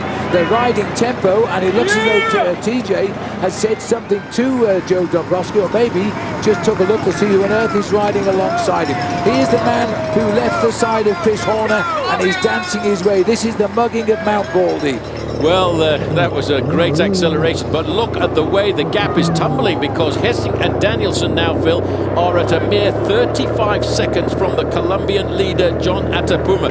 Hessing really wants this. I think he's been cajoled a little bit by one of the PR men from Team Rabobank, Henny Kuiper, who finished second overall in the Tour de France. Yes. Henny, at the pre-race conference and presentation, said to me, just give him a little bit of stick about whether he's come to the United States to come shopping or he's actually going to win this bike race. Very cruel of Henny, who's a good friend of ours, a former world champion, Olympic gold medalist. But I'll tell you what, Robert Gessing came here earlier than everybody else to train here and get used to it. He said he had good form. He made no secret about it at the press conference at the start of this race in Santa Rosa. Now he's laying the foundation. And look at this as well. Joe Dombrowski is leaving TJ Van Garderen. That was not meant to be. And Chris Horner is now in sight of the chasers. And soon, I think we're going to see the Spanish leader on the road, also in sight. Hold at the corner. There we are. Gessing is sprinting up to Chris Horner. He's bridged the gap, and he's taken all day. And what has happened? Because he has dropped Tom Danielson, Robert Gessing, the Dutchman, is heading now to claim the next leader's yellow jersey. Well, TJ Van Garderen looks over his shoulder. He's going through all kinds of hell this afternoon. Hats off to this man, Chris Horner. He's set this race up to be a real showdown on Mount Baldy this afternoon. There you can see now that Robert Hessing, I don't think I've ever seen Hessing actually suffer quite as much as he's suffering here this afternoon. He is absolutely burying himself. He doesn't want to just win the bike race here this afternoon, Phil. He wants to catch the guy at the front. Well, Joe Dombrowski has also ridden away from the rest of the field, and he was the best young rider in the Tour of the Gila just before this race started. He's the oldest man in the race at 21 years of age. On the team, but he's still a youngster by this level of cycling. This is the man who's taking his chance now. He's ridden very, very well at Atapuma. He's still trying to win this stage. That would be an outstanding victory for his Columbia Calder Sporters team. But Gessing has saved everything for one day in the mountains. He is destroying himself. He's caught Chris Horner, and very soon I think he's going to move clear. Well, I'll tell you what, again, this is a man coming back from a dramatic injury. He actually broke his leg in training in September last year and has had to fight his way to the top end of his game once again. It's taken him a long time to find that form. He doesn't have very many performances to his credit credit so far this season, but today he's turning that all around. This man came into the race in second place in the overall standings. He was hoping he was going to get the victory, but to get the victory, he would have had to stay with the man in front of him there, Robert Hessing.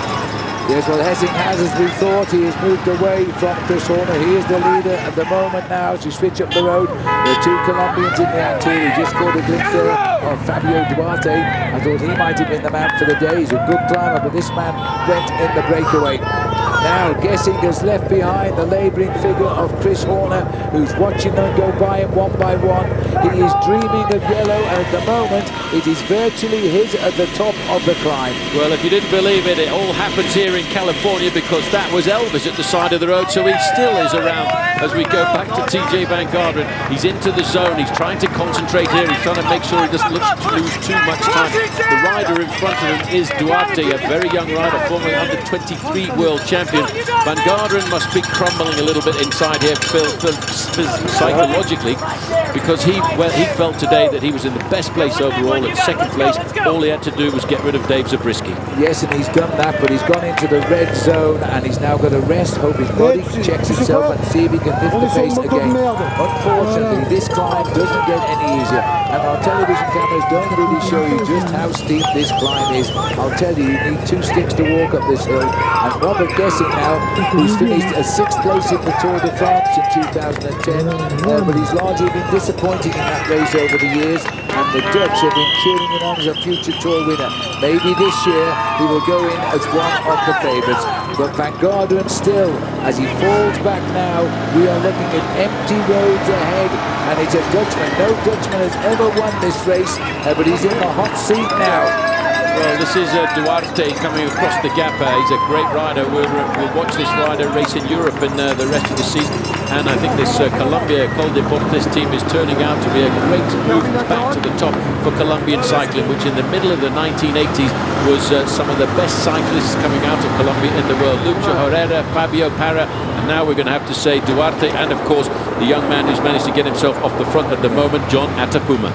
This is John Dobrowski up alongside Chris Horner, number 1 now on the back wheel of Dobrowski, and Tom Danielson. These 3 riders holding tempo as we go back up towards the leader. Atapuma now, he's free to fly. He's got to watch over his shoulder because the man in orange is coming as fast as he can, and there's still a reasonable way to go to win. There is the gap, and you know, we just go around these zigzags towards the finish. Gesing is going to win this stage. He's going to win it in style. Well, that was the best thing to do. We should have known the form that he had, Phil, because he rode himself a very good individual time trial. Second group on the road there, Horner, Tommy Danielson, Dobrowski. He hails from Marshall, Virginia, but today, this afternoon, he's looking like a king of the mountains. Well, look at this now. Gesing is closing in, inching by way. There's still time for Robert Gesing to have a perfect day out. But really, we've got the wonderful escape here of Atapuma. He's been at it all day in a breakaway, first of 17, now him. But Robert Gesing is being pulled to the summit of Mount Baldy by a yellow jersey waiting him on the finishing line.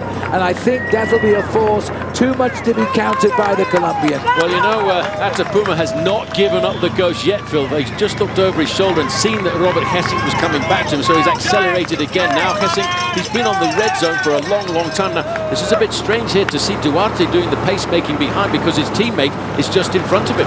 Well, it's a little bit of a way now. This is through the well, most of the vehicles off as we climb up towards the summit. There's still a little way to go to the top, just on an arrow to the summit, and there's still, it is the Colombians cheering on the Colombian here, but Gesing is getting on. There aren't too many Dutch supporters in this part of the world, but he doesn't care. He loves this race, and one day he said he would come here and win it. He's won the best young rider in the past, but he's never won the race, and he's closing in on the leader, Atapuma, and Chris is cracking here. Right, Tommy Danielson had a little bit of recovery time there, and he's staying in contact with Duarte. Dobrowski, Phil, is a name we're going to talk about as well, because you know, he started the day in 35th position overall, the young rider on the Bontrager Livestrong team, but he's riding himself high in the overall standings tonight, because we have raced for seconds throughout the whole of this week so far. Now it's all going to be minutes, and even Chris Horner, despite the fact that he's not going to win the stage, not going to win the bike race overall, he will make lead of the overall standings tonight. We're in Mount Baldy here, and it looks to me as though he's going to finish him off inside of the finishing line, because we climb right through and we go up some very steep zigzags. We go through a valley, you may not notice it, it is open, and we go through that barrier. Now it is coming together here, because that is Dombrowski, who's just moved away and split up the field.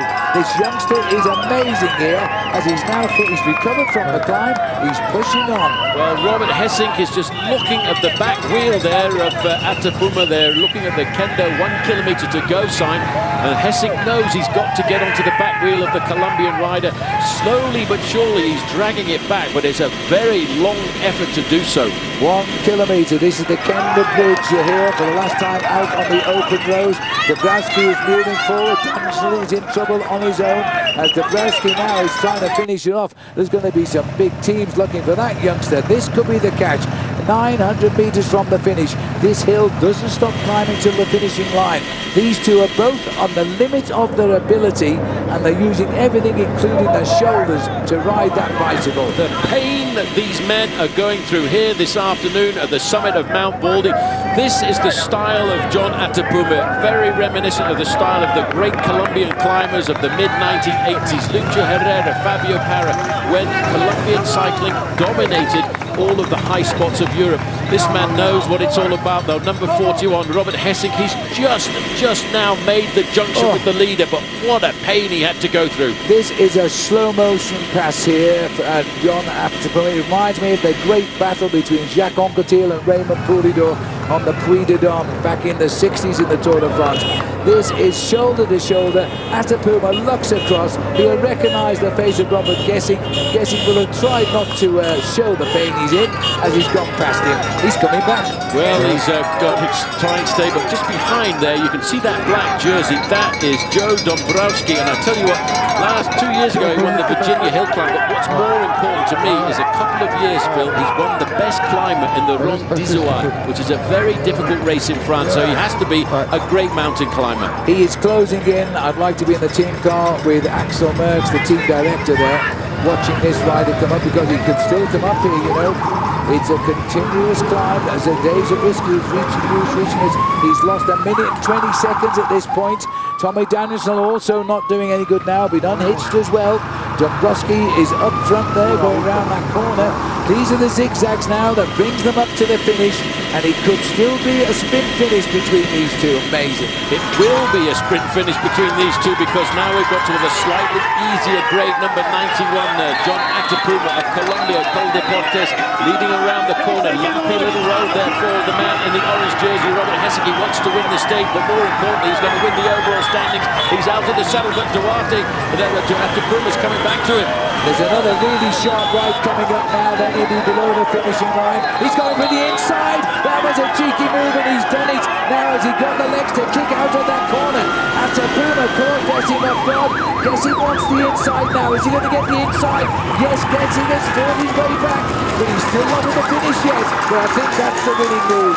Robert Hessink, he pulled to the top. Oh, he's gone wide. He's gone so wide. Has Atapuma got round on the inside? No. Hessink kicks again. The line is his. What an incredible finish on top of Mount Baldy. Unbelievable ride. They took incredible risks going around there. It's going to be Duarte who's going to come up to get himself a third place. It's been a great day out for the Colombian team this afternoon. Third place for Duarte after his teammate was second. But what about this man coming over here? Joe Dombrowski from Bontrager Livestrong in fourth place. That is phenomenal. Here is Tommy Danielson. He'll move up in the standings, but he won't be too happy tonight. So we've got him over the finishing line. 5 riders are in at the moment. The clock is counting now. When you see 34, that means Zabriskie's lost his lead. There is Chris Horner, who's come across the top in 6th place, but he's not gained any time on the men that matter. Just a little bit on Dave Zabriskie. There's the lone figure of the yellow jersey. He held it for 2 days. Today he passed it on to the Dutchman as they continue now. Looks like Luis Leon Sanchez swinging in. No, it's not Sanchez. He's probably tanked as he swings in towards the finish. As he comes up now, and in the distance, we should see the yellow jersey of Dave Zabriskie. He's not going to scrape into the top 10. There's Levi Leipheimer crossing the line as well. Another great climb. TJ Van Garderen made his move. He's hit the wall on the steep section of the climb. He's lost a lot of paces here. Well, Dave Zabriskie in the yellow. That's an amazing defence, though, Phil. But he's not going to retain the overall jersey tonight. But he really put on a big battle. Zabriskie crosses the line approximately 1:23. Lost there to the leader today. He had 39 seconds in hand at the start, so he loses the lead to this rider here. Robert Hessink, that is the face of a man who wanted victory this afternoon. He wanted it more than anybody else. By the way, that's his daughter there, Daisy. You might just have noticed at the side of the road. She was born on December the 7th last year. Yes, and somehow she's managed to get to the top of Mount Baldy, but I bet she didn't ride a bike. And what a day out. Rabobank really wanted this a big time, and they've delivered here on the most difficult stage of the race this year. Tomorrow we're in LA Live. We're going to all the iconic places of Los Angeles. It's a flat road, though. They can't get that jersey off him tomorrow. Former Irish champion coming up now, Nicholas Roach. He's lost. Look at the time gaps, though, Phil. You know, we're looking 2 minutes and 20 seconds, and the clock is still counting. And whatever happened to Peter Velits, I really don't know. So there we go. There is the confirmation for the moment. Hessink winning just ahead of John Atapuma. Duarte, his teammate, in third place at 14 seconds. Joe Dombrowski, the youngster on the Bontrager team, fourth. They're going to be very, very happy with that performance. Tommy Danielson, fifth. Chris Horner in sixth. Wilco Kelderman in seventh place. And Levi Leipheimer doing a very good performance. And now we're going to wait for many, many minutes now for the rest of the peloton of the Amgen Tour of California to come back up here to the top.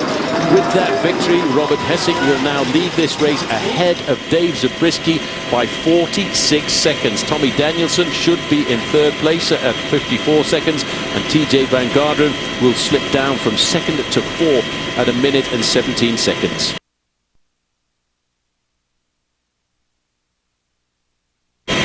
Hello and welcome back to California, the 8th and final day of the Amgen Tour of California. Yesterday we were in the high mountains where we went up to the top of Mount Baldy. The race found a new leader in Robert Hessink from Rabobank. He came up the mountain better than anybody else, and despite almost overrunning the final bend, he did manage to sprint clear of the Colombian rider John Atapuma. He won the day and he won the leader's yellow jersey. I'm Phil Liggett, alongside me is Paul Sherwin.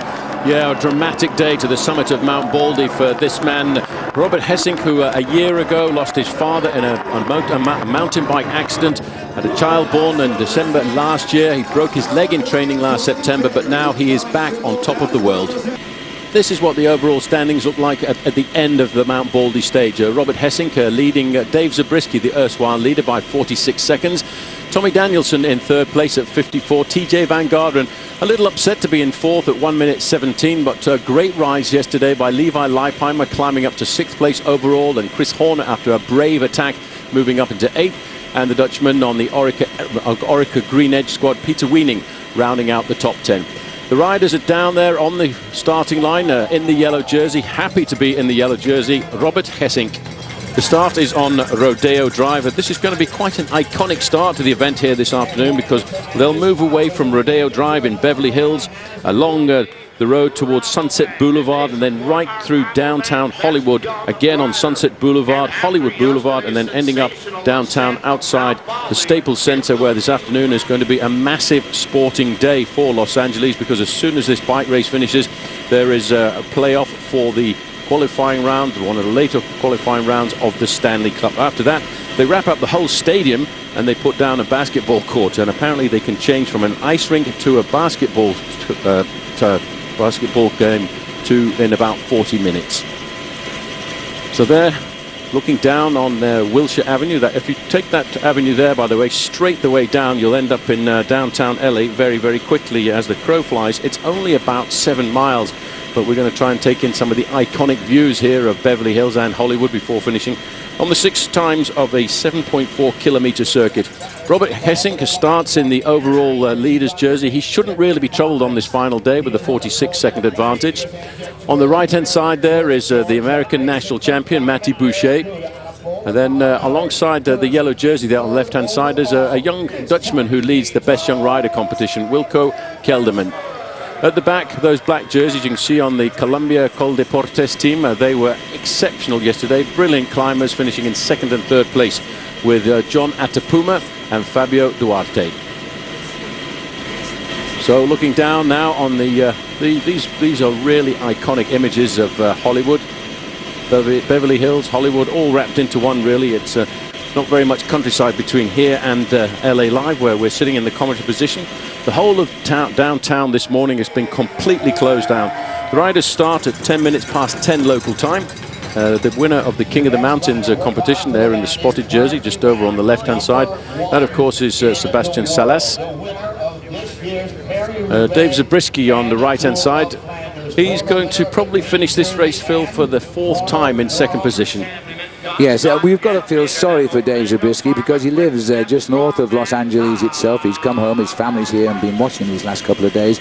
But at the end of the day, he didn't quite have it up the big mountain. It was a brute of a mountain. I don't think our cameras really did portray just how steep those grades were in the last 4 kilometers of the day. Gesink, well, he's a tall, thin rider, and some people have said you can't climb, and so he showed them yesterday he can climb mountains.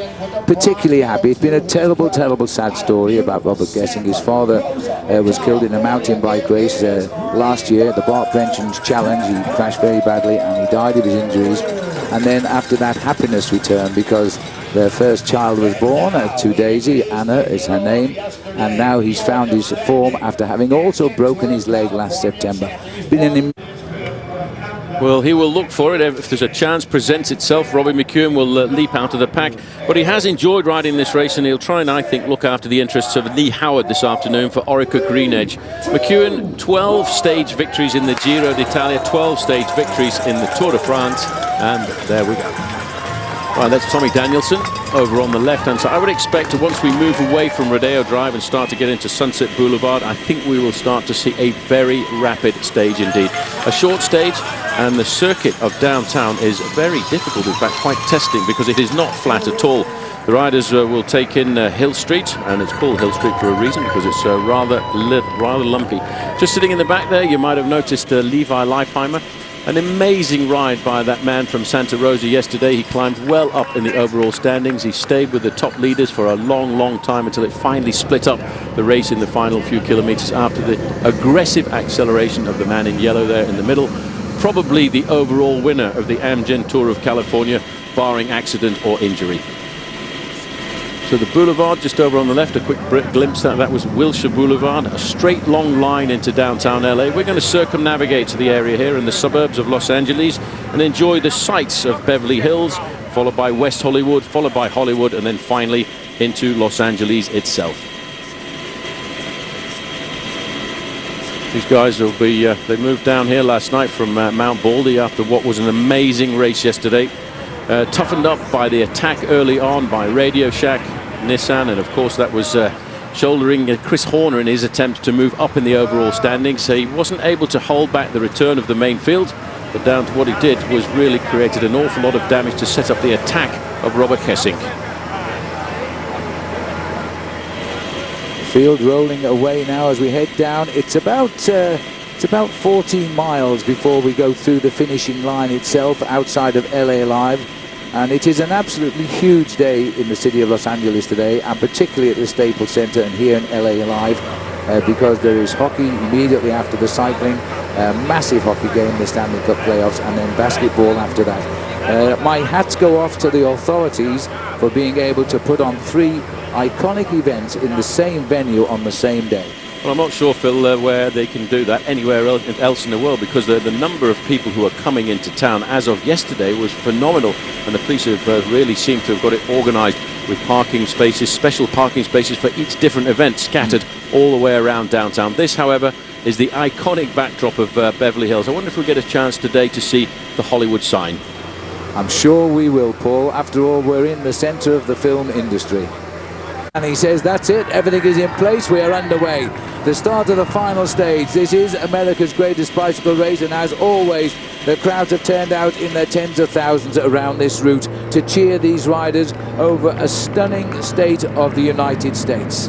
Well, a magnificent back. Not surprised at all, Phil, to see the first attack of the day, and that, you know, this is going to be the par for the course, I would expect, because these guys know they're on live television around the world. They want to try and get themselves into a breakaway. They want to try and break the stranglehold of the sprinters if they can, and the teams of the sprinters will come forward and chase everything down. Well, this is Optum, presented by Kelly Benefit. Strategy has opened up the day's racing. Immediately the peloton has split under pressure.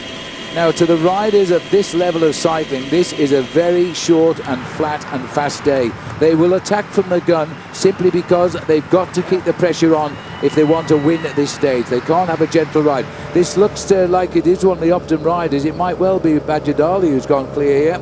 Looks over his shoulder, checks on the field, they're coming back. But what he's doing here, Paul, is tempting the riders to come and join him, get a little group away. That is Michael Creed of Optum, presented by Kelly Benefits, number 134. He's got a couple of riders join him, but look how long that line is at the front end of the peloton. That's because the pressure is being put on. Interesting to note that one of the first teams to take up the pacemaking, in fact, was BMC Racing. Their man TJ Van Gardner, I think a little dejected yesterday, Phil. He went into the stage thinking he was going to win this bike race overall, and he crumbled a fraction in the final few kilometres. Little group just trying to get around Michael Creed here. Is now just checking out which numbers have joined him here on the attack to see if it's worth pushing on. Big reaction, and it's come from the team of the race leader, Robert Hessink. He rides for the Dutch Rabobank team, and they've just brought that big field across. It looks to me as though this is Creed coming into a shot. He's gone again here. As we switch to the back, it's Gregory Rast, the former road race champion of Switzerland, number 7 there, who is sat at the tail at the moment. Pressure on the front end of the peloton, that is Rabobank, and they're trying to make sure that they bring their leader into downtown in the main field. These attacks will continue. They will be incessant because everybody is looking for a last chance here to get themselves a stage victory. The first 4 days of this race were dominated by one man, Peter Sagan of Slovakia, the Slovakian national champion. He's going to run out the winner, of course, of the points classification, and he's hoping that he's going to win it, make it win number 5 here this afternoon. But there's a lot more hungry sprinters hoping that they will get the opportunity to win, including men, of course, like Tom Bonen, the rider from Omega Pharma Quickstep. He would love to get himself a victory. Now there's another move coming off the frontier. These attacks are going all of the time, and it's not a surprise really to see them coming from the American domestic teams. This move coming off the front is Team Exergy, and again Optum is putting a man across the gap. This is the very famous Sunset Boulevard. They will stay on Sunset Boulevard for a couple of kilometers or so before they head into Hollywood Boulevard. And just a quick look under his shoulders there to see if there's any gap. You see how organized Rabobank are at the front there in those orange jerseys. They will set the pace like this. They know that there's only about 65 kilometers left to go to the finish. You shouldn't take these riders very much more than an hour and a half to get to the end of today's stage. But looking at that, it may well be a little bit quicker than that because they are stretched out into a very long line. There have been a number of abandons throughout the last couple of days. That's because of the very difficult nature of this bike race. There are 110 survivors from the 16 teams that started the event. Last man in the overall standings, in fact, Wilson Marantes of the Colombia Coldeportes team. He's an hour and 51 minutes down in the overall standings, but yesterday his team turned it all around and they ended up finishing in 2nd and 3rd place. So that breakaway hasn't been given too much of an advantage there. There are 7 riders now just forming a small group. It's difficult to actually break clear on a circuit like this at the moment. I think the more likely part for the breakaway to succeed will be once we actually get to the circuits around Los Angeles, which has got a very nasty little hill in it.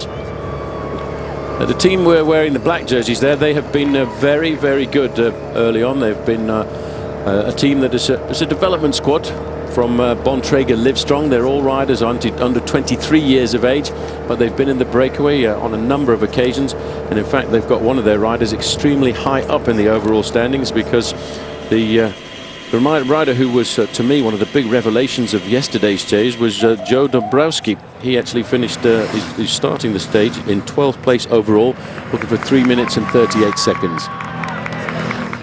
You can't ruffle a team like Rabobank. They're actually a man down because, strangely enough, one of their riders, Lawrence Tendam, who we interviewed before the start just the other day, he actually pulled out of the race, and that was a bit of a surprise, but they still have 7 strong men to try and control the peloton this afternoon. They've come through the finishing line. They will do one lap of the course, and then there will be a sprint point. And at that sprint point, there will be a time bonus available of 3 seconds, 2 seconds, and 1 second for the first 3 riders to cross the line. It really is not that important here this afternoon because the time gaps, I think, are pretty much well established. So we're going to see a lot of these riders. Their job now is quite simple. Keep this pace high, keep their race leader safe and sound, and bring him home. He's made his time out on the course. He got the yellow jersey yesterday. This race has never been won by more than 49 seconds in its 7-year history. And it looks like the trend is going to continue because Gesink leads Zabriskie by 46 seconds. It's amazing, really, because the terrain is so vicious, you would really expect minutes to be opened up. It's been a well-contested race yet again. This, looking at the Dodger Stadium there as we go round and swing our cameras back towards the bike riders at the back of the race. A little bit of the man sitting at the back is Nathan Haas, the Australian, who's in his first year as a professional there with the E on his back. I think, Phil, he will get the nod from the team not to participate in this breakaway move here this afternoon because we've seen the battle for the overall standings, but we will see at the end of this race a battle for the sprinters. They're a different kind of rider. They're the guys who can't get up the hills very well like Mount Baldy, but they can turn on the speed in a flat finish like today's. So we are looking at guys who are trying to see whether or not today they can outwit and outsprint Peter Sagan, who has won 4 stages out of 7 stages so far of the Amgen Tour of California. Heinrich Hausler has been the closest on most occasions, and I'm sure Heinrich Hausler in the back of his mind today, Phil, will be hoping he can turn all of those second places into a win. Yeah, absolutely. Heinrich, I can't believe it. 4 second places. I mean, Peter Sagan saying 4 wins, great. But sadly, no one remembers the 4 second places. And Heinrich has had 4 chances, but in fairness, he wasn't unlucky to lose. Heinrich just lost to a faster man. Sagan has been phenomenal. He's even surprised himself. He was hoping to win 1 or 2 stages, but I tip my hat to a certain Taylor Phinney from BMC Racing, who's over in Europe at the moment in the Giro d'Italia. He, in fact, tipped Sagan to win stages 1, 2, 3, and 6. No, 1, 2, 3, and 8, sorry, and I wonder if he's going to be right. Well, we'll find out, but at the moment we've got these 7 riders clear. The gap is held now, though. It went up to 45 seconds. It's been pegged back, and there's been 30 seconds for quite a way. They might well stay away to be first to the finishing line to start their 6 circuits, because we're not too far away now from getting right down outside LA Live. Yep, there we can see the skyline at the back there of the riders, and this man Nathan Haas, I'm pretty certain, will not do too much work. But of course Michael Matthews can't do too much work for Rabobank either, and I think they will keep Michael Matthews at the back of that group of orange riders from Rabobank unless they really need to use him, because Michael Matthews has got the speed to win a short stage like this, and he'll be itching to get a win too. Yes, he has indeed. He's had a bit of a knock when he crashed approaching the finish. It knocked his confidence, but he should be coming back now. I'm just quickly skirting through Chinatown there as the riders now get closer and closer to the circuit. There is a huge crowd has turned out here to see the bike riders here this afternoon, and we can see the long line of the main field.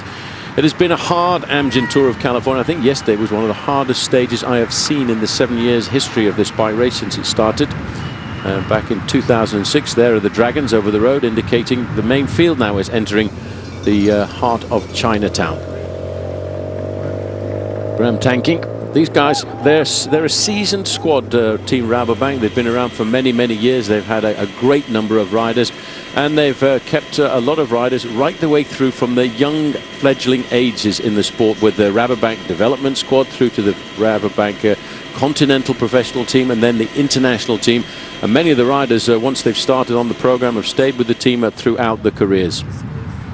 Anyway, a message obviously got to Cameron Meyer there, because he'd gone back into second place while his teammates got the wheel change at the back, and the pacemaking now again being taken over by the Rabobank boys. Look at the colours now of the jerseys. All of the teams starting to ride together. They're getting themselves organised as we get into the last 20 kilometres or 12.5 miles of racing. The gap is locked in still at that 20-second mark. It really is. It's almost like a fisherman with a fish on the line. They're just playing with these 7 leaders, just waiting to reel them in. It's only a matter of time. So Those are the 7 leaders, and they are not much more than 400 meters ahead of the peloton this afternoon. Robert Hessink is the leader of this bike race overall, with a 46-second advantage over Dave Zabriskie, who more than likely at the end of today will run out in second place for the 4th time in his career. And I think this year he really thought that he was going to go one better. That climb yesterday, though, was just a little bit too difficult to the summit of Mount Baldy.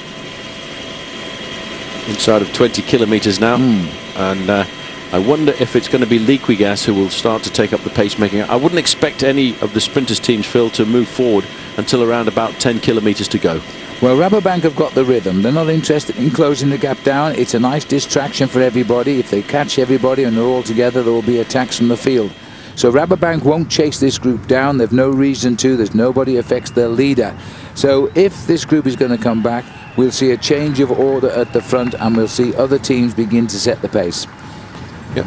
The biggest moment he's had at the world of top pro cycling here. He's making his bid for victory on the last day of the Amgen Tour of California, and still the race is under the control of the Rabobank. Now there's only one rider left in front, and that is the Australian Haas. A little bit of a difficult tactical decision there. You can see on the left-hand side Garmin Barracuda. They're forming a line to try and lead out their sprinter, and that of course is Heinrich Hauser, but they can't chase their own man. They're going to leave it all to the other teams. There's Robert Hessink in 3rd position there in the yellow jersey, still riding at the front. He doesn't need to mix it up with these guys, Phil, but he wants to make sure that he keeps out of any chance of danger and an accident at the final few kilometers. Absolutely, and on this stage today, it's a complicated rule, but if he gets inside 1.8 miles to go or 3 kilometers with this group and falls or crashes, he will get the same time, so therefore he cannot lose the race. And that's what he'll be thinking at the moment. He's got to get inside that last 2 miles of this circuit. You can see on the left-hand side, 2 teams of 2 very fast sprinters have got themselves a good organisation. The lime green jerseys are Liquigas Cannondale. They've got the man just behind in the green jersey, and that, of course, Peter Sagan. He's won 4 stages of this Amgen Tour of California so far, and he's still hungry for one more. Well, we'll all have to cheer for Heinrich Hausler, who's finished second 4 times, to Peter Sagan. Once they wipe out the leader, they're going to come down together. Those 2 must go head-to-head. It is a pure sprinter's stage. Well, all of a sudden, Nathan Haas has been caught, and he's right at the back end of the main field. We're swept away. We're all together. 110 survivors on this year's Amgen Tour of California are going to battle out the final stage. They can't win the race overall, but they can win the last stage in front of an enormous crowd here at LA Live. Now watch out for Peter Sagan. We'll pin him for you when we can. He's the dark green in the center of the light greens in that jersey of points leader. His team have luck for him, and they've brought him to the front. 4.5 kilometers to go. That's inside of 3 miles of racing. Luis Leon Sanchez is the Spanish rider on the Dutch Rabobank team on the front, doing the final few turns to keep this pace nice and high. Motorbike was a little bit close there, but look at Luis Leon Sanchez. Looks over his shoulder. He knows that very, very shortly a team of one of the sprinters will take up the responsibility of lifting this pace again to close to 35 miles an hour. Currently the world's #1 ranked rider this year. He came here to win at least 1 stage and has won none. He's now moving up to the front. He's going to take Sagan on. Well, I tell you what, this is the moment when you've got to keep calm if you're a sprinter. You've got to trust your teammates. You've got to expect your teammates to slowly move you to the front end of the peloton. When we go around the corners, you can't touch your brakes if you're a sprinter. You've got to make sure you don't touch them, because if you do, you slip back down that line of riders into 15th or 20th position. Then you've got to use energy to get right back up to the front again. I have to say that Omega Quickstep have got a very good organisation. These are the riders in the pale blue jerseys. At the back of that line will be Tom Boonen. You bet your life he's right. The big man on the left, the last of those boys in the turquoise tops. That is Tom Boonen there. Also behind him, Heinrich Hausler is getting in position. And here comes the rush on the left too of the black-topped riders from Orica Green Edge, bringing forward Lee Howard and Robbie McEwen as they get into the last 1.5 kilometers now. This looks like they've got it well organised. The team from Belgium, Omega Pharma Quickstep, have got Tom Boonen last of their group. This is called the lead-out train, and what they do, they sacrifice themselves. The man on the front will ride as hard and as long as they can. They're inside the Kenda 1 kilometer to go mark now. They're going to take less than 60 seconds to get to the finishing line. The riders of a team like that, like Tom Boonen, they'll peel off one by one, and in theory, then they let Tom Boonen. But look how he's getting squashed around the corner. corners there by the Liquid Gas riders in their lime green jerseys. They're trying to set it up for Peter Sagan once again. Sagan is in there. He is the darker green of the lime green jerseys. There he is, far right now. He's moving himself. That's an XG rider gone onto his shoulder. So there are two riders possible. That's Fred Rodriguez who's moved up there. The sprinter on Team Exedy, right on the shoulder of Sagan. They're both waiting. They're going down 600 metres. This is the line-up for the finish now. They will see the finish. We are now approaching 40 miles an hour. Bonen's up there into second position. They've gone round this corner in perfect lineup. Bonen is in second place. Right behind him there is Peter Sagan. A little bit further back is Heinrich Hasler. As they go for the line now, Tom Bonen is the second wheel. This is the best chance he's had the whole race. Is he going to... There goes Sagan. Sagan is on the left. Bonen is taking him on. Peter Sagan drives to the line. It is win number 5 for him. Unbelievable. He is just too quick. And this time Tom Zonen got second. Well, in that peloton is the yellow jersey of Robert Gessing, a Dutchman for the first time in this race history has won the Amgen Tour of California, and he becomes only the second non-American to do so. Peter Sagan, the not yet 23 years of age man from Slovakia, has won stage 5 of the stage, his 5th stage, as he comes down into LA Live. Well, I have to say Omega Pharma Quick-Step got everything right there, Phil, but you just can't stop this man from Slovakia, absolutely. Peter Sagan. The team are here. They're giving him all of the congratulations that he needs. 22 years of age. That's his 8th victory of the season. He had 15 wins last year. I wonder how many he's going to get this year, and he's going to be a trouble for the sprinters in the Tour de France in July. Well, Mark Cavendish, who is the great British sprinter who's won 20 stages of the Tour de France, better watch out in July, because he's going to be taking on this man who's never ridden in the Tour de France yet. He just powered away from Tom Bonen, got him right on the line. Tom Bonen is shaking his head, can't believe it. Well, he did it right. It was his teammate Gerhard Scholek who was leading him out, himself a very good sprinter. This is the photo finish. He's got that by half a wheel. You can see how Tom Bonen is lunging his bike, but it was too late for Big Tom. And third place, I think, will go to Gerhard Scholek of Germany and the same team as Tom Bonen. Yes, so second and third for the Omega Quick-Step team there, and a win for Peter Sagan. Let's not forget, though, the man who has won this race is the yellow jersey, Robert Gessing. He stole the jersey with a great show of panache yesterday on the dizzy heights of Mount Baldy. He came down overnight to Los Angeles, moved out to Beverly Hills this morning, and came home today as the winner of the Amgen Tour of California. Let's hope that for Robert Gessing now, all of his sadnesses are behind him. Here are the yellow jersey presentation to Robert Hessink. Robert Gessing comes up now to take the one jersey they all want, the winner's jersey in a major international stage race. He is the winner of the 7th Amgen Tour of California, only the second non-American to win. It is quite an amazing fact that he's only the second non-American. The other one, Michael Rogers from Australia, but his was a dramatic win. I have to say it was a win with panache. The foundations laid down yesterday on the slopes of Mount Baldy. All the cameras are focused on the face of this Dutchman here. What a sad tale he had to tell last year. His father being killed in a mountain bike accident. He broke his leg. Then it all turned good at the Christmas time when his first child was born. Now he's won. So there we look down there on the Walt Disney Concert Hall, and some very good views we've had around Los Angeles this morning. So Dave Zabriskie, by the way, will come up in a few moments' time to take second position for the 4th time in his career at the Amgen Tour of California, and his teammate Tommy Danielson will be third. TJ Van Garderen, the big hope for the cycling in the United States, he will end up in 4th place overall.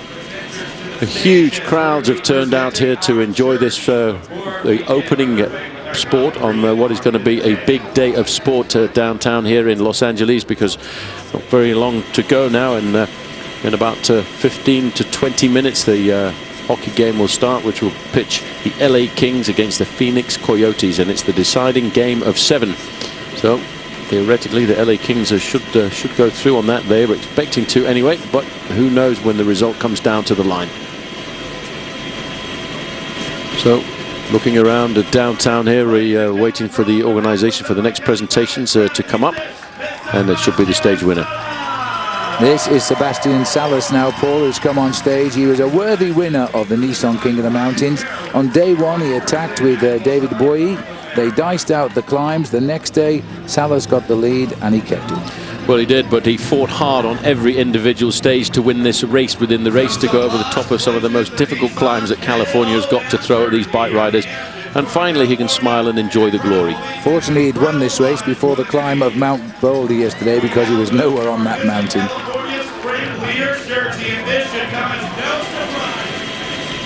So here we go, Robert Hessink. This is the overall standings. Hessink wins by 46 seconds ahead of Zabriskie, 54 to Danielson. Fabio Duarte, make a note of that name, because in 5th place, the Colombian rider will be a man I think we'll see an awful lot of in the future. This is Peter Sagan. He has been incredible this week. Very rarely do you see a man dominate so many of the sprints. He's won 5 stages out of a total of 8. This is an 8-stage race. He won the first 4. He's crowned it in glory with a win here. An American, Taylor Phinney, currently riding in the Tour of Italy, predicted he would do just that, and he must have had some foresight. Gone any better?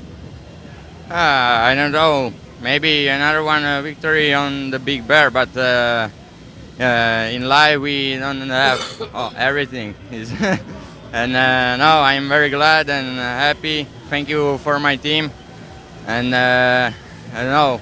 I like this country. It looked like the Quick Step team did the big lead out today for Tom Bonan, but you still had the legs to come around. How did the last kilometer of the race go? Yeah, and Tom Bonan have a good train, and the last kilometers was really fast, and in the last turn, right, is also dangerous, but it's good. We going here 6 times, and this is good. And after the last turn, I go 150 meters behind, and after I go in and finish first, and I'm happy. Will we see you in the Tour de France this summer? Yeah, I do it Tour de France, and I do it good, but I hope, yeah, for the last I want to win one stage, and we will see. Well, Peter, congratulations and best of luck. Thank you. Yeah, that was Bob Roll interviewing him there, a former rider in the Tour de France. And I have to say, after a week in the United States of America, Peter Sagan's English has got better and better every day. In the opening day, he actually wanted to speak in Italian. That was Robbie McEwen. We got a brief glimpse of here. He's been given the breakaway from Kansas Jersey for his courage, for his long career, and I have to say, goodbye. Well, Robbie McEwen, 209 victories I've got down, and now he's going to make himself a very worthy member of Team Orica Green Edge technical advice team. He knows a lot about sprinting.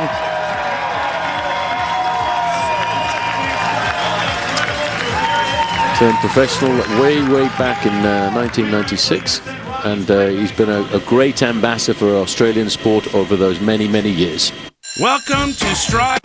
Tom Danielson comes on board, our man from Durango, but he lives now in Boulder, Colorado for Garmin. He has finished 3rd overall in this race. He finished 8th overall in his first Tour de France last year. So watch out for him as we come to the month of July here on NBC. Yes, we're now looking down at Tommy Danielson, second place. Second place, local rider here. This is Dave Zabriskie. He's got his 2 kids up there as well. Sadly for him, I do feel a little bit sadness there, because it's the 4th time he's finished in 2nd place in the Amgen Tour. Maybe next year he'll be back and go one better. But the man of the match, the man who did the job on the slopes of Mount Baldy here, is Robert Hessink. A great ride by him, phenomenal work by his team yesterday, and he gets the big bear there, the presentation, the bear being the symbol of California. He's got so much stuff to carry, he's getting a bit of assistance there. So a great race by him, a great race by Rabobank, and pretty impressive too by Garmin Barracuda, because they get themselves at 2nd and 3rd place on the stage, and Rabobank win the day. Well, it's been a great race. It's been aggressive every day since we left Santa Rosa 8 days ago and made our way right down through the heart and the homelands of California to finally finish here with a magnificent, iconic backdrop.